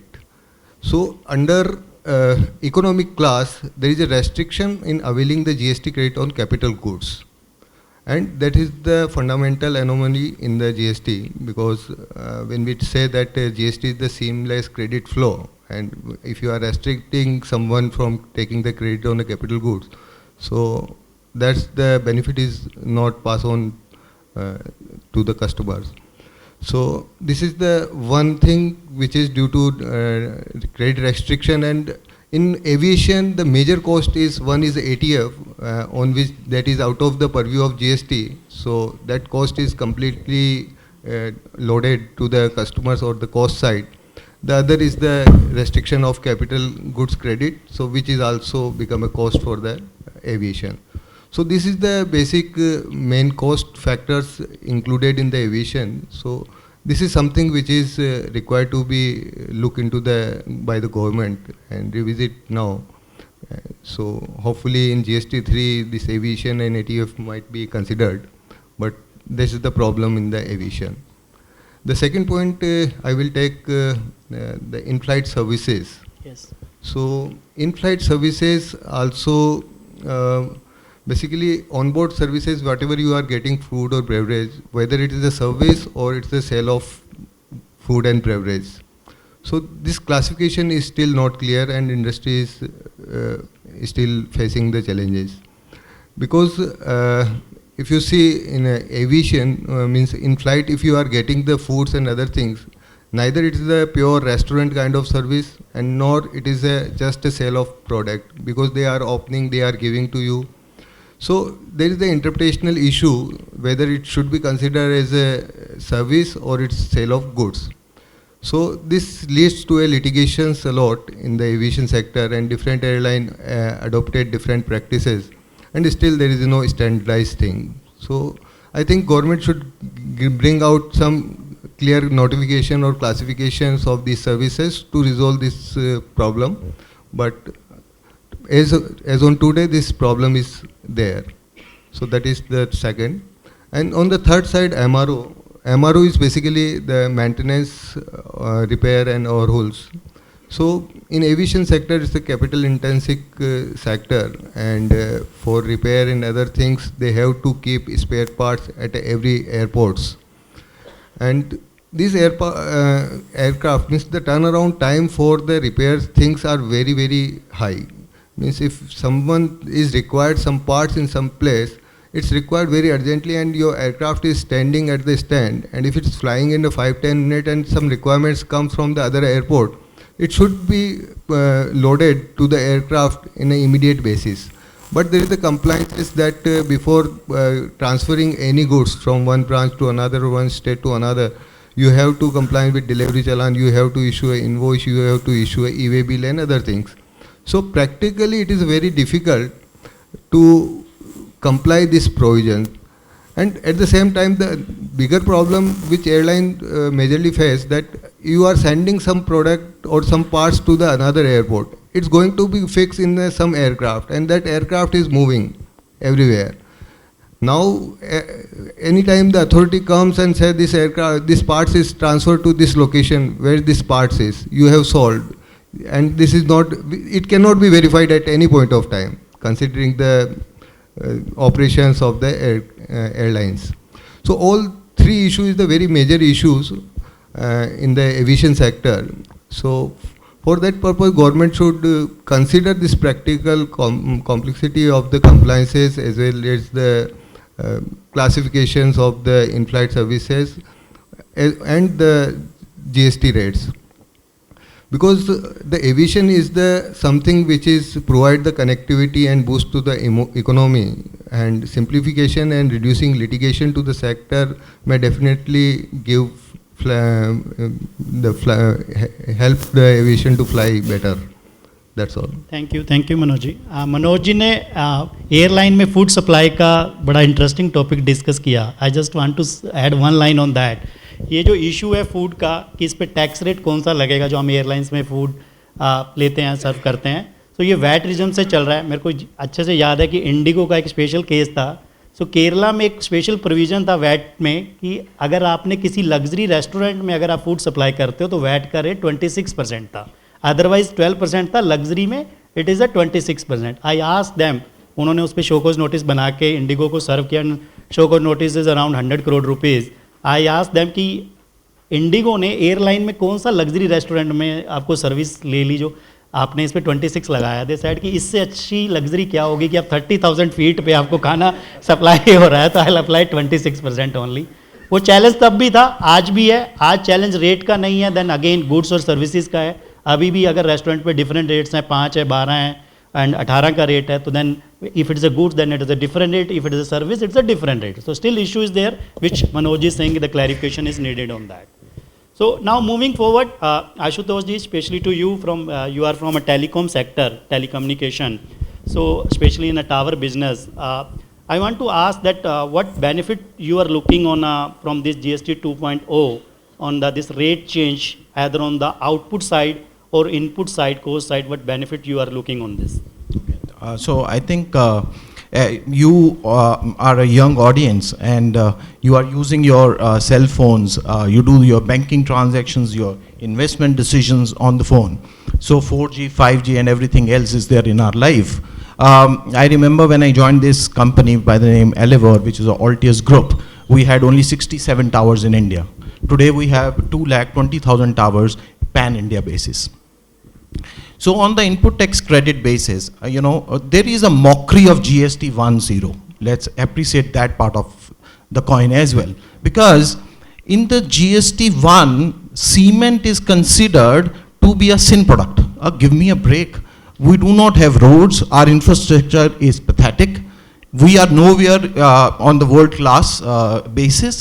And we are saying that the cement is a sin product. So that was a challenge. So I think the best part is, let's also appreciate that this is not, officially we will say that the GST Council has taken a decision. There is only one person who has taken the decision. That is a PMO. And even in PMO, it is a PM which has taken a call. Because this is a very aggressive stand. 45,000 crore per month reduction is possible. So the question then is, that why this action being taken? Because government wants to have a trust on the citizens. To answer Sandeep's question, on telecom side, our air conditions, our battery banks, because you need 24/7 connectivity. And on top of it, the cement, which is ingredient to put the towers, because the towers are fixed and embedded on the ground. On these three items, earlier the GST rate was 28%, which has now been slashed down to 18%. And we are in a B2B model. We are not dealing with the consumer because, you know, Airtel, Voda, MTN, BSN are our customers. So therefore, you know, much before the change, I got a call saying that how much reduction in the IP fee can we expect from you? Because on these three variables, there is a reduction. Manoj ji a little while ago said that the seamless credit in the GST is embedded. But I tell you this, that in telecom, there is a section 17 subpart 5 subpart D, which says plant and machinery. And in that, there is a caveat that telecom towers dare you not take the credit. Then the question is, where is the seamless credit? Where is the credit? And we are if you look at, you know, what we contribute to the exchequer, we are first 10 contributor of the GST, pan-India basis. We wanted to litigate this matter. You know what? We have taken 12 years to take 2 Supreme Court judgments in our favor, saying that the seamless credit is available on a telecom tower. Is this a ease of doing business? Is this a way you want to run the country? And look at the hostile environment in which we are operating. $1 lakh on a H1B visa, right? So the question then is that I just give you one statistics to illustrate my point, that India adds $1 trillion to its GDP in less than 2 years. And the question is, we all hear 5 trillion economy is fantastic, but look at our population. We are better off than Saudi and better off than UK, but look at our quality, our standards, our road conditions, our urban situation. It is nowhere comparable. So the question is that India needs to become, you know, a developed economy, and most of the economists say that we will be developed if we reach roughly $35 trillion. And $35 trillion, the moot point is in what time frame? In what time frame we want to become a developed nation? Because if you take 50 years, most of us would not be on this earth, or those who are young enough, you would be not going to give any demographic dividend to the country, because you would all be 60 plus. If we achieve 35 trillion mark in the next 50 years. So the where rubber hits the road is, you want to become a developed nation in a span of 20 years. That means when India completes 100 years of independence, 2047 is the target when we want to become a developed nation. And you guys are full of aspiration because you are young. You want to go not to the moon, but to the southern part of the moon. Japan doesn't have these aspirations because that is not having a demographic dividend available.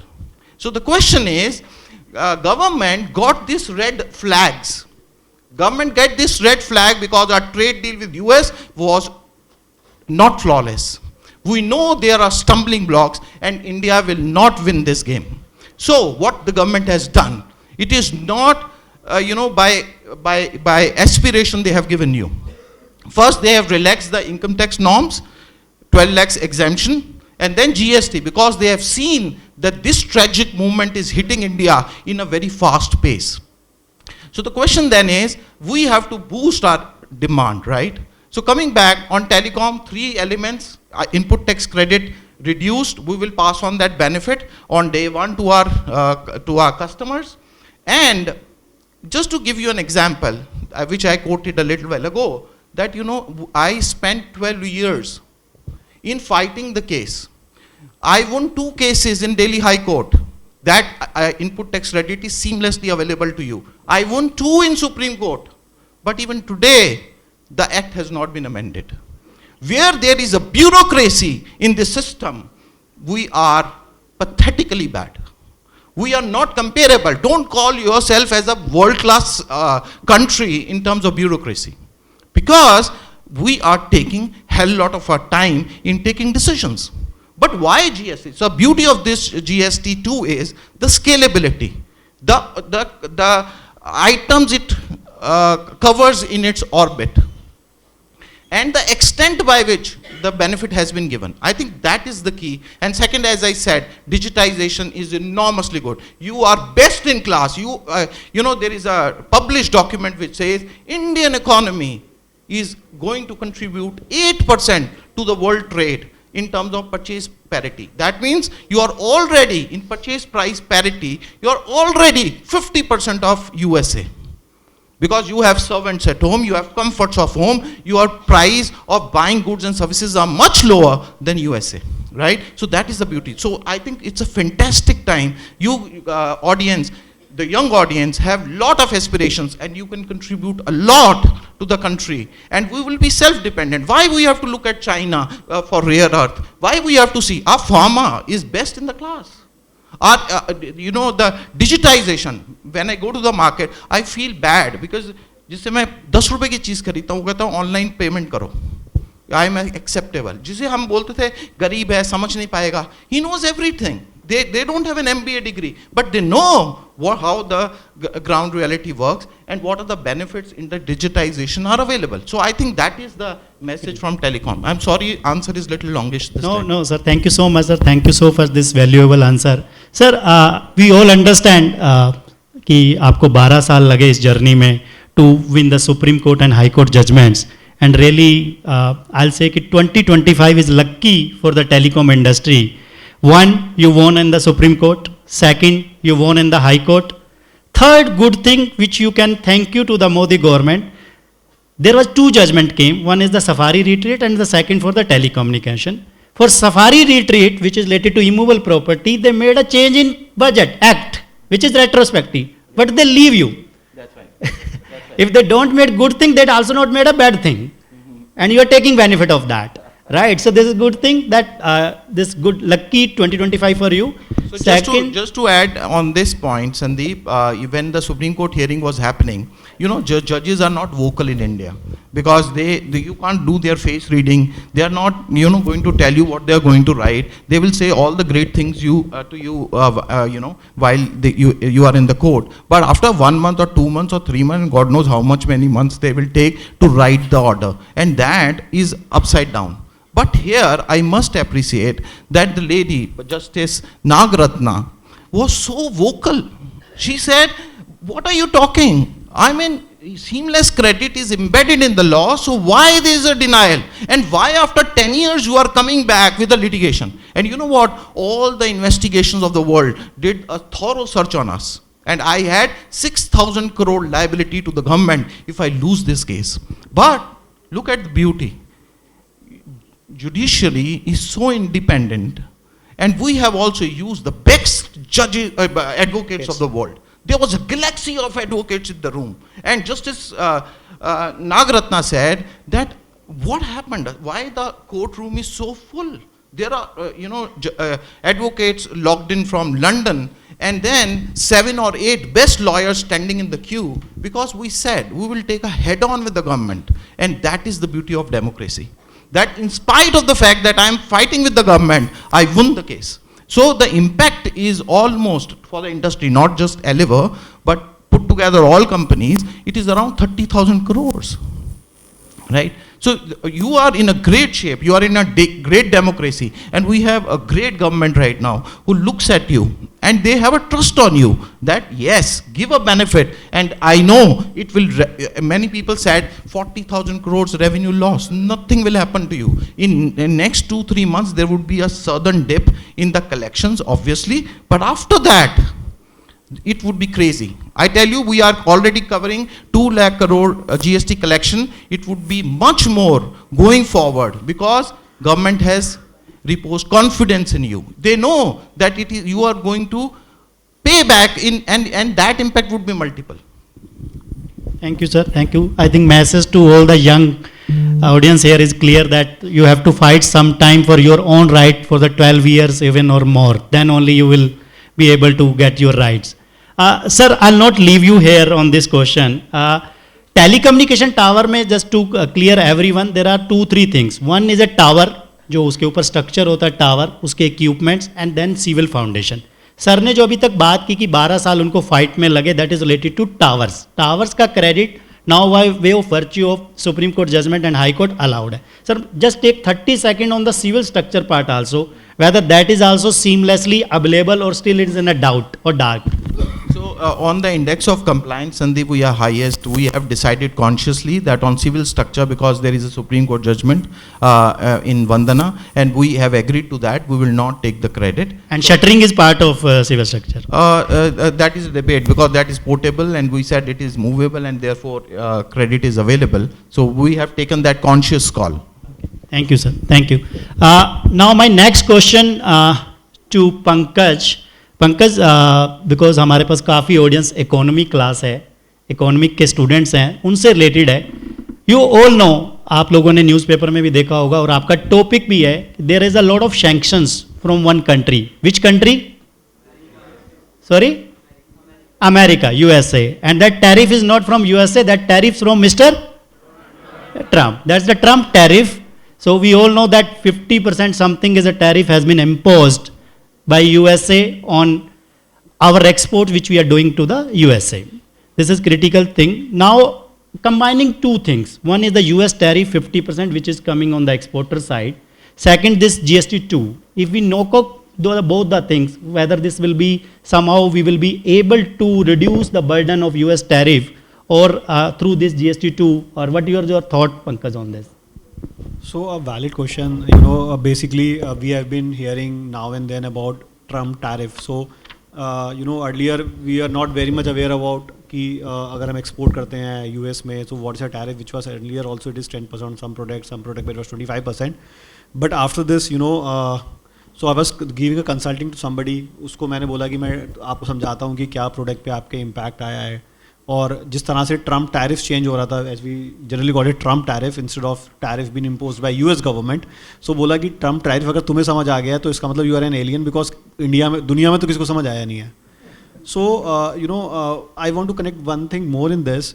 You know, in the life time of you know Indian history, you know, first time any you know government you know political person as high as Prime Minister Mr. Modi came, you know, on 15th of August and talking about GST 2.0 or talking about tax. So it was happened the first time in the life in the history of any, you know, independence they've been celebrated, wherein they're talking about tax. So obviously there would be some connection about, you know, the tariff being levied by US and the tariff being you know, after on this reduction. So as per the estimates which you know we have, so there is a export which is valued at $60 billion being exported to US. So you know, which is something we are looking at specifically in the jewelry sector, and the textile sector is something which is being exported. उसमें भी अगर हम जाएं तो it is, you know, more so labor intensive jobs which are there. Yes. You know, so that is what is being exported. So अगर आप you know if we talk about, you know, labor intensive jobs में the carpets, you know, that's an industry which has been badly impacted with this tariff. But somehow government is talking about, you know, by decreasing this, as you know, Ashutosh ji mentioned that, you know, there is obviously with decrease there would be, you know, dip in the GST collections, but obvious for some time. But government and he also mentioned that there would be an increase in the GST collection. Why? Because there would be an increase in the sales cycle. जैसे sir ने बताया कि लोग एक you know parallel economy ख़त्म करके वो registration लेंगे, ज़्यादा लेंगे. So there would be a disposable income which will left over with the people. There would be a boost which is there.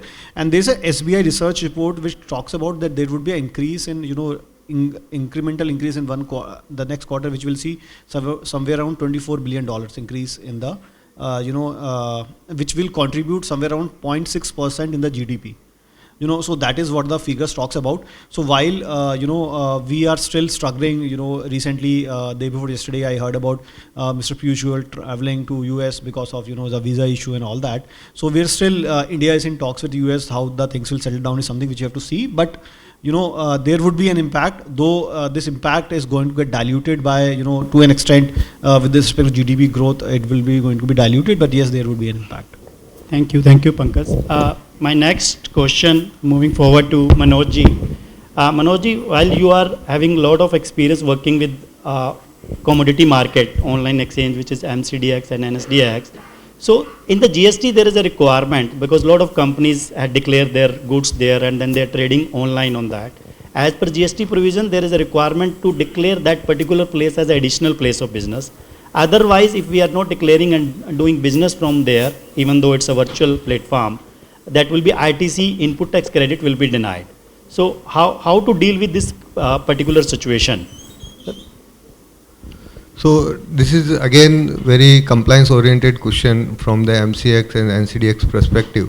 So these are the two major exchange where the major turnover, like on NCDX all the agri commodity are traded, and on the MCX all the bullions and the metals and the energy contracts are dealt with.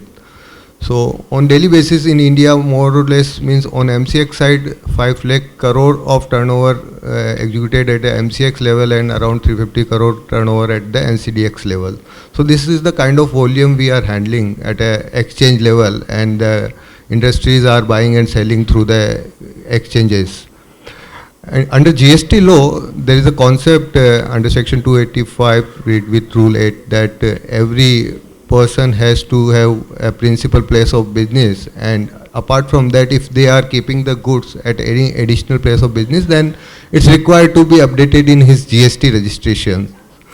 So this is the requirement under law, but again, how to comply this requirement is the challenge when we are dealing with the exchange, because in exchange there is the affiliated warehouses with these exchanges where the commodities are stored, and these are the numbers are in thousands kind of. So there is 1,000 affiliated warehouse where the commodity are stored. Once you executed or traded at the exchange, then only you come to know that where you are going to get the delivery. Okay.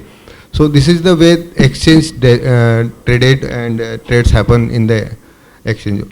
But the problem is ki every time, and if I am a trader at the exchange, so there is a chances that I will also get the delivery out of these thousands. So I will also have the commodity in the multiple warehouses. So every time I getting the warehouse and I update. So first thing, before I start trading as per GST law, I have to add this place as additional place of business. As against in exchange trading, I am getting the information post the deal is executed at the exchange, and post that I am getting that XYZ warehouse at that location is the place where you are getting the goods, because everything is in demat form. As like in the equity, the commodities is also in dematerialized form, and where this all the information regarding your stocks are updated, and physical stock is also in the affiliated warehouse. So anytime anyone can go, and your electronic warehouse receipt will be get updated once this all the funds flow happen at the exchange level, and then whatever GST invoicing is done by the partners.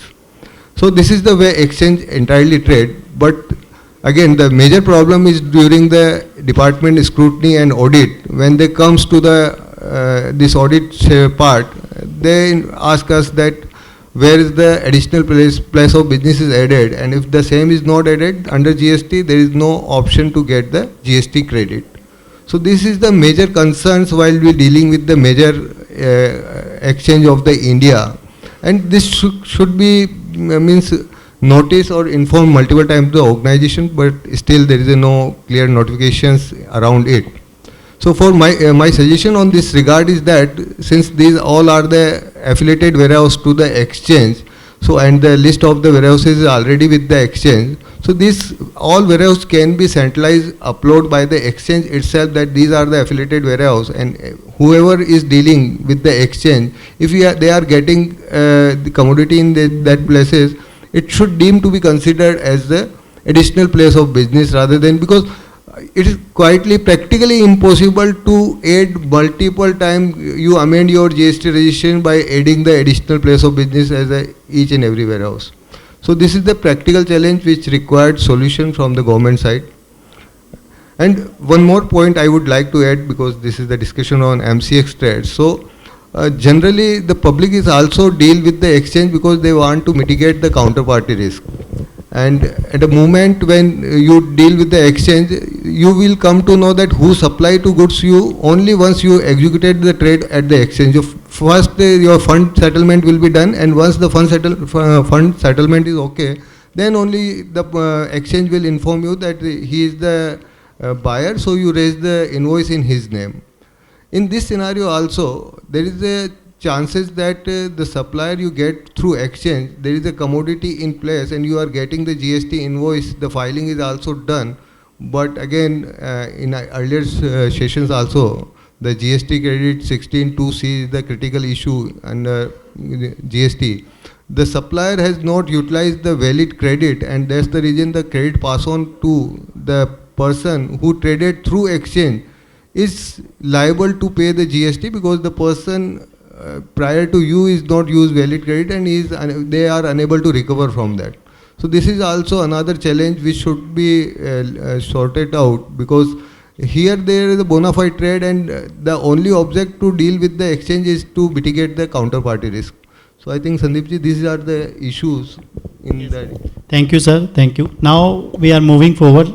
Last three questions, one each of you will ask regarding again coming on the GST 2.0. Pankaj, starting from you. So we will discuss a lot of about rate change, policy changes, many of things we have discussed in GST 2. But somehow I think we missed somewhere reverse charge. So even in this GST 2.0, nothing has been discussed about the reverse charge, but there was a lot of scope where the reverse charge also can be easy, and there are a lot of challenge can be discussed in that. So any point from you which I think council has missed this time and you are expecting especially on a reverse charge in the next time? So sure. So reverse charge is something which has been levied wherever the service provider is not a registered person. For example, goods transport agency and somehow senior advocates. Yes. I mean, I'm not saying that they are not organized, but this is what the government has levied. And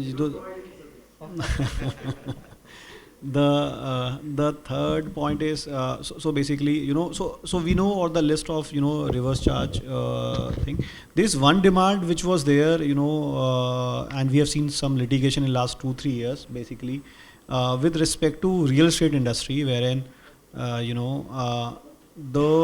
and if we are paying any lease rental to the government, so it is considered to be liable to tax under reverse charge, right? So if I am taking a leasehold land from the government, maybe for telecom or for aviation or for constructing a residential property, I need to pay a tax under reverse charge on this lease rental. Now in Delhi NCR specifically, I belong to Noida, specific Noida. I'm hearing out from a lot of builders that in case they are paying lease charges, and the lease is long-term lease. So it is 35 years lease. So no, it is maybe long-term lease which has not been defined. So they are saying even if it's a long-term lease, you are paying it one time for the next 35 years. Then also you are liable to pay tax on a reverse charge, which is a very big amount. So I'm paying it today. So if I'm constructing a residential property, in Noida, and I'm taking that land on lease from the government, say for 35 years or 40 years, and then after that I have to pay, or it has to be renewed. So in that also there is a liability to pay tax on a reverse charge. That is something which has to be looked at. Thank you, Pankaj. Manojji, so what is the broader economy effect of GST 2 in your views, and how you see that? Okay. So I think in morning session, if everyone has heard Mr. Poonawalla, then broader economy effect they have definitely and mathematically thoroughly explained. So more or less, I think that is covered there. In your views, I specifically mentioned that in your. No, so definitely this is a very good reform in GST 2 by reforming the two-rate structure. So definitely the is one step towards the ease of business by the government, because the multiple structure definitely having multiple classification issues. So some extent there is a litigation regarding classification will be come down. At the same time, the consumer is definitely going to benefit it with the rate cuts, and apart from that, the consumption story and the manufacturing jobs and everything will be boost the economy for sure. Thank you, Manojji. Ashutosh sir, हमने GST 1 देख लिया, हमने GST 2 भी देख लिया. Now you are representing industry. So what is not only the telecom industry, I'm asking on behalf of whole industry, what is your expectation from GST 3, which will be coming soon? So what is your expectation on GST 3? So first of all, we till we become a developed economy, we need many versions of it, 3, 4, 5, I don't know how many. But in third, my aspirations are two. One, that there is a fuel, a diesel, which is not within the ambit of GST right now. And if that comes in, there would be quite a nice relaxation.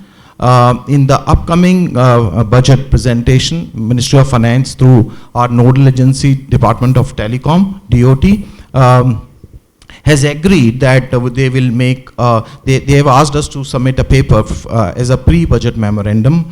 And in that, what we are going to highlight is the fact that industrial usage of diesel and power. For example, my company consume almost 4,000 crores of diesel every year.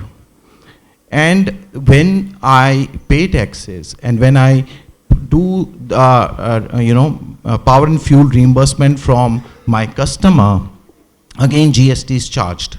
So that is one. And second is that, as you know, that one of our company has a collaboration with Reliance Jio. Many a times, because we have grown inorganically, we have not just developed ours ourselves, we have done a lot of merger and acquisitions. And because of M&A activity, there is electricity reimbursement which we have to get from our customers. On electricity, again, we have to charge GST. So these two things, if gets ramified in the version 3, I think it would enough boost to the economy and the prices to the end consumer, because any relaxation, the beauty of GST is it hits with the same intensity the consumer. He doesn't make a distinction between a rich and a poor. So I think all the benefit we are talking about on GST 1 or 2 has to go to the customer, but in the 3, if major modifications are done, which is we have to change the landscape in which we operate, I think we can create wonders. Thank you so much, sir. Thank you. Sir, alcohol को भी GST 3 में ही करवा दो अंदर. So we are concluding this session, Babita ji. Just one point more I would like to add what Ashutosh ji has said. Inverted duty structure, एक inverted duty structure sir इसको solve काफ़ी किया GST 2 में, but somehow जब rate changes हुए तो again inverted duty structure almost every industry में create हो गया है. So if somehow we can solve that, like footwear का हम एग्जांपल लेते हैं, 2500 एंड बिलो MRP पे फुटवेयर का रेट 12 से 5 हो गया है, 5%. बट जब उसके पार्ट्स की बात करते हैं, अपर एंड सोल, वो still they are on 18%. So this is a big inverted duty structure. Same in paper. In morning session we have discussed about paper. So that if inverted duty structure can be sold in GST through 3 or as soon as possible, that will be again a good part for industry. So Sandeep ji, I think that's a very valid point, and I think the best part right now is that the government is very agile. They listen to us. Earlier, we made a lot of representation, nothing was done. This time they hear a lot. And there is an action orientation. And if we convince the budget, our nodal agencies, I'm sure footwear will also going to have an association. So the way we have won the game with the government is, don't go as an independent legal entity, go through an association. So we have a DIPA in which we collaborate with all the industry participants, and we go and tell that, we have 7 lakh towers in India. Talk to us. So then the weightage is much more. But I think the best part is this government listens, and if you convince them, in that discussion either you have to convince or get convinced. But if you convince your nodal agency, things are possible to happen. And I think Manoj also raised the point that many a times he's facing a stumbling block. Now, as and when there is a block, I think we have to collaborate with firms like ENY, PwC, KPMGs, and then make a white paper and make a submission, not independently, but through your association. Correct. And I think then the impact would be very large. Thank you. Thank you, sir. Thank you. Thank you, everyone. Over to Babita ji. Thank you. Thank you so much. It was wonderful having this panel. And as you rightly said, I will just add on to what Pankaj was just saying is, here also we say that we PhD chamber is a voice of industry. So what we do is normally we take up all those issues from the industry. We take up that issues, we put it to the representations to the government. And as you rightly said, those representations presented to the government as the industry as a whole is definitely heard and they are taken care of. So thank you so much for having a great discussion here on this topic. I will now also request Pavanji to please join us on the stage, and we would like to present memento to question hour session. If we have any questions, if we have any questions from the audience, or else what you can do is you can send your questions to us. We will put across to the experts and maybe compile together and we will submit the submissions to the government also. I don't think so as of now anybody of you is having any question. Is there anyone who would like to ask any question? No question. I know all must be now relaxing after having heard so much from the panelists. So there's no questions. That's wonderful. Okay. They are waiting. Oh, maybe that tea will be more refreshing now. GST is getting simplified now. So yes, yes. So we don't want to make it more complicated. We want to make this more simplified. So we would like to present memento to our panelists. I will request Pavan Odaji and Sandeep ji to please come forward, and also all our panelists requesting you to come forward. Requesting them to present memento to Pankaj Jain ji. Pankaj Jain ji, thank you so much. And presenting this to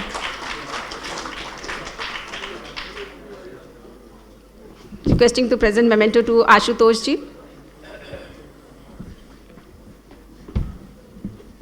Thank you so much for being with us, sharing your valuable thoughts with us.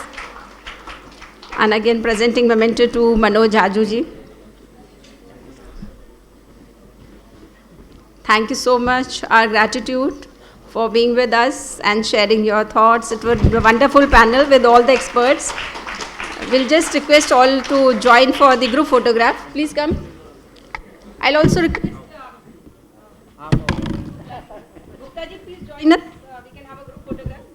Please join us for the group photograph.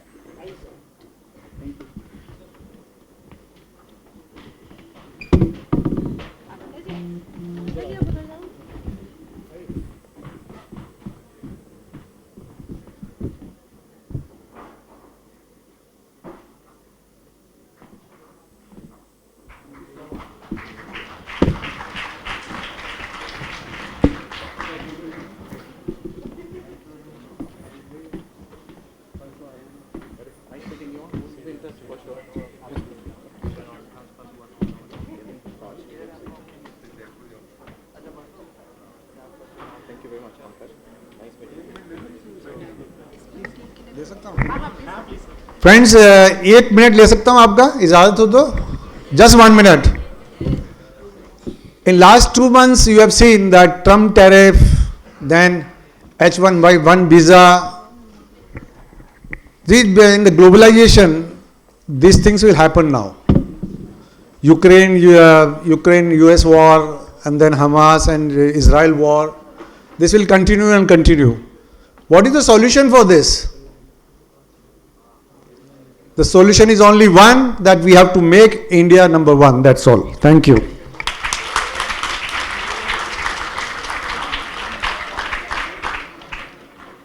With that, we come to the end of our GST Conclave conference.